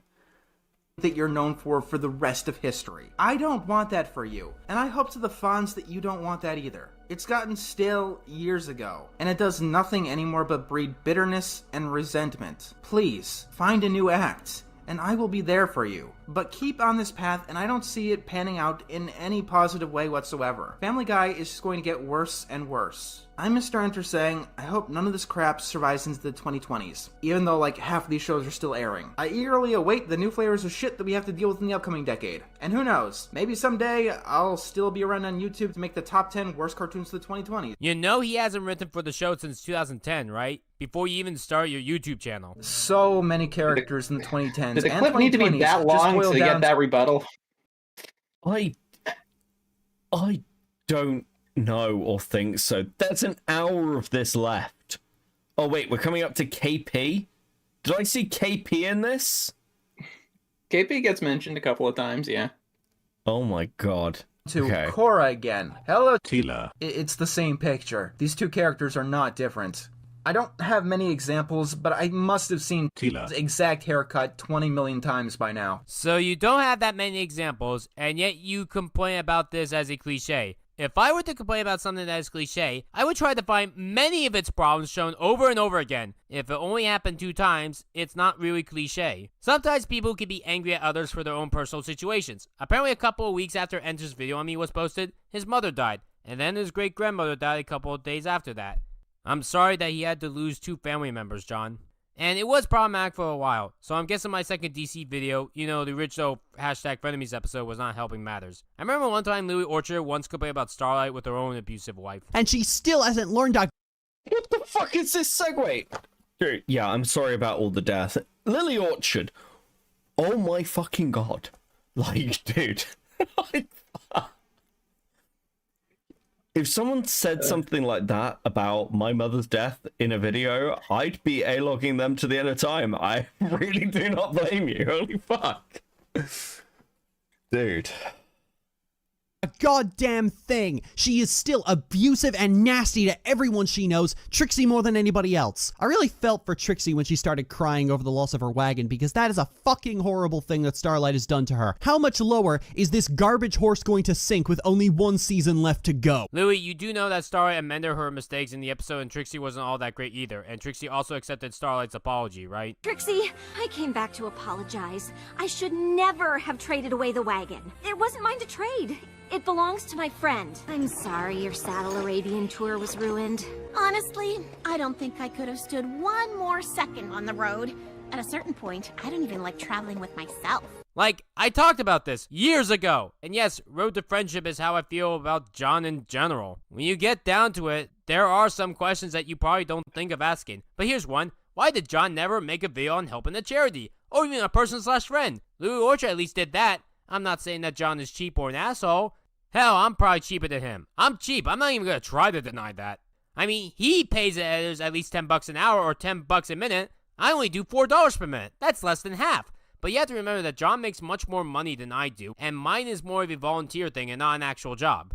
It's just that I'm surprised that John never thought of doing any charity in his videos. Isn't this off topic? No, and I'm gonna explain the why. You see, in school, I was always told to think outside the box, to look at things at a new angle, to try viewing it fourth dimensionally, because if you view something straight on, it's not gonna be interesting. And of course, there's the classic, you trusted this person, he gave you everything, and now you treat him like shit! Right, because Enter never defended anyone before that would shit talk him in the future. One recently deleted channel is that of Monkey Jones. If you don't know who he is, in general, he's a comedian. His other series was videos on— Yeah, fourth dimensionally, I mean, my brain just can't handle how fucking...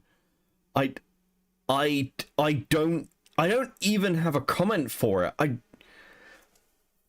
I hurt. I'm in actual pain.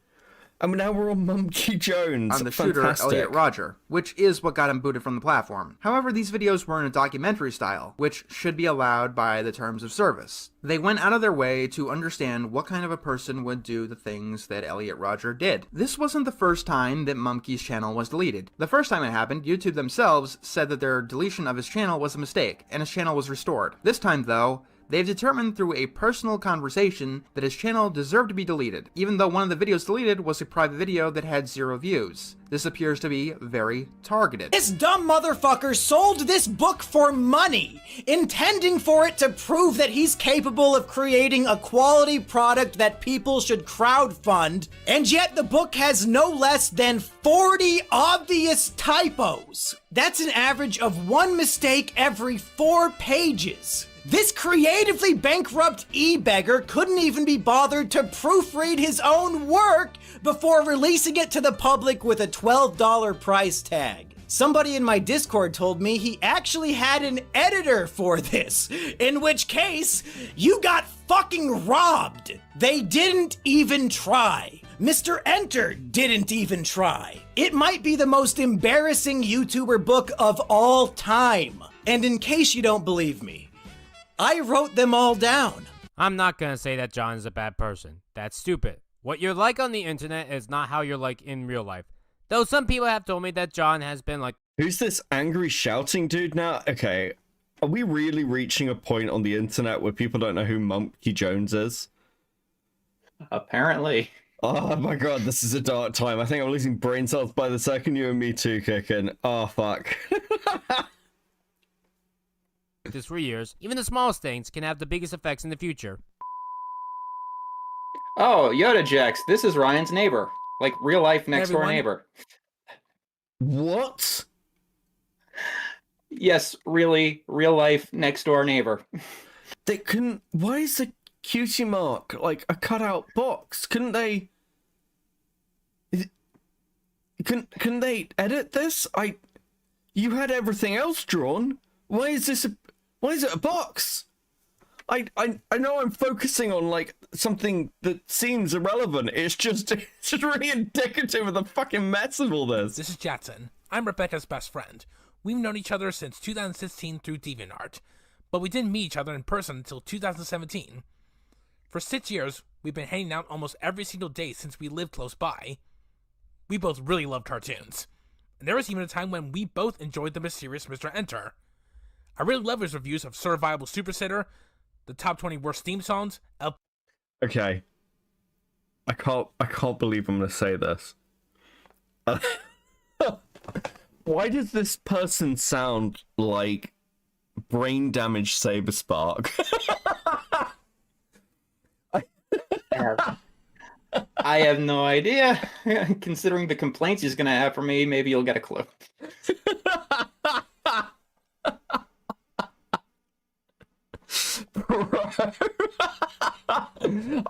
Okay, look, I'm actually going to send this to Saber and be like, bro, we found your mentally damaged doppelganger. bullying and to boom true atrocities. I still love that skateboards. His brain is a fucking skateboard bit. John's exaggeration is something that is good. You know, back when he used to be funny. Or at least thought was funny. Like John, I too claim to be a writer. One of my proudest works is Animationators, where all sorts of animated characters from Looney Tunes, SpongeBob SquarePants, South Park, Frozen, Aladdin, and so much more live in the same neighborhood. But for this video, I want to bring up another story, SquarePants Are Magic, a crossover between SpongeBob and My Little Pony. What? I worked on the premise from about 2013 to 2015. What? And around that time, I was a watcher of MrEnter. He seemed like an expert on what made both shows work, so I thought I would ask him for advice on ins and outs of what I could do. I sent him a note on DeviantArt, but he didn't respond. I don't mind if he didn't want to read it, but he said nothing. I don't even know if he ever read it, or even saw my message. I thought I was pestering him at one point in time. So I said that I was sorry, and to my surprise, he actually accepted and messaged me. After that, I decided to ask him again, seeing that he was answering others. But it never got to me. This happened with Rebecca as well. In John's private server, he would constantly ignore her and talk to everyone else. On certain occasions, that is. I'm just gonna say, John does not care about his fanbase. I know that most big creators don't, but I really did feel like he was the only exception at one point in time. And now he shuns himself from everyone. I don't know why he started a third Twitter account. He's not going to use it for fun stuff, just to promote his videos. And you have to pay him for Discord. And what do you get out of it? Either dead silence from the guy, or what happened to Star Wars fan. He was rude on the ping policy. John could have worded it as, hey, thanks for the compliment, Star Wars fan, but for the future, could you please not use the everyone... I'm sorry, you're getting chewed out for your Discord interactions with your fan base. Is that what this actually is? I'm not reading a fanfiction a decade ago. Oh, dude. This is fucking incredible. Pain, that's only meant for me and my staff. In hindsight, I'm glad that John didn't read SquarePants Are Magic or Animationators. I feel like he would have given me bad advice, considering that he's a guy that wants to remove comedy and thinks that comedy is overrated. In terms of getting my stories public, don't worry, I got a much better deal on Animationators talking to Susan Egan. Yes, the woman that played Bella on Broadway herself. She was also Megara from Hercules and Rose Quartz on Steven Universe, and she gave me very excellent advice that I took to heart. So for me, respect your fans. I can't tell you how many times Rebecca came to me crying about how much you hurt her, John. And to anybody out there who shits on her, claiming that they know the kind of beast she is, take it from someone who knows her in the real world. Yeah, that's right. I know Rebecca outside the internet. As a matter of fact, we're neighbors. We see each other almost every day, like I said. She's like my sibling. We take every chance we can to hang out, and we have been on each other's shoulders for us to cry on. Do we have a perfect friendship? No, there's plenty of times we get in fights, but we remember the good connections and times we had and make up instantly. We sometimes hug, we sometimes cry, we quote a cartoon out of context, we laugh, you know. One thing I know about Rebecca is that she likes to put effort into like normal people do. Like normal people do who are the brony fandom. The brony fandom has so much to fucking answer for. It's actually, it's not good. It's like Hasbro. Somebody should sue Hasbro. Like, unironically, class action lawsuit against Hasbro. Get the Magic the Gathering guys in on it. Okay? Like... So he got scammed, right? Dude, thank you. 5 of the 5. This is insane. Oh, bro. herself. So if you claim Rebecca is a bad person, I say, get a reality check. Here's a scary thought. Do you know what happened to I Love Kim Possible a lot? She was someone that, no joke, had the same issues as me. She was accused of rushing her editors and artists, and even not paying them, when in reality, she flat out admitted that it was a volunteer thing. Just like how I flat out admitted what the prices were that I charged. I had logic to my reasons, and everyone agreed to them before editing. If they didn't like the price, we would try to reach an agreement, every single time. Is this Ryan's Professor Dreadlocks? Yes, it is, Archer. Holy fuck. I met I Love Kim Possible a lot in person at BronyCon 2017 and 2018, and she was very nice both times. Her accusations were in 2016. She debunked them by 2017. And even with this knowledge in mind, BronyCon still banned her in 2019. She was not allowed a vendor table because they claimed that she was a bad person that wasn't good to be involved with children. This is the same convention that showed body pillows to children and had a pedophile in security. And if you need proof of us being both good to our staff, my editor Brian, or B-Degs, can back me up, since he has edited for both me and I love Kim Possible a lot. Legacy is important to me. Say that. Oh my god. Okay, well, this aged poorly. I go to a convention later this year, and then they say that I'm not allowed to enter the convention because of some internet drama from years ago. I know that this can affect me because I was fired for Enter's view on me on the same day that was originally released. There are people that have gone after me that are too pathetic or desperate for attention. Like Call Me Nil, who will make constant troll videos on me every time that I breathe. Star. Wait, hold on. That was Brian, that wasn't Bogsy. That wasn't Bogsy. That wasn't... Right, that's not Boggs. That's a different editor. Yeah. Your lack of intelligence has once again led myself wondering how you even function with that negative IQ. If you guys do not know who STARGIANT Productions is, she is somebody whose ass I slapped the white back into in the past. Despite our difference in subscriber amount, even having around 70,000 does not scare me. It just makes it all the more fun. Sadly, however, Star and I, we got some unfinished business, so let's get the show on the road where I speak about the girl who single-handedly brought down her class average to 0 every year in school. So, you want to try and lie and say that I blackmailed you into saying shit about Rosa Ray Ramsey? Nah, bitch. That ain't what happened. Added yourself and Rosa to Facebook chats to speak about Ray Rants and Necopon still being admins in your server. I tried to talk to you guys through Twitter and through Discord and made videos to get your attention to protect the minors in your server, but I would not expect... Wait. This person who's going on right now has legitimate brain damage. I'm so lost. What the fuck are we even talking about here? Okay, so Call Me Nil is one of the people who tried to get Ryan to get rid of Necopon, and I think he was the one who succeeded by finally threatening to dox Ryan. And that's why Necopon was finally gotten rid of in August of 2021. Okay. Oh my fucking god. Expect you to actually mean anything that you say, because at the end of the day, you are simply a tiny testicled twat who does not even know how a razor works to shave their own facial hair. Now, I want to focus on some of the screenshots that Rosa showed where you and Dar were trying to say that I'm blackmailing STARGIANT Productions with her address. Yes, I have it, but I have not and will never threaten her place of residency. If you watch the video that I linked down in the description below from a few weeks ago, I sent Star their own information to show them that I was being serious about being able to track down Spooky Bones in mere minutes if they were to accept my help, which Star you never did, but Rosa on the other hand, they were more welcoming to my help for a short while, but it appears that it was never meant to be in the end. I now personally give no fucks to help yourself or Rosa if a situation of this sort ever arises again, because when I was shown, I infiltrated your server again to speak to yourself about Rosa to help the situation despite us being at odds. I never saw yourself, I never saw Dar, or any of the others besides Broly lift a finger to help Rosa at the end of the day. And now we get back to the chat. If everything you said was because you believed that I was trying to blackmail you, then you lied about Ray Rant and Necopon, and you only kicked them out of your server. This is like I'm sorry. I'm breaking. I'm actually breaking. I've stopped working.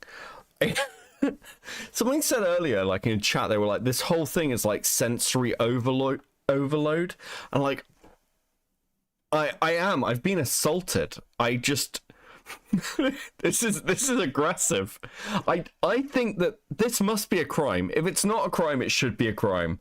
Okay? I don't know why I'm watching this fucking video. I don't know why, like, this section of the video, I don't know why STARGIANT is showing me this. I don't know what the relevance of any of it is.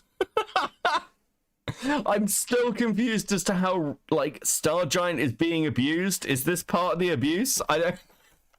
Apparently. Face. That does not sit nicely with Nilsy. Again, I have never and will never threaten your address or anybody else's, even Necopon's, even though I could in the blink of an eye. No. I don't keep it a secret that I have not only your address, but the addresses of several YouTubers, several people I'm against, and several people who I am very close to. But I don't spread it. I keep hold of everything I come across, and I archive every last bit of information that I can in every chat possible for my own protection. Because I know how people are. I have witnessed it time and time again, where people will backstab you in the blink of an eye. So only those who have shit to hide are to be fearful in this instance. And I know what you have to hide, Star. And that also shows that you only agreed with us to protect the miners in your server as you felt threatened. And it makes sense as well. I've been keeping a very close eye on Ray rants secretively. You know, I never stop on that. I watch Ray rants like a fucking hawk, and since you wish to play big balls, and you wish to manipulate shit, I am not having it. Just as I said to Ed before, this is not to call me Nil talking to Spunky Monkey. In this case, it's not Call Me Nil talking to STARGIANT Productions. This is Caden Beatty talking to Ryan/Rebecca Królewski. And no, that is not doxing. You have your name public on your Instagram like a fucking idiot before you try and make that claim. So, Królewski, are you down for a round 2? Because I am more than ready to kick your ass once again for everybody to see. Okay, I will say this though. The music's a fucking bop. I want to know what that fucking background music is. I want to steal that. That's fucking great. I need that for monologues. That's gonna be great. Do you know what we need? Oh, do you need stickers? You're so close to stickers, Kickin. Thank you for the 20 Swedish. Dude, I want that bop now. Nil is pretty deranged. No, come on. That's totally sane and normal. No way is that fucking completely crazy. Nil is a music creator? You don't talk to me. Wait, hold on. Nil is a music creator. Nil makes music stuff on YouTube, and she's not going after Nekopon. Wait, is that music from Nil? Is that their music? It's possible. Dude, okay. I can't want that music now. Okay. Stickers and a cigarette. So true, Kickin. Thank you guys so much. You guys have been very generous tonight, as my brain has been actually fucking breaking. Super appreciated. You guys are fucking crazy based. Thank you so much. Please enjoy these stickers. Let me reset this. Let's get back to whatever the fuck this is. No, because you doxed me. End of discussion. I mentioned Mystic Mongrel earlier, one of my 2 cyberstalkers. The first one was, ironically enough, the one that MrEnter made a video on. She was why I had a hard time wanting to live with Lena at first in 2020, since they were both from New Hampshire. After John made a video on Alicia, she went after me for 13 months straight. She contacted me mostly on DeviantArt. After John's video on me went up, she went on my Twitter to state, I deserve this. Fuck you. That is the nicest thing that I can say about you. Half my family is dead. We're poor and we all have AIDS. And I was born with glass bones and paper skin. Bite me. I still love that jab or joke that I made. I really do. She still deserves it here in 2023. I guess if you really want me to make a video on you, just be a constant jackass to me. Actually, don't do that, or I'll contact law enforcement again. I made a video on her back in May of 2020, but I took it down because it was too similar to what John said. This video that you're watching now is that makeup on that old video. I find it ironic that I now know 2 people from New Hampshire that I hate that practice Wiccan, or claim that they want to practice Wiccan. As for Mongrel, she... Right. So you want to know what's going on? Please. Okay, Help. so Ryan is complaining about a cyberstalker. This was my cyberstalker a long time ago. I publicly told the cyberstalker to fuck off, and then they started cyberstalking Ryan.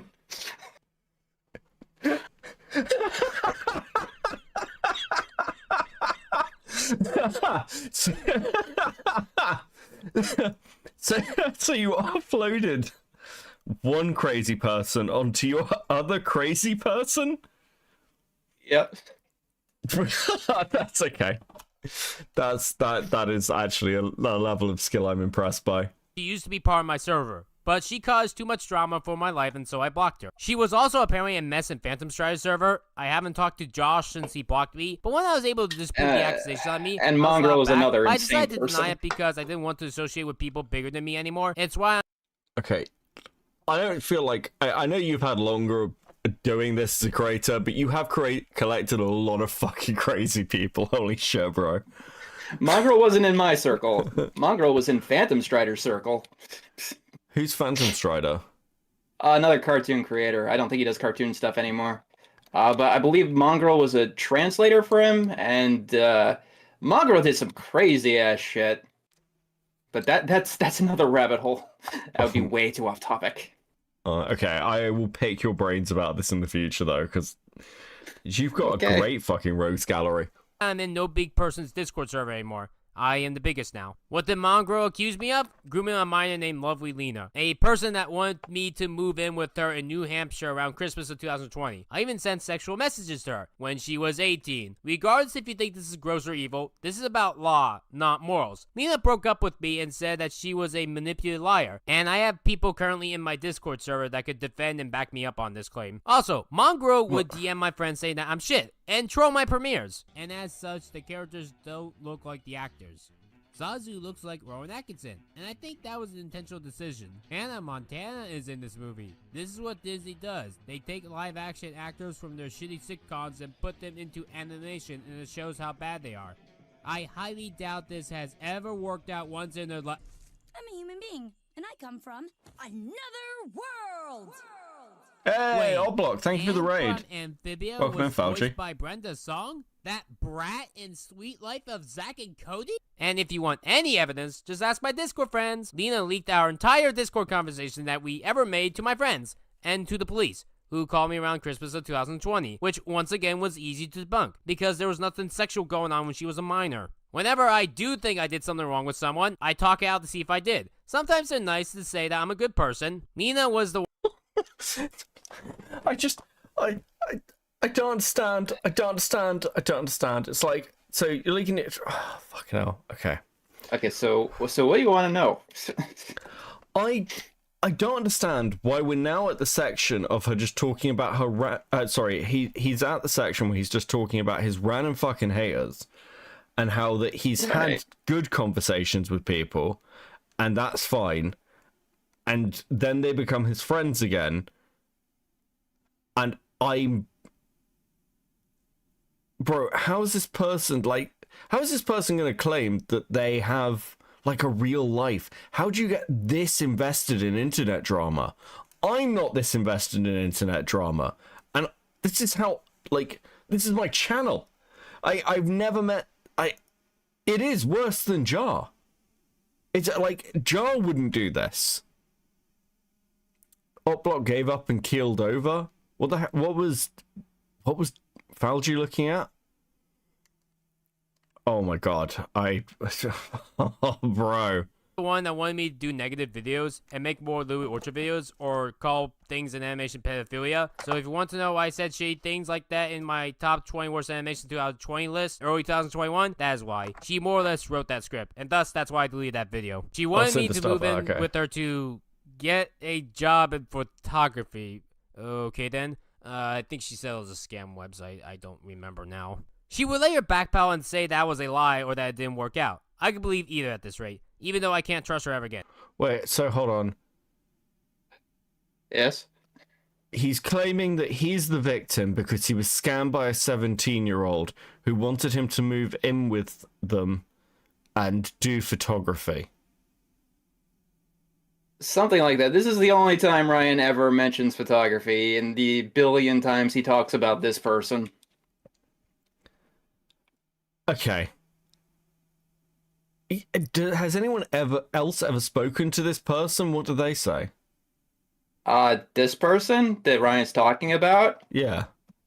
Yeah, we've spoken to them. This is the person that says Ryan groomed them. Right, okay. Yeah. Like, right, this is a weird defense for being called a groomer. Crimson Mayhem with 10. I feel the need to give you some compensation for roasting my former IRL friend. Right. Yeah.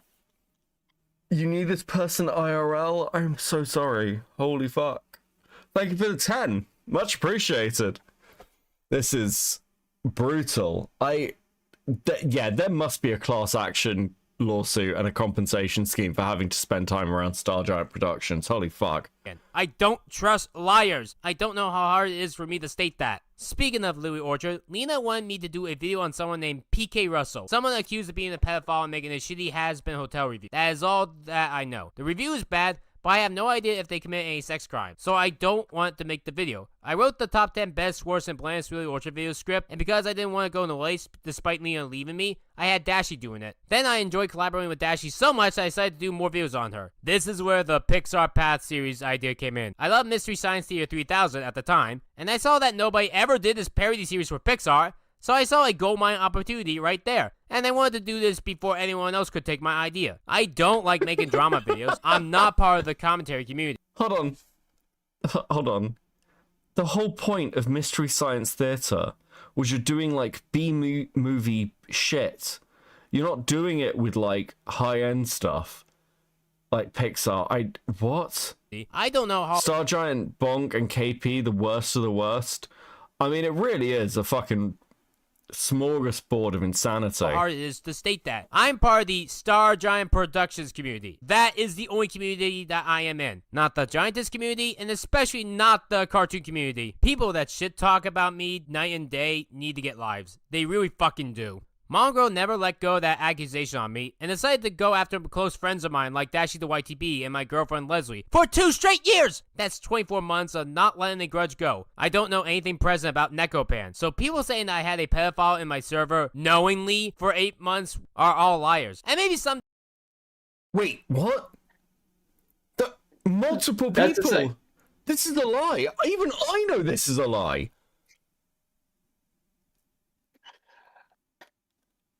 Is that it? Is that their defense? No one told me? What? The Nekopon... in this video, he gives 2 separate excuses for Nekopon at 2 separate different spots. But yeah, that's his excuse. His later excuse in the call that he has with Lio is that Phantom Strider vouched for it. But in our own Discord server, Ryan was going on about how Phantom Strider wouldn't let Neko defend herself. Like, he's come up with 7 different stories about Nekopon. I'm really interested to hear the fucking Lio call with Ryan. It should be fascinating. Someday Turkey Tom will make a video on John and I, and this video will have more views than John and I's videos combined in less than 24 hours. Like how he made a video on pedophile bronies, and I got more views than Josh's and Louie's on it combined in less than 24 hours. And no, it's not just Mongrel and Lena that accuse me of being a pedophile. Jedabread's family did it as well. Why did her family do that to me? Because I was going over screenshots of my former artist that was being a creep. But we'll address this in a couple minutes. That reminds me, you always shit talk people that hate you. Everyone that loves you, you ass kiss. Nope, even people that have loved me I have hated, because they have done horrendous shit. Speaking of which, I once had an artist named Nekopan. All she did was drew a couple pieces of art for me. The most notable one being the top 20 worst Fairy Odd Parents video thumbnail. Oh, I almost forgot. The survivable Super Sid thumbnail that I had John do, Ava, was just because I just wanted to do something fun, to show like exaggeration. Like I was like Timmy Turner's dad, and MrEnter was Vicky. And Chicory Cheeses gave the idea for Poof, not me. So I didn't fully come up with the thumbnail idea. But back to Nekopan. She's part of some drama, accused of grooming. That is all that I know about her. Did she actually do this? I don't know. I really don't. People think that I still have contact with her. The last time that I messaged her was May of 2021. I don't know what she has done afterwards. Stop going to me about this person. I know nothing about her. And no one in my server has any contact with her currently. So if she's a pedophile or not, that is up for the police to decide, and not me. And not the internet either. But people like Leo Convoy and That Little Rebel and Techno have made it their mission to make me never forget my past. Your sins should not be forgotten, Rebecca. No, they should. If enough time has passed, then it's best to move on from them, especially when they're minor or might not exist. Leo and Rebel and Tech were mad at me because I didn't accept a voice call from them. Let me be clear. If you yourself don't feel safe about accepting a voice call from someone that you don't know, it is okay to feel scared. I don't know anything about this Leo at all. I know for a fact that they tried contacting me in the stream from December 2019 that is no longer up. Now, by accident, I did think that this person was a pedophile, but I was confusing them with someone else. Look, I'll cop to the fact that Leo Convoy has a big posturing problem and likes to beat his chest and talk about how badass he supposedly is, but when you're dealing with serious shit, that's not important. Predators first, Dumb performative psychopathy second. Look, I'll talk about Leo and his baggage another time. Trust me, I really want to, but priorities. I thought Leo was Taylor, not Leo. But even with that mistake in mind, I have no... I'm literally sat here slack-jawed. I'm literally, like, my mouth is agape. How the Didn't expect that? How the fuck is your defense, I didn't know, and they're probably not a pedophile anyway? Like, isn't the Nakapon stuff, like, incredibly well documented? It's more documented now. Back then it was like a world of confusion because some of the people who were trying to get involved were insane, like Call Me Nil and Mystic Mongrel.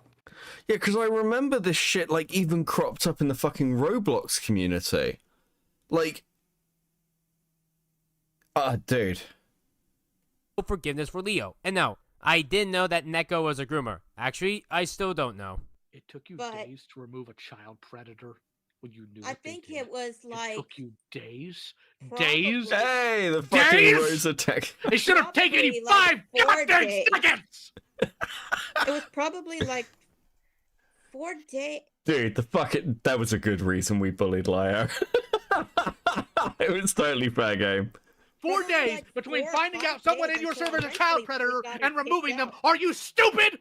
No, I'm not stupid. You are. Get a life, Leo, because I didn't know she was one, asshole. Again, I still don't know if she is technically one. My artist Sean Soar would love to draw the character Hilda from Hilda, and let me...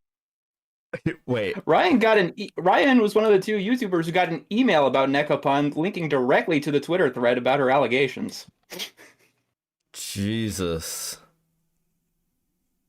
10-year-old girl in sexual clothing and not age her up at all. I once called Hilda my waifu, like in 2019, but I thought that just meant a favorite character, not sexual favorite, so I learned around that time to not do that. For Sean, dozens of people in my server complained to me about this, and this was all of last year. It wasn't just like a single day. This was like for a while. But I was a nice person and decided to let this person continue being on my server. Because I'm an idiot. Apparently I'm an idiot. I just on occasion would delete his art, but not all the time. Then one day he posted a real picture of a girl the same age as Hilda in a bikini on his Twitter. Now, he claims that it's his cousin, but it's not the legal shit that was bothering me. It was the fact that he kept doing this shit, even being told numerous times to not do it. I DM'd him on Discord to make sure what he was doing was legal, and he told me it was. Seeing a minor in a bikini is legal, but either way, I told him to not do it again. Then just a couple hours later, he would post a picture of Hilda again in a sexual manner, and had a fictional adult in the background in love with her with hearts around this man that looked 30 years old. I blocked Sean right then and there because I warned him numerous times in just a couple of weeks, and it wasn't from months ago. This is actually fresh in everyone's memory, and he only asked on Twitter a couple of weeks after.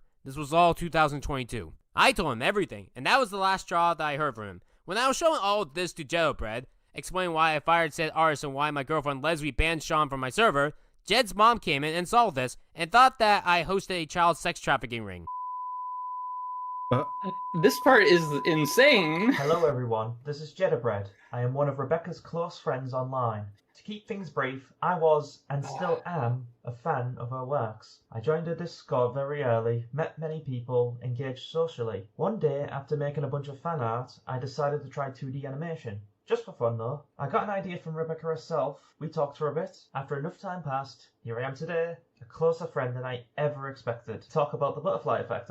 Now to address the current situation, I am not really up to date with Nekopan. I can't confirm if she is a groomer or not. We never really interacted much. This Leo convoy needs to understand there's more to Rebecca than meets the eye. Does Leo have an entire DM history with Rebecca? No. Just brief contacts of information. Nothing as fleshed out personal as we have. Regarding Sean Sower, sorry if I pronounced that wrong, we've interacted only a little, but it wasn't much in terms of friendship. It was just discussing the Rebecca OC, you know, making changes here and there, animating it. The DMs aren't long either. They're just from May 10th to September 30th, 2022. I agreed with Rebecca. I found those artworks of Hilda pretty suspicious. Like, questionable. Actually, no, it went over the line of questionable. Uncomfortable. Nonetheless, they were okay chatting to, at least in the server at the time. Just the artwork that got on my nerves. Eventually, after we booted Sean from the team and server, I was full of stress from my day job, the editing, the animation, and the fact that we lost a friend months of contact. My family heard about it and immediately jumped the gun in paranoia that I was talking to a paedophile and that my online friends are roped me into some pedo ring. I left in a huff, all flustered. Like, imagine being upset, you're venting about losing a friend, and then you mention they did one bad thing, and then the family jumps the gun. Anyways, so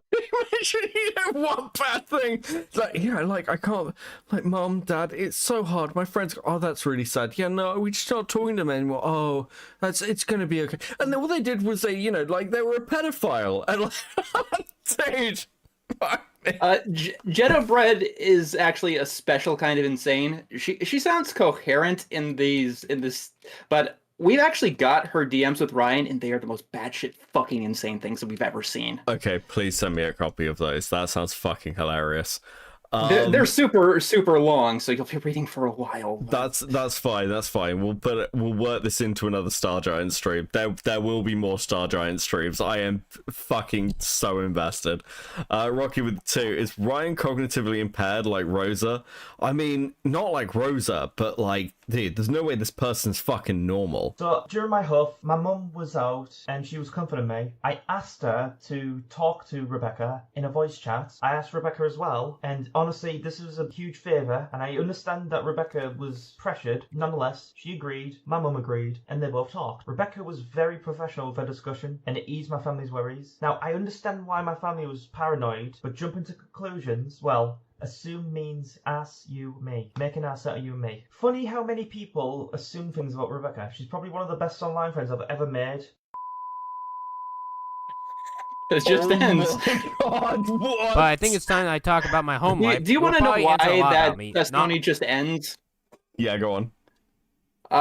It was actually twice as long, and the other half was about Jeddah Bread defending an ABDL fetish.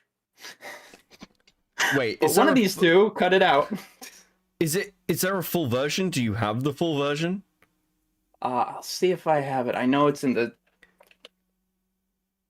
let's see... yeah, I think I do. Oh my god, I need to see the other half of this. Holy fuck. Okay. Teddy, is that the MrEnter? It is. Thank you for the 5. I'm going to use the bathroom while you take a look at this and see how insane it is. Okay, very something. Hold on, son. It's testimony. Let's see. Oh, it's a text doc. Okay, perfect.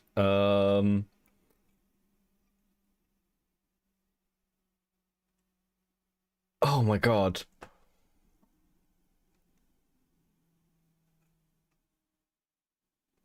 Okay, let me just read some of this. I'll just read it. I won't bring it up on screen. Oh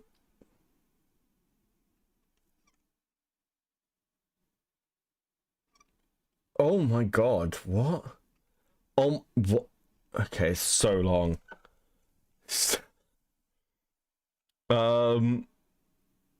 She's probably the best online friend I've ever made.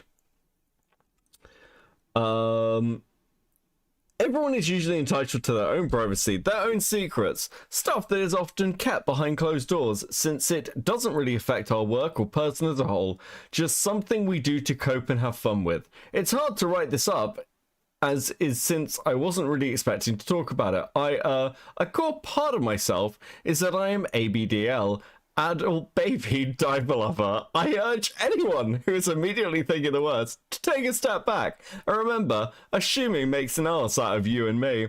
I urge you to do your research about what ABDL is. ABDL is a group blanket term. Again, adult babies diaper lovers. The first letter, adult, as in we are consenting adults and we never interact with minors. We block them from our community. Yes, I said community. You think I'm the only ABDL? Heck, I limit my online interactions to adults only in my vanilla side. Minors do not enter. Never mind my ABDL side. How is any of this relevant to my testimony? That's a good fucking question. This was something I kept to myself for decades. Yes, in childhood, I've had this, but obviously didn't know what it was being that young. I both let this slip by accident, but I was also reassured by Rebecca that she would never judge my kinks, and she so far hasn't.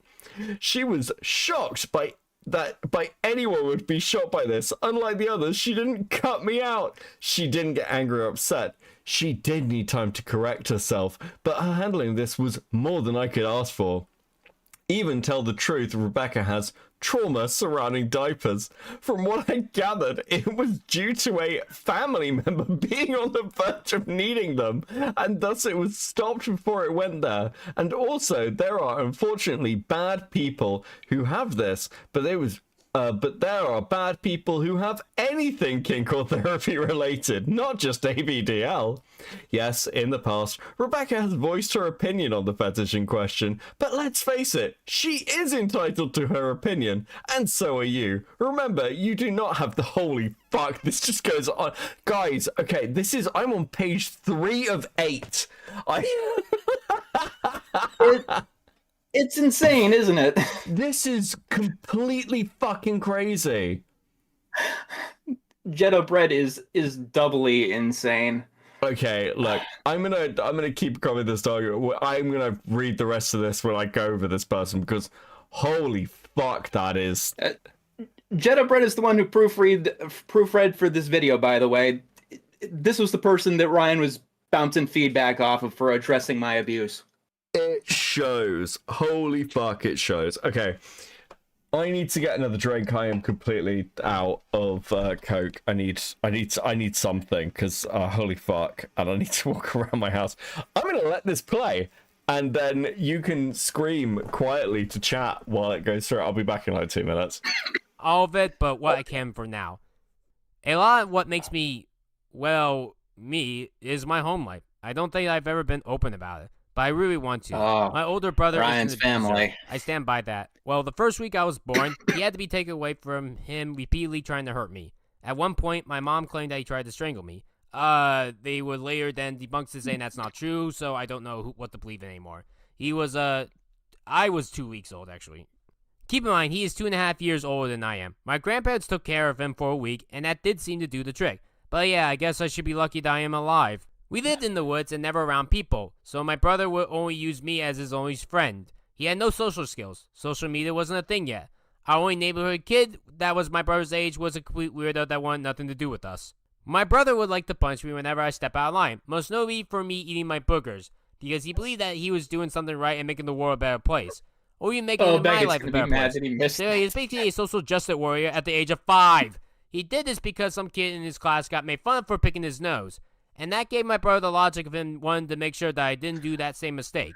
You can blame my brother for why I don't like the right. In politics, that is. I am left-leaning, for the record. Liberal. Oh hey, God, Ryan, you can't be gay because that's Satan worship. Day of silence is wrong. You need to speak up, you fucking Nimrod. Say something. His actual words. I believe I was 17 participating in Day of Silence, and he would increasingly yell at me until I would speak. I gave in speaking before he could start slapping at me as I saw his hand raised. My parents never did much because they were usually too busy for the both of us, especially as we got older. According to my mom, my dad was always ignorant of me as a child. The breaking point, though, was in April 2017, a very close friend of mine died. She was only 20. She died violently in a terrible car accident. Luckily, I wasn't in that car. I don't know if she was drunk or not, but it was bad. At this point, I moved to my mother's house in January 2017 because our old town was terrible. But my old house still had the yearbooks. I asked my brother if I was allowed in. I was. But he got mad at me for taking more than one yearbook, despite them all belonging to me. So he would repeatedly assault me with the addressing my abuse. My head and my neck. That's I honestly the thing. thought that I was going this to isn't die. just My a mom was response to waiting in the car, MrEnter. As this was about 10 minutes This after is the Ryan's funeral. attempt No, to burn I don't know why everyone. my family wouldn't allow me to call the cops on him. It must be the same reason why I wasn't allowed to call I the have police watched for a this police video officer at pointing a least gun at 3 me. times. And I was 15 when that gun thing happened, 21 for the yearbook thing. If I had to guess, it's because of some complications with my grandfather.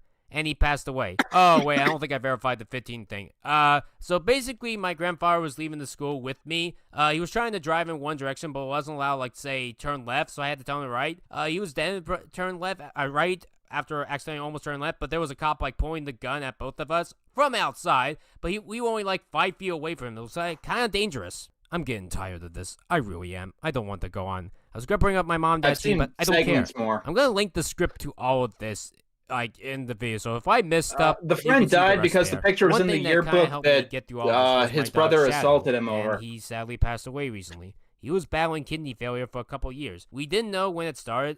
What the fuck? Like, I left this playing, and I've been walking through my house to my kitchen, and I was like, what the fuck is going on? What? There was a car crash, people died, he got shot at? What the fuck was going on with his brother? It's like his brother was 4 and beating him up? What the? Now we're on the dog? That was like a speedrun trauma dump. That was like insane shit. What the fuck? You missed a lot. Wait, okay, look, we actually have to rewind it. I'm sorry. No, it's cool. I think we all want to see a reaction. Oh my god. Well, the first week I was born, Okay, well, we'll go from here. me is my home life. I don't think I've ever been open about it, but I really want to. My older brother is an abuser. I stand by that. Well, the first week I was born, he had to be taken away from him repeatedly trying to hurt me. At one point, my mom claimed that he tried to strangle me. They would later then... We were so close to a world without STARGIANT Productions. It was right. Do you think it's one of those things where, like, his brother's a time traveler and was like, I need to go back and, like, help. Like, would you go back in time and kill Hitler? It's like, no, I know about STARGIANT. Okay, I know what he is gonna do. Then debunks it saying that's not true, so I don't know what to believe in anymore. He was, I was 2 weeks old, actually. Keep in mind, he is 2.5 years older than I am. My grandparents took care of him for a week, and that did seem to do the trick. But yeah, I guess I should be lucky that I am alive. We lived in the woods and never around people, so my brother would only use me as his only friend. He had no social skills. Social media wasn't a thing yet. Our only neighbor... We lived in the woods. Like, what the fuck? Like, in these people's family, like, wolves? Were they raised by animals? What the fuck is going on? There's another 10. Explains a lot.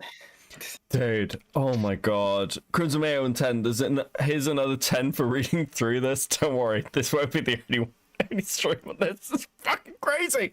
Kick in with 20. Danny Beckett left us to suffer. I am so sorry. I didn't realize what I was leaving you with. Holy fuck. A kid that was my brother's age was a complete weirdo that wanted nothing to do with us. My brother would like to punch me whenever I step out of line, most notably for me eating my boogers, because he believed that he was doing something right and making the world a better place, or even making my life a better place. So he was basically a social justice warrior at the age of 5. He did this because some kid in his class got made fun of for picking his nose, and that gave my brother the logic of him wanting to make sure that I didn't do that same mistake. You could blame my brother for why I don't like the right. In politics, that is. I am left-leaning, for the record. Liberal. Oh, hey, Ryan, you can't be gay because that's Satan worship. Day of silence is wrong. You need to speak up, you fucking Nimrod. Say something. His actual words. I believe I was 17 participating in Day of Silence, and he would increasingly yell at me until I would speak. I gave in speaking before he could start slapping at me as I... Wait, what's Day of Silence? Wait, so... I think it's an LGBT thing that seems to be relevant to what Ryan is saying, but I'm not sure. This is so good. This is fucking gold. No, Ryan didn't claim that his brother was a right-winger. Ryan claimed that his brother was a social justice warrior at the age of 5, and that's why he doesn't like the right. God help me. Did much because they were usually too busy for the both of us, especially as we got older. According to my mom, my dad was always ignorant of me as a child. The breaking point, though, was... What, like he didn't realize you existed? I mean... He blocked you out? Do you think Ryan's dad was just like, I only have one son, okay? I don't know who that other fucking kid is. I don't listen. Nothing to do with me. April 2017, a very close friend of mine died. She was only 20. She died violently in a terrible car accident. Luckily, I wasn't in that car. I don't know if she was drunk or not, but it was bad. At this point, I moved to my mother's house in January 2017 because our old town was terrible. But my old house still had the yearbooks. I asked my brother if I was allowed in. I was. But he got mad at me for taking more than one yearbook, despite them all belonging to me. So he would repeatedly assault me with the yearbooks by smashing my head and my neck. I honestly thought that I was going to die. My mom was waiting. What the fuck? Okay, so this comes back to like the starlight glimmer comments from earlier. Like, you were beaten up by your brother with yearbooks? What the fuck is your life? We're trying to piece that together, to be honest with you. in the car, as this was about 10 minutes after the funeral. No, I don't know why my family wouldn't allow me. I've never been so invested in a new drama. I've just discovered, like, there is something about this that's just incredible. To call the cops on him. It must be the same reason why I wasn't allowed to call the police for a police officer pointing a gun at me. And I was 15 when that gun thing happened, 21 for the yearbook thing. If I had to guess, it's because of some complications with my grandfather. And he passed away. Oh, wait, I don't think I verified the 15 thing. So basically my So did this not actually happen? What's the over-under on Ryan just flat out making shit up? I mean, pretty high, I'll be honest. I wouldn't take any of this, like, as written. Thank you for the 5, Archer. Kicking with a 20. Beckett, God has forsaken us. This is hell. This is hell. The rapture happened a long time ago. This is what we're left with. grandfather was leaving the school with me. He was trying to drive in one direction, but wasn't allowed, like, say, turn left, so I had to tell him to right. He was then turn left, right, after accidentally almost turned left, but there was a cop, like, pointing the gun at both of us from outside, but we were only, like, 5 feet away from him. It was, like, kind of dangerous. I'm getting tired of this. I really am. I don't want to go on. I was going to bring up my mom, dad, Gene, but I don't care. I'm going to link the script to all of this, like, in the video, so if I messed up, you could see the rest there. One thing that kind of helped me get through all this was my dog, Shadow, and he sadly passed away recently. Please tell me this person did not name their dog after Shadow the Hedgehog. Please. I don't know if it was after the hedgehog, but the dog was named Shadow. Sonic for Real Justice was an anti-SJW Tumblr blog ran in character by Sonic characters. I assume this is related to the video as this tangent starts going. Holy fuck. Hydra, thank you for the 10. Oh, fuck me. He was battling kidney failure for a couple years. We didn't know when it started. Shadow meant the world to me. Let me put it like this. He is my best friend. Or was my best friend. When my brother beat me up for trying to get some yearbooks of mine in April 2017, Shadow helped me. When my grandfather died, Shadow helped me. After my mom in June 2020 came to me and said I'm not allowed to be trans, they would kick me out of the house if I uttered Rebecca to her again, Shadow helped me. After Enter fired me, Shadow helped me. After Enter made a video on me saying that I'm an awful person, Shadow helped me. When I say that Shadow helped me, I don't mean that he becomes like a cartoony superhero dog that had magic powers. I just meant that he cuddled up with me, and I was able to pen to get my frustration diminished. In the entirety of the 2020s, Shadow's health was deteriorating. It was the entirety of the pandemic. So yeah, it wasn't the pandemic itself that caused me to be sad. Speaking of COVID, remember how at first they said that cats and dogs can't get COVID? Then they changed it saying that they can get COVID. Great, now I'm more worried about my dog that might die. And my mom and I did get COVID, and I think it's the end of the world. Well, when I did get COVID, I thought it was going to be like the end of the world, because that's just how fear-mongered I was. I really hated the fall of 2020. It was October when This was scripted. I still can't get over the fact this was scripted. Holy fuck. It was scripted. It was scripted. Oh my god. Guys, thank you so much. Please enjoy these stickers. I'm lost in the sauce at the moment. Minty Goose Juice with a 20. Damn, God didn't take you. Why not? Listen, we had a deal. I'd stay here and provide content for you all. I can go up later. It's fine. Thank you very much for the 20. Super fucking generous. Kick in with 20 Swedish crowns. Ginger stickers. God damn it. Don't worry. I got you. The Opinionator with the 2. Ryan showing us his dead dog is manipulative as hell. Yeah, I mean, I feel like it's harder to be mean to him when he's like, here's my dead pet. And I'm just like, yeah, I'm trying not to say anything too mean. I think it's very sad to lose a pet. And his only friend. Wait till you see how he uses the dog. Oh, fuck me. Got it. I forgot the date, though. Oh, by the way, my workplace never locked down. So while you stayed at home in March, I kept working. So what do you do when your main source of happiness disappears? This is a question that I myself have to answer. People ask difficult questions all the time. Sometimes challenge them. When COVID first started, people worried about supplies. If the whole world were to not do anything for 24 hours, it would take 1 week to recover. So what do you do when the world stops for 9 months straight? Simple. You take a whole decade to recover. And we're not even halfway there yet. I remember talking to Hope about this. Religion does bother me. I grew up in a Catholic household, and I've always had questions. Oh, these people were bad for a couple years, and it's fine for them to burn for 1,000,000 years. I can't fathom that. I'm someone that's so good and so loving that I want every human to be in heaven forever, never in hell for eternity. Hell should be a prison where you have to serve a mandatory sentence, and when your sentence is up, then you go to heaven. I don't know what to believe in anymore. Currently, I'm agnostic. I'm not full-on atheist, But I like to believe that when you die, you do get true eternal freedom. And I don't like being told that when you die, your pets don't come with. My family has told me this multiple times. But they are starting to change their ways, hopefully. I cried my hardest at Shadow when he drank a 4th water bowl in a row. On average, he would drink 5 bowls of water per week. Like 1 a day, more or less. In his final month, he drank 5 bowls of water in 5 minutes. He felt like a complete desert, but it wasn't enough for my family to think of putting him down, not even me. The breaking point when I knew we had to put him down was when my mom suggested putting Shadow in diapers. I couldn't bear the thought of my own dog being in diapers, and that put me in a trance. So yeah, Enter firing me and replacing me with a person that had my own fear as a fetish didn't put things in the... I'm sorry, what? Okay. You put your dog down because it needed diapers. I think what he's saying is that when the dog was in diapers, that's how Ryan knew that the dog's time was near. Okay. Is that the diaper trauma? I fucking God knows. Fuck Coda's fetish. It creeps me out and now gives me personal trauma. So yeah, we now have the ashes of my dog. And the less that I hear about both my dad and stepdad making jokes about wanting to run over cats with their cars and trying to kick me out of their houses for another dog, the better. And yes, they did this shit to me. I don't care if it was a joke. It's not a funny joke.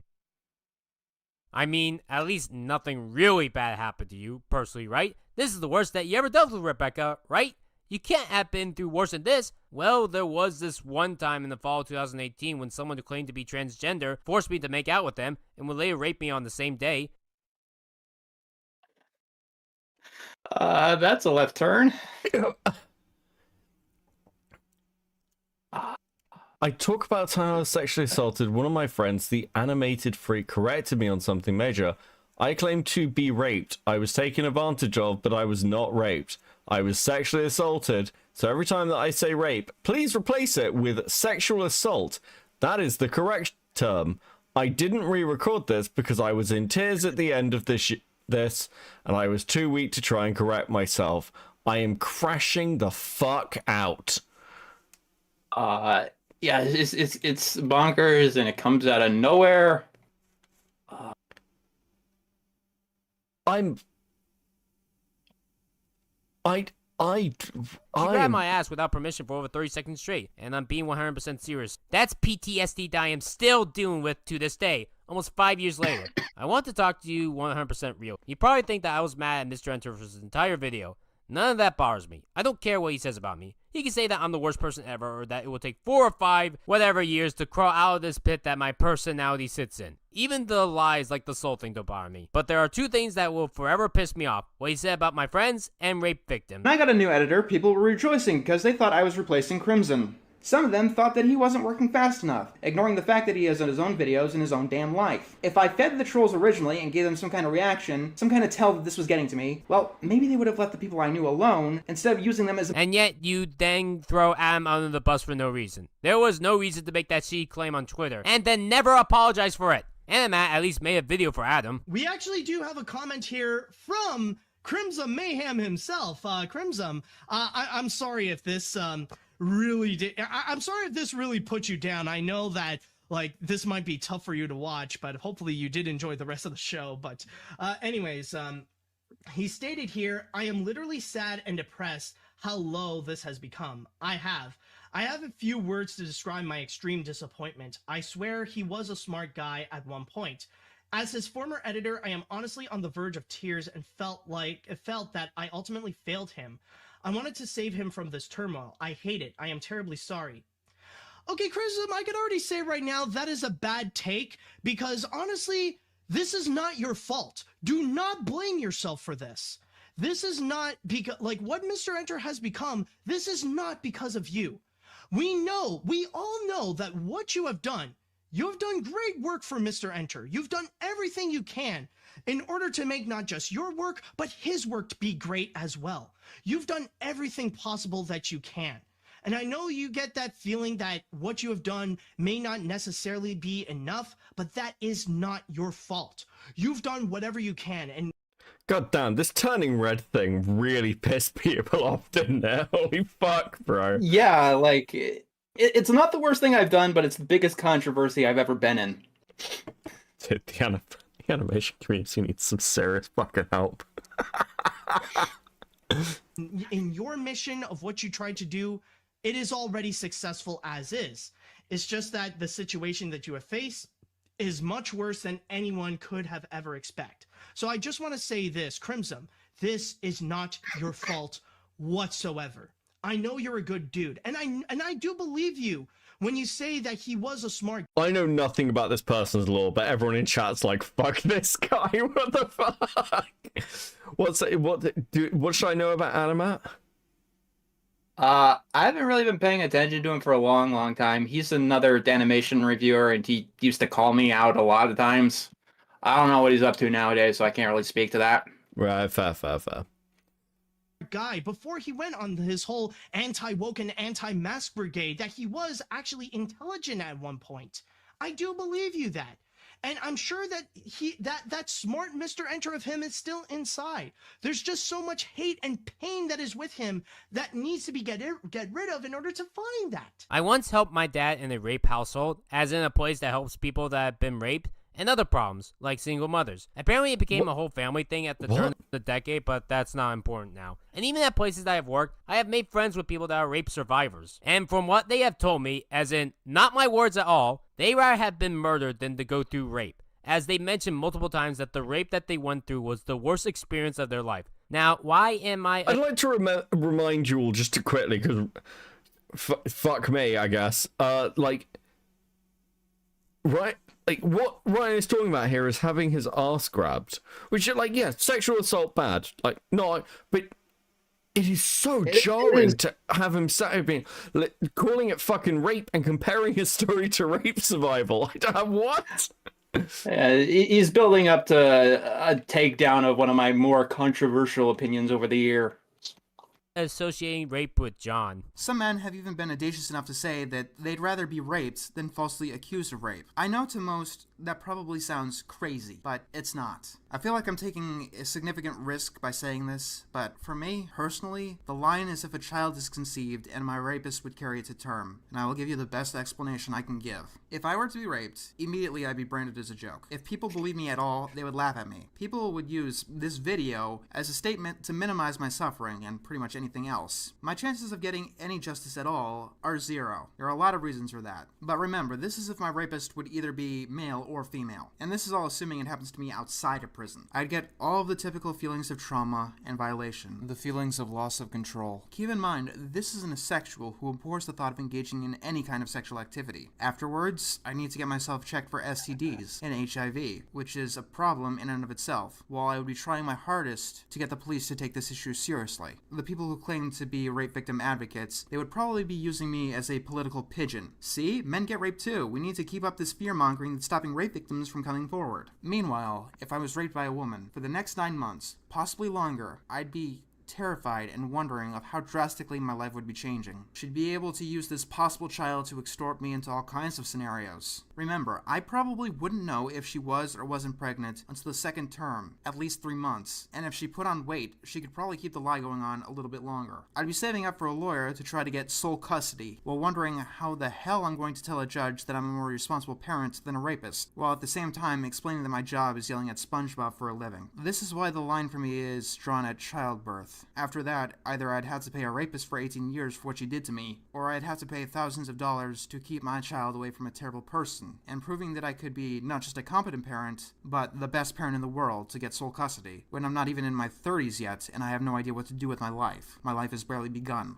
On the other hand, if I was falsely accused of rape, this channel is probably over, let's start with that. I'd post videos for a while and try to get some money to defend myself, but they'd be disliked to hell and I'd lose subscribers every single day. And of course, I wouldn't be able to get any other job at this time, and this time could be upwards of 3 years. Imagine that. 3 years of unable to get a job. Actually, it could be as long as my false accuser wanted. If they never took it to court, there's no statement of my possible innocence. Everything that I've ever said becomes means to incriminate me further. Of course he keeps saying that he's asexual. He's just using that so we'd believe he'd never do something like this. Of course he's trying to stop the myth that all men are perverts. Of course he's making the video that you're watching right now. Yeah. All of that. It'd probably be declared null and void. Anything that I say in the future will be filtered through the lens of this guy's a sex offender. I have a significant risk of even my closest friends and family members abandoning me. I could lose my home, or my home could be vandalized, as I most certainly would be doxxed. And this event would be an ongoing, continual one. I don't even have to know this person that's doing it to me, by the way. Other people might see an opportunity and jump on I'm trying to get the context here. I'm just like sort of letting play because I think people know about this take anyway because it's come up recently. Yeah, I think people know about this take. So the whole context of the entire take is that way back in 2016, I said that I would rather get raped instead of over getting accused of rape. And that's a lot of rambling about establishing that opinion. Yeah, I mean, I think people have been over this shit, and it's one of those like fucking touchy topics where, especially with the like in the aftermath of the Saber Spark stuff, it like feels relevant because of the Courtney Pete comments. Yeah, but like, I'll be honest, dude, this clip is so fucking long. Hold on, right? Okay, let's just yeah. I'd rather spend the rest of my life being a joke than being a monster. As a victim of rape, fuck you, John. Here's the thing. I am You're not even a victim of rape! Holy fuck!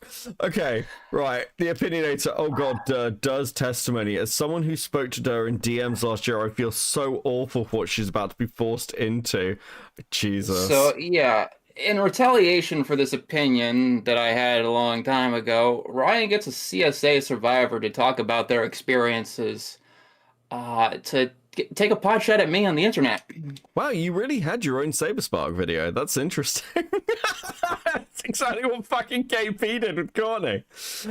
Kicker with 20 Swedish, thank you. And empty super chat because we don't have a new goal. Ah, fuck. Okay, hold on. Sorry. I will give you personally a sticker. There you go. We're nearly through it, guys. We're nearly through it. We've nearly got there. Okay, we've only got 15 minutes left. I'm not resetting the goal. I'm actually on both ends. I was raped and accused of rape.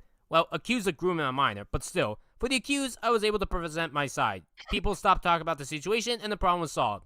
See earlier in my video for what it was. Meanwhile, despite being about 5 years ago when someone took advantage of me, I still have PTSD from that night to this day. And this is something that can never be cured. And, I'm not the only person in my... Okay. I hate to, like, bring logic into this, but as somebody who had insanely severe PTSD, like, you can get treatment for that is effective. Like, again, it's different for different levels, right? But, like, PTSD is treatable. Like, very treatable. It's why you absolutely should go to therapy, and not just like talking therapy. Go and get like proper targeted therapy to deal with it. Oh my fuck, dude, the victim complex. I hate when people do this. Server that's been like this. The editor of this video, Dar, will now have a testimony explain what she went through.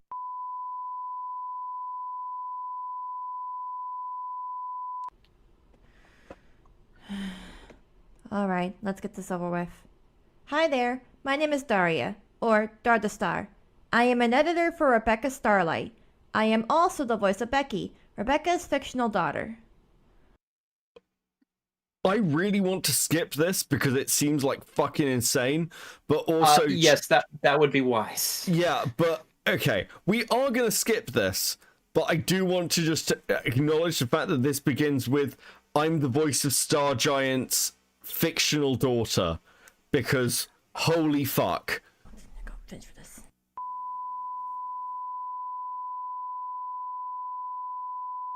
I get it. This thing that John said was from years ago. And maybe he did finally change.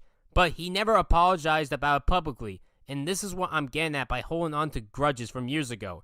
Why people shouldn't get mad at me for what I did in the past. That they should focus on the present and the future. This is what I'm getting at with John's team and my trolls getting mad at me for mistakes years ago. Despite what the internet has said about me, I do believe that the tide is finally turning in my favor. Last year, MrEnter released his most controversial video ever. Even more than anything that he said about past SpongeBob writers, the entirety of Nikorama, and the dangerous COVID video. John released a review on the Disney Pixar movie Turning Red, and he was mad that this film meant for children that takes place a couple of decades in a fictional world that is in the country of Canada, didn't mention 9/11. This film takes place less than a year after the September 11th terrorist This attacks. I bring this up because it radically altered the culture of the time, in ways that make this movie feel exceptionally ignorant of the time. Even though, literally, the only reason I can comprehend that this movie is set explicitly in 2002 is because the director grew up in that exact year. Yes, this film takes place in Canada, not the United States, but all over the Western world. Canada, America, the UK, much of Europe. People were paranoid because 9/11 wasn't the only terror attack that had happened. It was the major theme of the decade.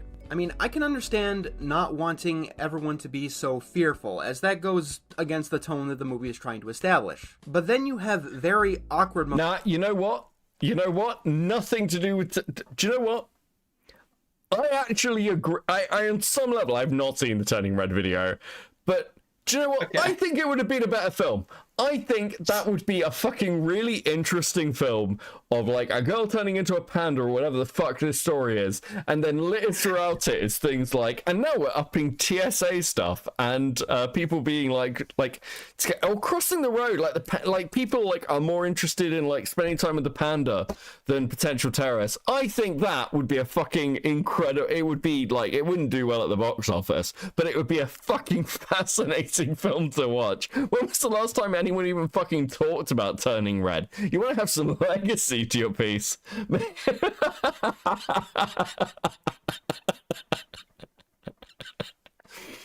Dude.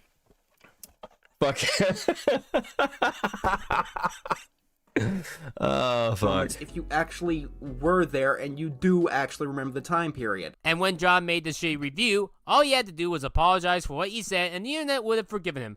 What he instead did was double and triple down on his stupid opinion, and this caused him to go trending. And this caused actual people to come up and apologize to me. Where people in the past shit talked to me like October 2021, now in April 2022, they were coming up to me to apologize. This means that I was right in the end. It reminds me of this line from Gwen in Total Drama Island. Sometimes the universe just gives you a freebie. And that's how I felt. Ever since that moment, I feel like a burden. People have thought of MrEnter's channel to be terminated, but honestly, I think the position that he's in right now is perfect, and it's the perfect punishment for the rest of his life. He's going to continue making anime atrocities as a whole because that's all his audience subscribes to. Any new series that he tries won't get enough traction right away and will go away so fast that I will have more fingers on one hand than the number of episodes that he produces for said series. And the animation project will just have him in control of everything and no one else can contribute, and the people that work with him will either quit or just have to wait patiently for their project that will... This person has a slideshow commentary accent. I can't believe I'm saying that, but that's probably being too mean to slideshow commentary, Dead Sea.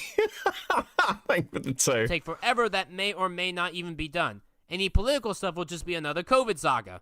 The only time that John will get a video into the 6 digits of views, as in 100,000 views or more, will have to be finding a controversial person, shit-talking a terrible celebrity's terrible cartoon, or John making an ass out of himself. Considering that everything now is John going corporate, I doubt that John will have to fire anyone. Very few celebrities get animated cartoons, so that's out of the question, and only gonna be able to be done once a blue moon. And no, John, you won't get 300k this year. And I highly doubt that after the Turn Red controversy, Sarah's gonna have Enter slip up in some sort of fashion, so John will be smarter now, but get less views in the process. Oh, and SpongeBob's kinda overdone, unless you want to do like that best list like you once said that you wanted to do. And believe it or not, I wasn't waiting for an opportunity like this. I did expect it. I did expect John to fall into some kind of obscurity and him failing after I left. What I didn't expect was it to happen less than a year later, with a Pixar movie of all things. But here we are. I'm not watching any of John's videos in 2023. I don't care. Not past, not present, not the future, not ever again. I just don't get why this is the way life is. I'm not special. I never was. I don't get why all this shit happened to me. I made a lot of mistakes in my life. I understand. What did I do wrong? I told a single person to make an animatic in a week. A person that I apologized to and that accepted my apology. I called some people that I thought were my friends jerks, even though I took that video down. Apologized and they accepted my apology. I paid people low money, even though, you know, they were fine with it and they accepted the payment. I trusted people that may have been creeps, even though I have no association with them now. I don't want to attack anyone. I just want closure, to move on. I'm never mentioning any of these people again. But this is the shit I have to deal with, forever. Just ignore the haters, Rebecca. They have doxed me and threatened to kill me in the same breath. That is not an acceptable answer anymore. At this rate, it's gonna ignore every single troll message on me, as well as troll response videos. Go ahead and make whatever video you want on me. I won't watch it, ever. Call me not being able to accept criticism. I don't care. I'd rather live than accept criticism. I am not the victim. I will never state that. I am not even victim blaming. All that happened was miscommunication and me being an asshole on a couple of occasions. That's it. I should at least be happy that people that shit talked me in the past now love and defend me. Maybe I just am not happy with the world I am in. Maybe I don't want to live in a world where people lie about a pandemic for their own selfish needs. Maybe I don't want to live in a world where governments don't allow 10-year-olds abortions after being raped by someone 3 times for... What the fuck? That's a hard Hey, left. At this rate, I have... Everything about this, like, it's just like... It's the Family Guy sketch of, like, who the fuck, like, I just sat down, who the fuck starts a conversation like that? Like, just every time. Fucking hell. Cheese with the 5. StarGiant really tried to use the Turning Red controversy as a gotcha, as if he had anything to do with the video / it absolves everything he did. Yeah, so much of this is fucking deflection of, like, Enter's a bad person. It's crazy. Having a hard time trusting humans. Here's how they can gain my trust. By every big YouTuber and social media person repeat time and time again that the internet does not have a minimum wage law and that Google can pay you for your YouTube channel 1 cent per hour, and that is 100% acceptable. The fact that no one has ever said this once makes me extremely angry more than anything else. But yes, the internet has no minimum wage law. I guess I have to be the first to state this. I want to ask that question again that I asked at the beginning of this video. What should I do? I've done all that I can. I addressed as much as I could. There's probably stuff that I missed, but I've been doing this for over 2 hours now. This has been the hardest video that I've ever made in my entire life. Even my old response back in November 2021. I somehow was able to handle it better. But that might be because that one was short and rushed. Here I took my time and let it take months to write, because I didn't want to forget anything and regret it. But I'm probably going to forget to say something for this video in the future. I guess I should probably mention now that I'm not retiring or stopping videos. I still want to make 1,000 videos before ending this channel. But what I am going to say is that it's going to take a lot longer now. It's probably going to take 20 years for me to do everything that I want. Some people say that I should make the videos faster, but I think that's why some people got mad at me for 2020. So I'm not going to make my videos faster ever again. At the beginning of 2022, I wanted to do the first full season of Riot Animation Reviews, all 25 episodes, in 1 year. Yet here we are in 2023, and I haven't even done half of them. I'm fine the way that I am. I want to state that I move on from this drama forever. Please don't think I'm going to kill myself. I will never do that. And no, it won't stop my narcissism or whatever the fuck Kiwi Farm said. My life at the moment isn't the worst I've ever been in. That still goes to 2010 and 2011, for reasons that I can't go entirely into. Later this year, my YouTube channel turns 10 years old. A full decade. That's a long time. To me, that is. But it's not even a drop in the bucket of life. Life lasts trillions of years. And the worst of this current decade was 2020 and 2021. They were the worst for, well, I think watching this video will give you the correct picture. I'm just tired of it all. I didn't mention everything about me, but I've been at this for over 2 hours, and I don't want to go for 3 hours, and this is 50 pages long. Maybe some other people could talk about their own harassment that they receive over the years on the internet for hours on end, but not me. I want to keep this under 3 hours. I won't be dying alone. I may have a dying YouTube channel, but my friendships are growing. I keep getting new friends, and they become stronger than ever. Personally, I think it's best to have as very few friends as possible, but have all of them be extremely strong and lasting for decades. Oh my fucking god. Okay, here's some nice fan art palette cleanser. Thank you, Happy Drops. That is so true to how I currently look. I'm just like completely broken.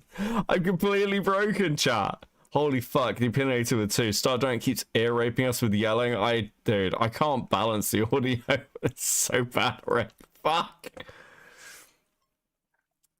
Right. Oh, actually, there's StarGiant art as well. Hold on. That's fucking horrifying. Thank you. Bro. Oh. Well, that was a fun 5.5 hours. Holy fuck. Yeah, that's one of the most infamous thing Ryan has ever done. That was a lot. Yeah. My brain hurts. Well, look, I thank you so much for coming and hanging out. I won't. Dude, you've already been here so long. Thank you. I really appreciate it. You are welcome. Any last minute questions about Ryan? No, I will have more in time. Can you send me those DMs between him and whatever the fucking person's name was who's ABDL? Yeah, I'll have to tell you a couple things about the second set. The first one I can send you no problem. The second set is a little bit weird. Okay, cool. That sounds good. I will go over those in another stream because, dude, this is fucking amazing. Right, okay. Okay, cool. I'll let you go. I'll talk to you soon, Enter. Cheers, buddy. All right, see ya. Peace. Oh, well, that was the mysterious Mr. Enter. Thank you so much, buddy, for coming on. Thank you. Guys, fuck. Okay. Right. Diana with a 5. Everyone who defended Ryan either regrets it or is an outright idiot. Yeah, that seems to be the pattern. Kick in with the 20 Swedish. We need more stickers for the brain damage we got from this. I'll give some stickers at the end, I think. Rocky with a 2. Beckett, we require aftercare. Aftercare after that. Yeah, dude, that was a lot. I don't know what to tell you. Please enjoy these stickers. I've literally moved my OBS window so I can look at chat easily while talking to you at the end because I'm completely fucking broken. Like, unironically, holy shit. That was certainly something. That was certainly something. My everything hurts. My brain, my soul. I think I've just had an out-of-body experience.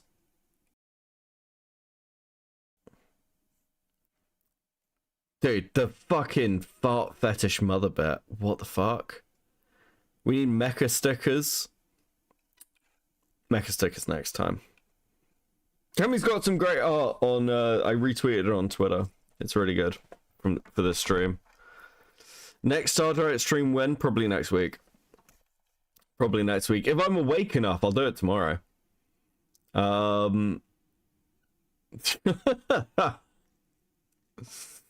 Thank you very much. Thank you very much, Matty, with the 2. Mossaplex, dude, my dyslexia is even worse tonight. I'm so sorry. Go back to the Brap segment, dude.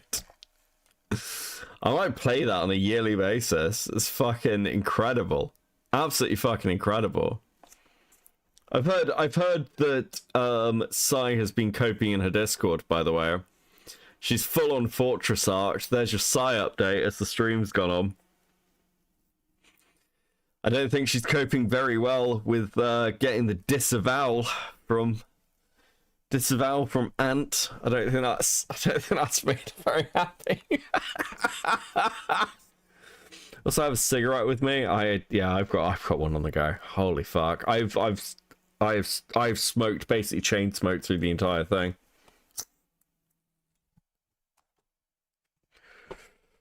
If you've enjoyed this content, do consider liking and subscribing, all that kind of crap, and maybe buying a membership. Gotta love a membership. I was going to do a fucking make a video this weekend, but I've mostly been playing Ark Raiders, okay? So that sounds like it's an excuse or a rationale. It's not. It's just what I've been doing. StarGiant is rancid, but amazing goldmine for content. Yeah, I'm actually... I should have looked at this ages ago. It's crazy. And no longer likes her. I mean, like, I don't know if they'd like done, like, he basically disavowed her. Like, I'd say disavowed, so I don't know if I'd say disavowed. Disavowed's probably a bit too strong. He's basically like, look, she's not she's not attached to the channel. I'm not a fucking keeper. I can appreciate Ant's position. I get this shit with people like Lio and Vlad and stuff. It's like, well, what about this? I don't fucking own them, guys. I'm not their keeper. I don't know, and I don't care. Stop asking me. I mean, my impression is Ant's been pulling away for a while because, you know, Sai's just honestly fighting on Twitter with random glub shittos every fucking day. I'm proud of you, Becky. You survived. Thank you, Kicken. I appreciate the 20 Swedish. You guys have been very generous tonight, as always. I very much appreciate it. In like, in Enter's new video, there's a clip of STARGIANT being like, you know, you have to have 100,000 subscribers to make minimum wage, and I'm just like, bro, you are fucking doing YouTube wrong, man. Like, bro, just put in some actual effort. Holy fuck. I'm totally broken, guys. I definitely need to raid us to somebody though. Who's actually live? Yeah, look, Nick looks like he's going. How long has he been live? Oh no, he's ending. Okay, Nick's ending. Who shall I send you to then? Who's live? Who is live doing things? Is he ending? Shall I read him to you anyway? And go wherever Nick's sending people. Bro.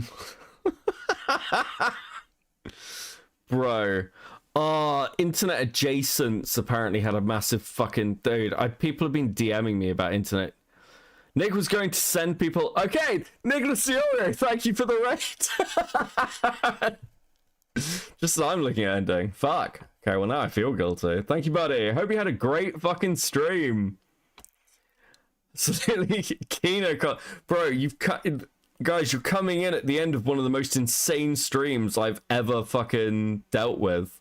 I don't know what the fuck to...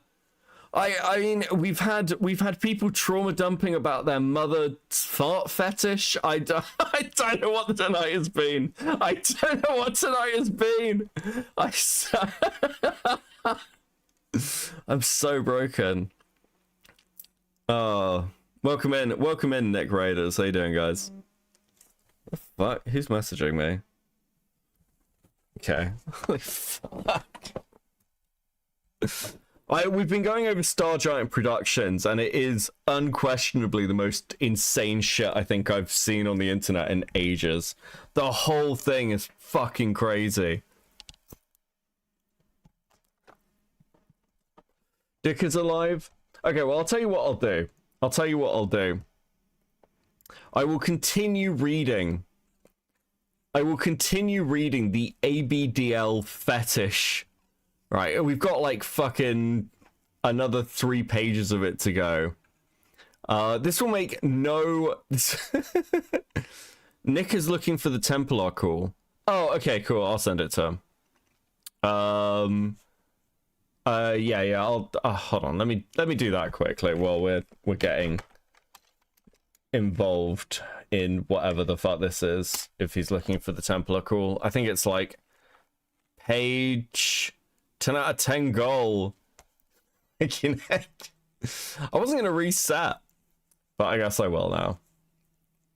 I'll send you the Templar call as well. Because it is very, very retarded. His KF page has been incredible, actually. I think it is... It's one of, like... It's fairly early on. It's like page 5 or something that they get into this shit. Oh, dude. We're going down rabbit holes. Where is this shit? Dude, I do not... His fucking Kiwi Farm page is at 24 pages so far. How do you end up at 24 pages? This was only made like a week ago. What the fuck is wrong with him? What's this? Wait, Hassan Piker hair loss pics. Wait, what? The fuck is this? Hold on, okay. Let's have a look. What is this shit? If you persevere... Wait. What? Hair loss progress pics. Wait, why are you in the top corner for this? I'm so confused. Look at the screenshot. Yeah. What? I'm sorry. Like, are people taking pictures of themselves and like watching Diora at the same time? What? Someone's posting hair loss update watching me? Bro, you're really reaching out to new audiences.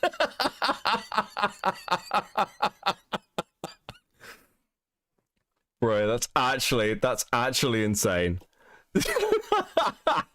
Oh, dude, does anyone notice? No one even mentions it. There's Nick content on Reddit and there aren't a load of Redditors bitching about it? Unheard of.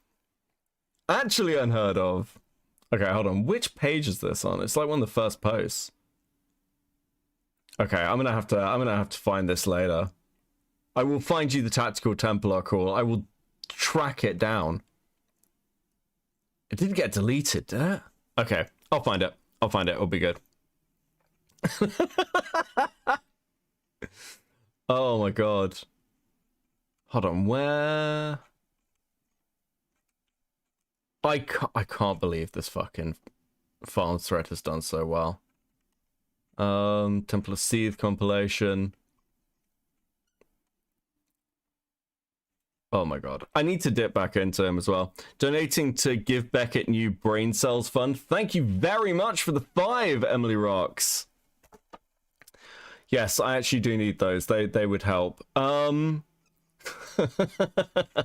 Okay, let me give those of you who are joining some context of what the hell we've been looking at. So we were looking at someone called STARGIANT Productions.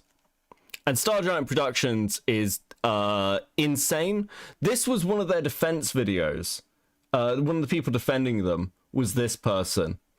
And the way they defended themselves was talking about their mother's fart fetish and how STARGIANT Productions had helped them through it. Goodness, she doesn't live with me and my dad anymore.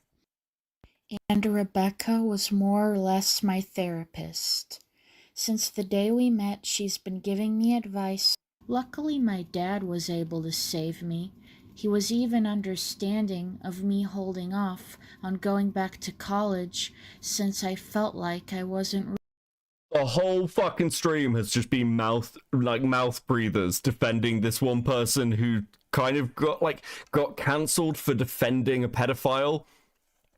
Insane. But one of the people defending them, they only played this part of the interview where the defense section, because the rest is another 7 pages about them talking about their daddy-daughter fetish and how they're into diaper play and shit. It's like, it's nothing to do with anything else in the video. They cut it out. It's literally just fucking insane. So I guess we'll do like a rendition of that. I guess we'll just do that as content. Fuck it. Why not? Let's get out of the way. Okay. So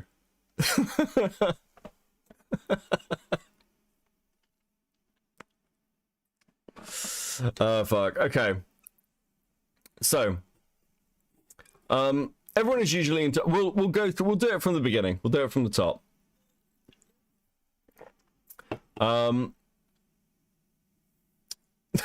Everyone is usually entitled to their own privacy, their own secrets, stuff that is often kept behind closed doors since it doesn't really affect our work or person as a whole. Just something we do to cope or have fun with. It's hard to write this up since I wasn't really expecting to talk about it. A core part of myself is I am ADBL, adult baby diaper lover. I urge anyone who is immediately thinking the worst to take a step back and remember assuming makes an ass out of you and me. I urge you to do your research on what ABDL is about.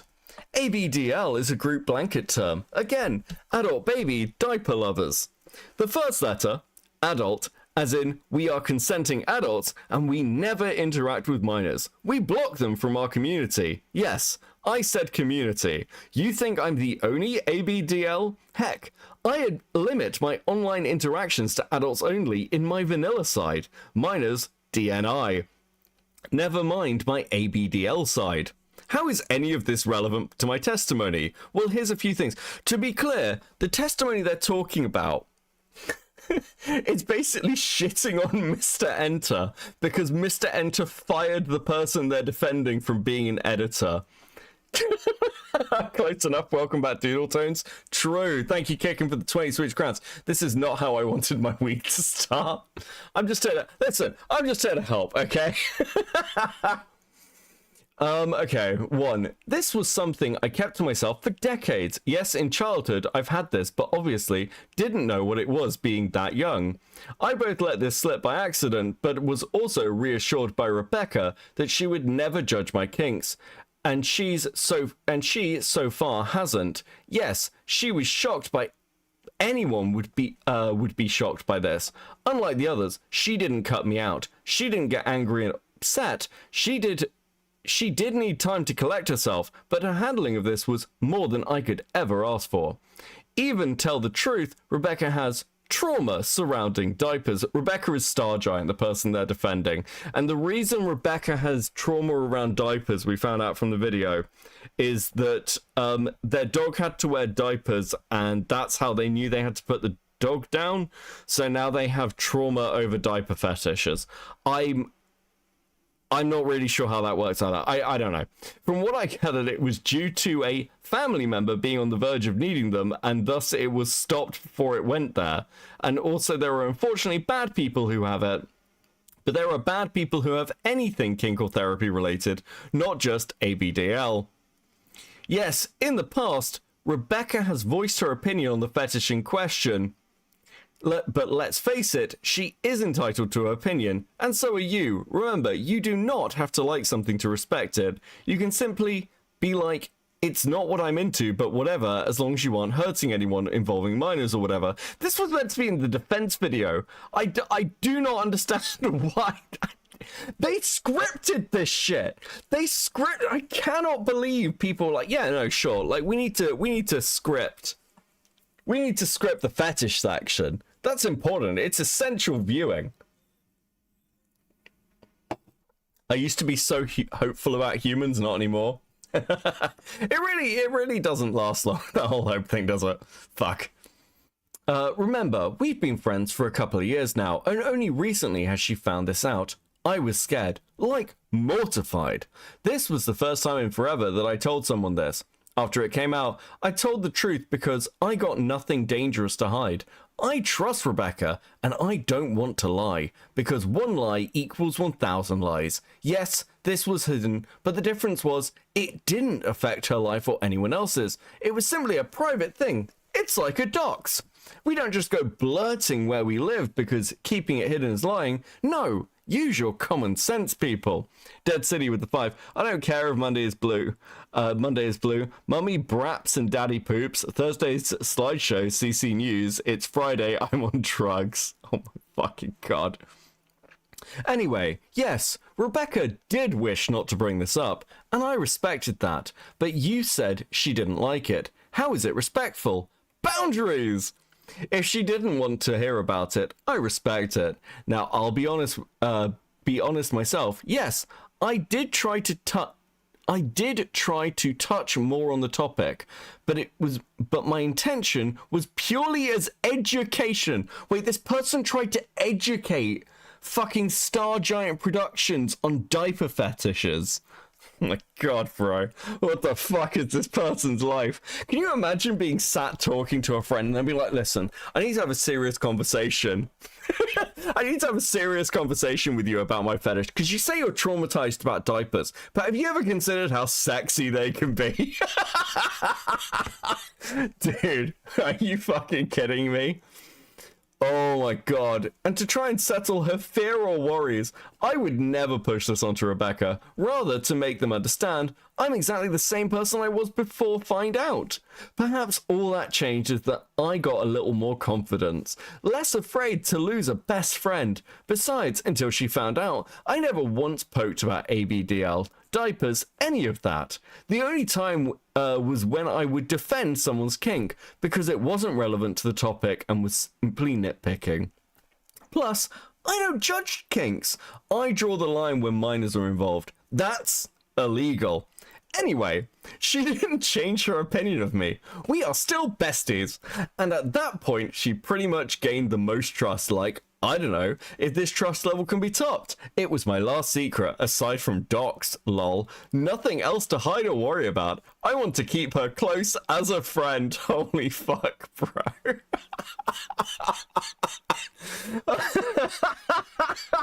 How can I not be friends with her? She knew about my diaper fetish and she didn't cut me off. Bro should have just gone and hung out with Doodle Tones. Absolutely fucking insane shit. Here's one thing that helps Rebecca. If she can take her time to come to terms and understand this core part of me. Dude, if anybody ever refers to one of their fetishes as a core part of them, like, just put them in an asylum. They need to, like, you clearly cannot function in society, okay? It's fucking over. Even whilst facing trauma or unpleasant things, the fact that instead of cutting our friendship out and instead choosing to try to understand, what does that tell you? That she is a wonderful human being. She is trying, and I will always admire that. I don't need to have it liked. I would rather someone go, I understand how it helps you feel better. But it's not for me. That is better than block, goodbye. If you must know why I'm ABDL, I'll make it brief. Oh my fucking god. Are they going to explain why they're into fucking diaper fetishes? It is both my therapy cope and a fetish. It's your therapy cope? Can you imagine going to a therapist and a therapist being like, listen, I think what you really need to do is talk in a baby voice and put on a fucking diaper, okay? You got some space? Build yourself a crib. Fucking incredible. Oh, dude. I don't know where people are getting these fucking therapists. Discord, probably, let's be fucking honest. Therapy cope. I put myself in a state of mind where I am vulnerable and want to push my adult responsibilities away to cope. E.g., play childish games, doodles, watch cartoons like Bluey. I also dress up towards a girl. I am a transgender, and I am still mostly closeted. I put on a dress and a diaper and lay in bed watching cartoons.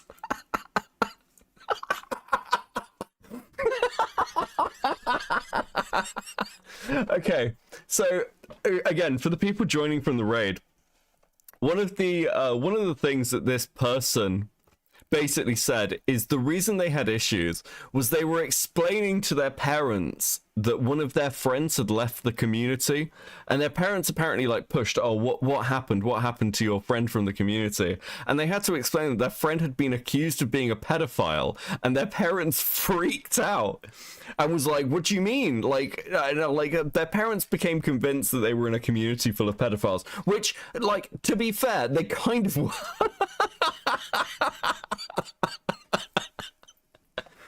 Can you imagine finding out your kids like this? I mean, dude, you disown them, right?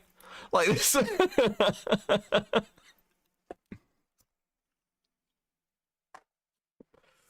Holy fuck. There's going to be a statement like this out of fucking Bobby at some point, isn't there? It's coming.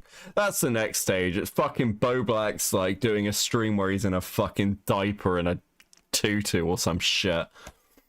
Name one person I'm hurting. Remember, this was a deep secret behind closed doors. How do you hide that from your fucking parents?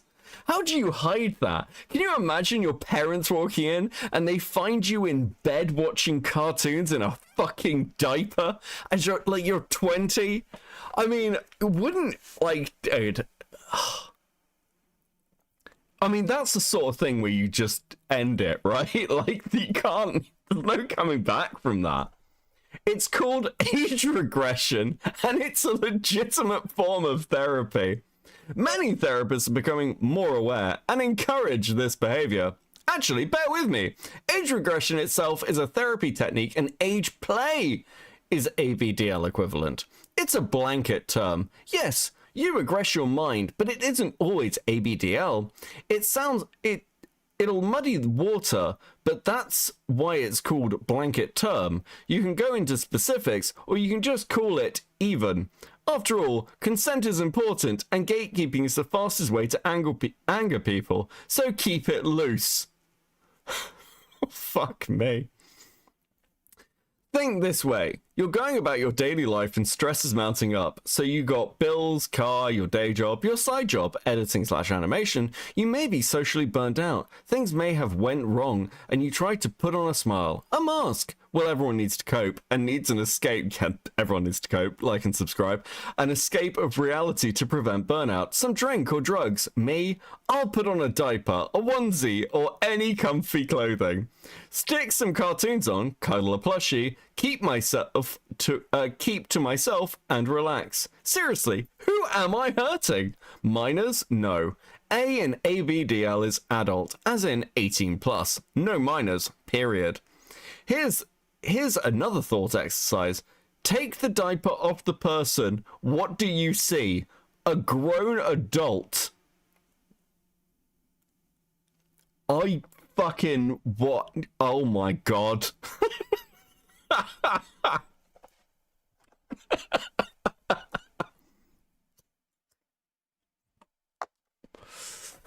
Pretend that diapers are not for babies. What are diapers? Protective undergarments. You still think minors are involved? I thought so. I have never been so convinced that people who are into ABDL are fucked up in my life. This is one of those fetishes that definitely does not get worse if you does not get better if you explain it. Like, this is one of those that's like, oh, this is so much worse. If I said, oh, I'm gonna have a drink tonight and unwind, you would say, oh, cool, enjoy yourself.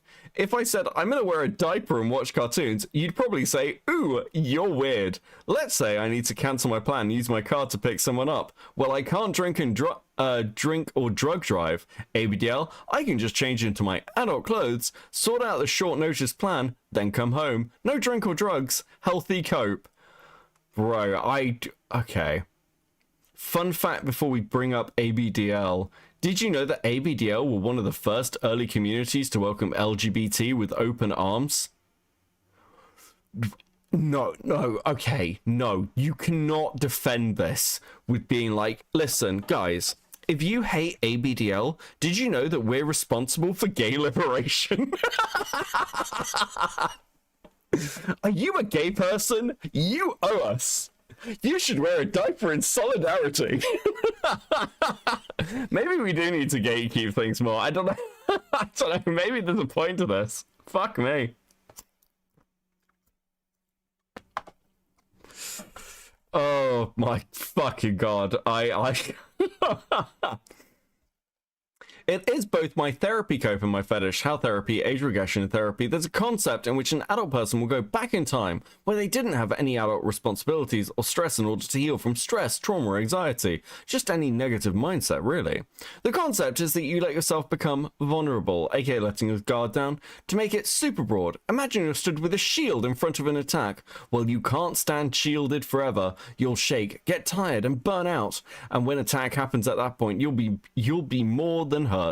Hugging is the same. Ever wonder why you cry really hard after a cuddle? You let your guard down, you try to be strong on your own, holding back tears, but then all of a sudden, hug. Defense crumbles, tears gush. Back to age regression. Holy fuck.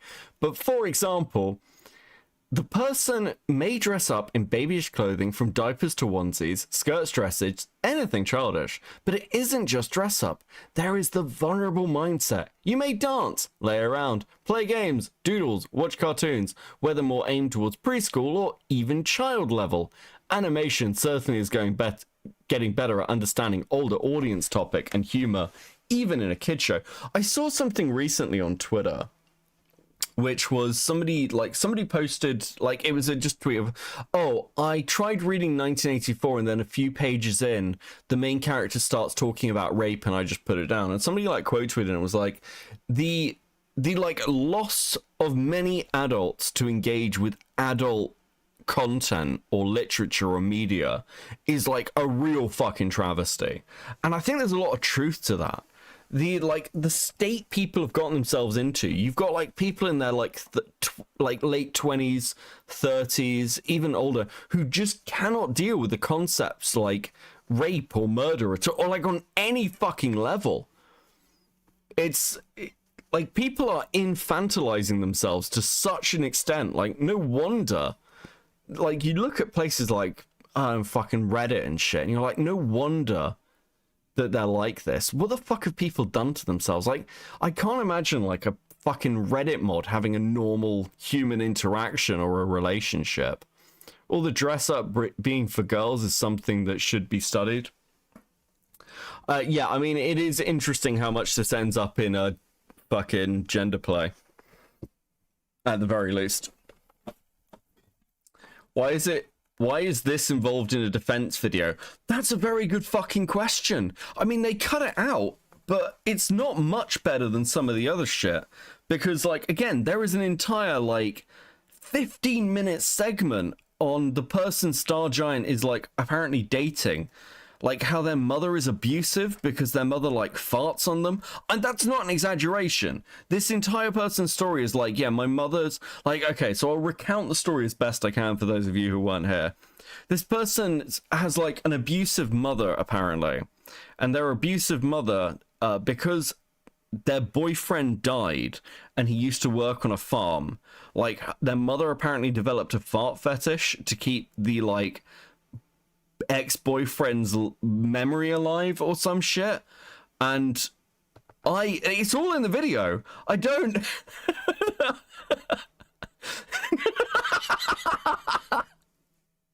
apparently this is all about how like StarGiant's a good person because they're tolerant of people's diaper fetishes and like abusive fart mothers. I don't know what to tell you. It is legitimately one of the weirdest... I mean, again, it is possibly one of the weirdest videos I have ever fucking seen in my life. It's completely real. I have avoided covering like StarGiant for like a year, and I was like, oh, I don't know, it's a bit quiet. It's a bit quiet on some of the animation front. I'll have a look, and it is unquestionably some of the most insane shit I've seen in fucking years. Just actually crazy. Okay. Okay. One example is Bluey. I won't go into too much into the show, but you get me. A person age regression is often called a little, aka little space. Some people have what's called a caregiver, whom looks after the person in little space. They pick out clothing, feed them, change them. Yes, I said that. I'll tell you more on changing soon. Play, doodle, etc. How does a caregiver benefit from all this? Confidence, trust building, letting themselves shower somebody with care and love. For example, think about the many times you want to scoop someone up and cuddle them. You want to make the other person feel better about themselves, looking after them because you want them to be a better person. Repeated, lol.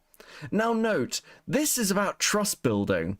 To be little means you are making yourself vulnerable. We adults tend to stay on guard around others, even friends. But if you can let yourself be vulnerable in presence of another person, be it a friend or spouse, it is the ultimate form of trust, and not to be taken lightly.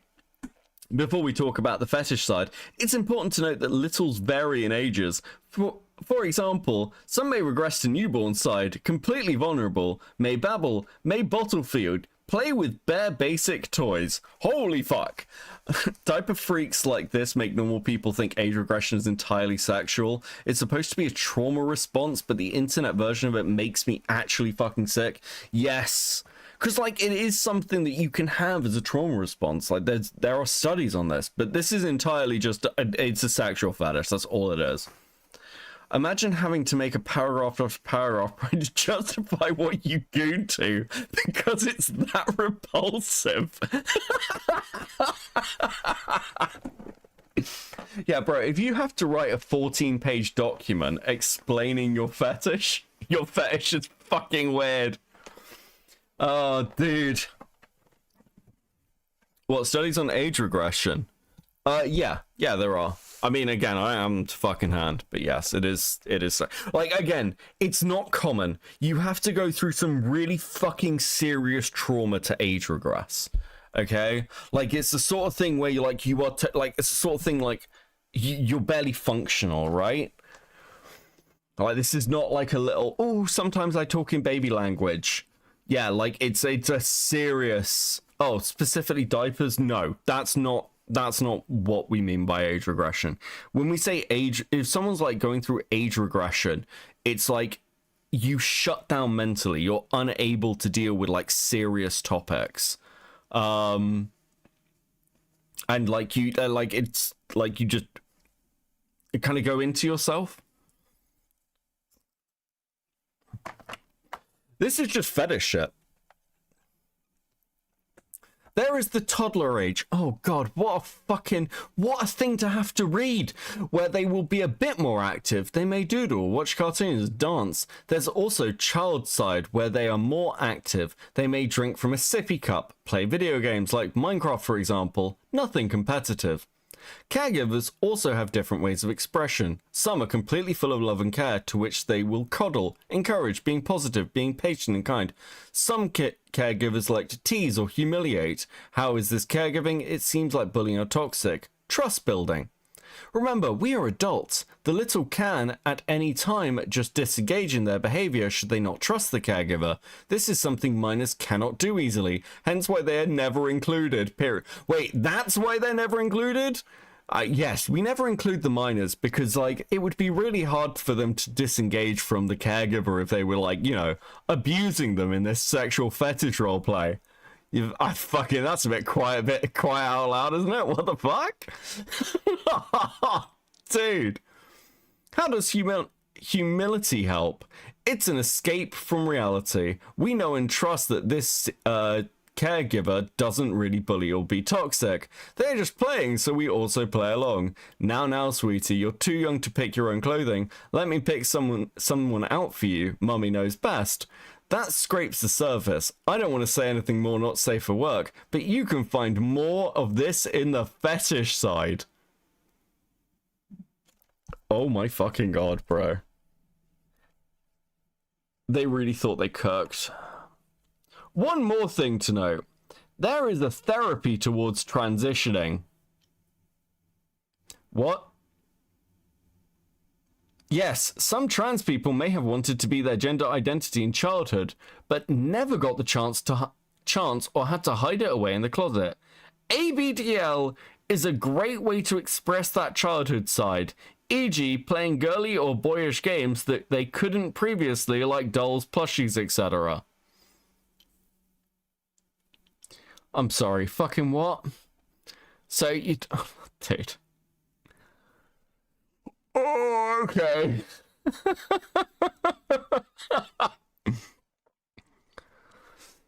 Let's now touch the fetish side of this.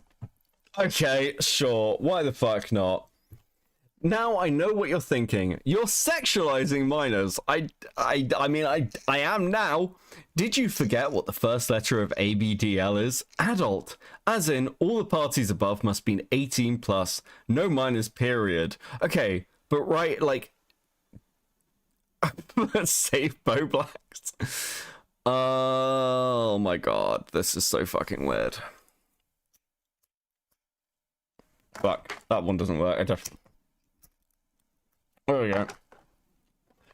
Now I know what you're thinking. You're sexualizing minors. Did I forget what it... blah, blah, blah, blah. But you said you had this since childhood, so you were a minor. Everyone, and I mean everyone, has seeds of fetishes sown in them in childhood. For example, you may have seen something in a cartoon that made you feel funny, and later in life, you see it again and feel the same funniness. It may not even be a cartoon, just something you tried being carefree kid with imagination. Say you play house and be a baby. Diapers can be the security blanket in a sense. Wearing one may comfort the person feeling safe wearing one. Now the fetish side. Diaper lover is a blanket term for the sexual side. God, this took a left turn pretty fucking quickly, didn't it? This may get a bit gross, but bear with me. In sexual situations, we often feel excited or horny over certain textures, smells, audio, or visual properties. Context matters too. For example, a diaper lover may enjoy being teased or humiliated about wearing diapers, e.g., you're such a big baby, can't stop having accidents, no more potty for you, this diaper is all soggy and squishy. Holy fuck.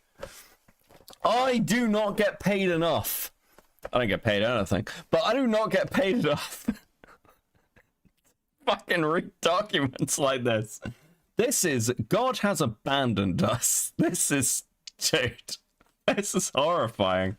Remember, this is a surface scratch. I can go way more into detail, but I'm going for minimal exposure. Oh, bro. Oh, dude, this needs a class action lawsuit against it. There's 2 more pages of this shit. I'll bring another fetish up. Think about bulges. Do not think about chat. Do not think about bulges. They are often sexually attractive. What? Wait, what? What? The fuck?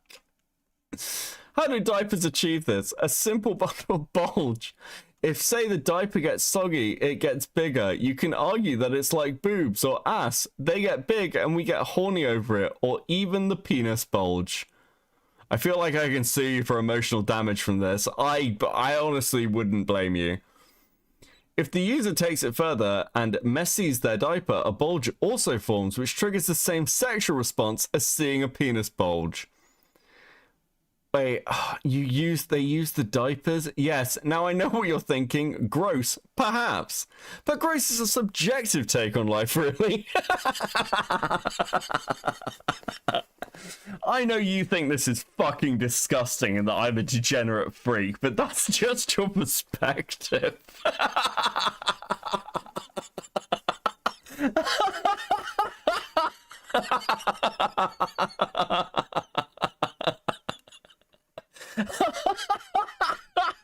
Fucking can't. Incredible. In evolution, we grew to avoid smells and waste as a means to avoid disease. However, in the modern day and age, diseases are not as prevalent, at least commonly. I mean, seminal fluid is a waste product, and people seem to enjoy that in sex. Anyways, how does the diaper wearer themselves enjoy their mess? The texture, it can be a sensory feeling, e.g. soggy diaper may feel squishy and relaxing. Messing in a diaper provides an amount of relief, especially if the user has a tummy ache. Oh my fucking god, bro. How did... Dude. Oh, dude. This person's parents need to disown them. This is horrifying. It feeds into adult baby regression too, e.g. a little may get the urge to go potty.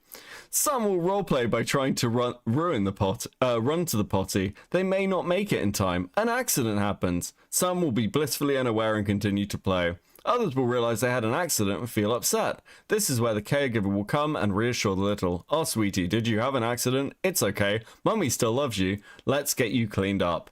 I'm gonna be like so for real. I have done multiple pieces of content on the fucking diaper fetish community over the years. Like I've done I've done documentaries on them. I even at one point when I was in the fucking Twitch politics scene, I went through a clinical study on the ABDL community. This is by far the worst thing I have ever read on this community. Imagine you're me, waking up at 1 AM and deciding to take a nice shower. You come to stream and hear this shit. I feel unclean all over again. Sorry, thank you for the 5. Bro, this is so much worse than I thought it would be. See how it is trust building. In that one moment, the adult is vulnerable and in tears, and their caregiver is giving them love and care, wiping the tears away, helping solve the problem. It reassures them that they are still loved. We often think the worst of ourselves in a moment of crisis. Or when things go wrong. You didn't make the train, for example, you're the worst. You didn't make the potty, you aren't worth anything. No, you are still loved. That is why it's therapy. Now, how is this a fetish? Tease and humiliation can also be a fetish, not just in trust building. Oh, you smell, baby, you packed your pumps. What the fuck? How do you feel knowing this and Pyrocynical's fat fetish are one of the only cultural soft power remnants of the British? Fuck off, thank you for the 5. This person is British. I cannot believe this person is British. This often excites the little. Remember the little and caregiver are adults. You are barred from using the potty, sweetie. Go on, fill your diaper. Show us what a baby you are. But wait, isn't this bullying? No, it's roleplay. Consent takes place and adults understand what's going on isn't real, but are playing along to have fun. Now do you get it? It's like BDSM in a sense. Remember, you can combine fetishes together for more fun. Some users like it to be chastity and cucked. Mummy says you can't make cummies. Imagine trying to get horny whilst in your fetish. There is also the furry side to ABDL. Diaper fur, baby fuzz. Okay, we'll come back to this then. Whatever you wish to call them, pretty much the same as ABDL, just with floof. That is not fucking true. Baby fur is like lolicon for furries. It is literally child porn of fucking anthropomorphic animals. Like, what? What? Isn't this giving the game away? Holy fuck, bro. This is a fucking dark timeline. The stream's still going. Yeah, Nick raided in. I feel bad. I was gonna end, but I feel bad like ending if Nick raids in. Okay, that just seems wrong. That just seems wrong. Okay. Okay, give me a second. I need to go to this. Okay, so I do have some Prime drama for you, but I'm not going to be presenting it. I'm going to send you over to Dickers, because there is a new document out on Parlo, and the person who wrote the document seems to be having a bit of difficulty because they seem to have basically, I don't know, gone fucking crazy. I don't even know how to describe it. I really don't. Like, apparently they're talking about how they had sex with Parlo and like there were consent questions. I don't fucking know, man. Like, it seems pretty fucking crazy. These people never be around babies again. Baby humans and animals, just all babies. Yes. Guys, this has been fucking awesome though. Thank you so much for a great stream. It's nice to have a little bit at the end. Please enjoy these last stickers. Enjoy these last stickers. Little sticker at the end. Enjoy these last stickers. There we go, guys. Based. Super based. Okay, I will be back. I'll be back soon. I'll probably be back. That was horrifying. Thank you. My pleasure. My pleasure. Nice. It's like the reverse of a palate cleanser at the end of the night. I don't know what Nick was covering. Like, Nick is covering much more wholesome stuff, I'm sure. I'll probably be back in a day or so. We'll probably be doing more StarGiant. And staying on for a little bit longer, always. Listen, I appreciate the raids from Nick, and it's always nice to be the last person standing. Okay, cool. I will catch you guys in a bit. Have a great start to your week. I hope you're all well, and peace out. Laters.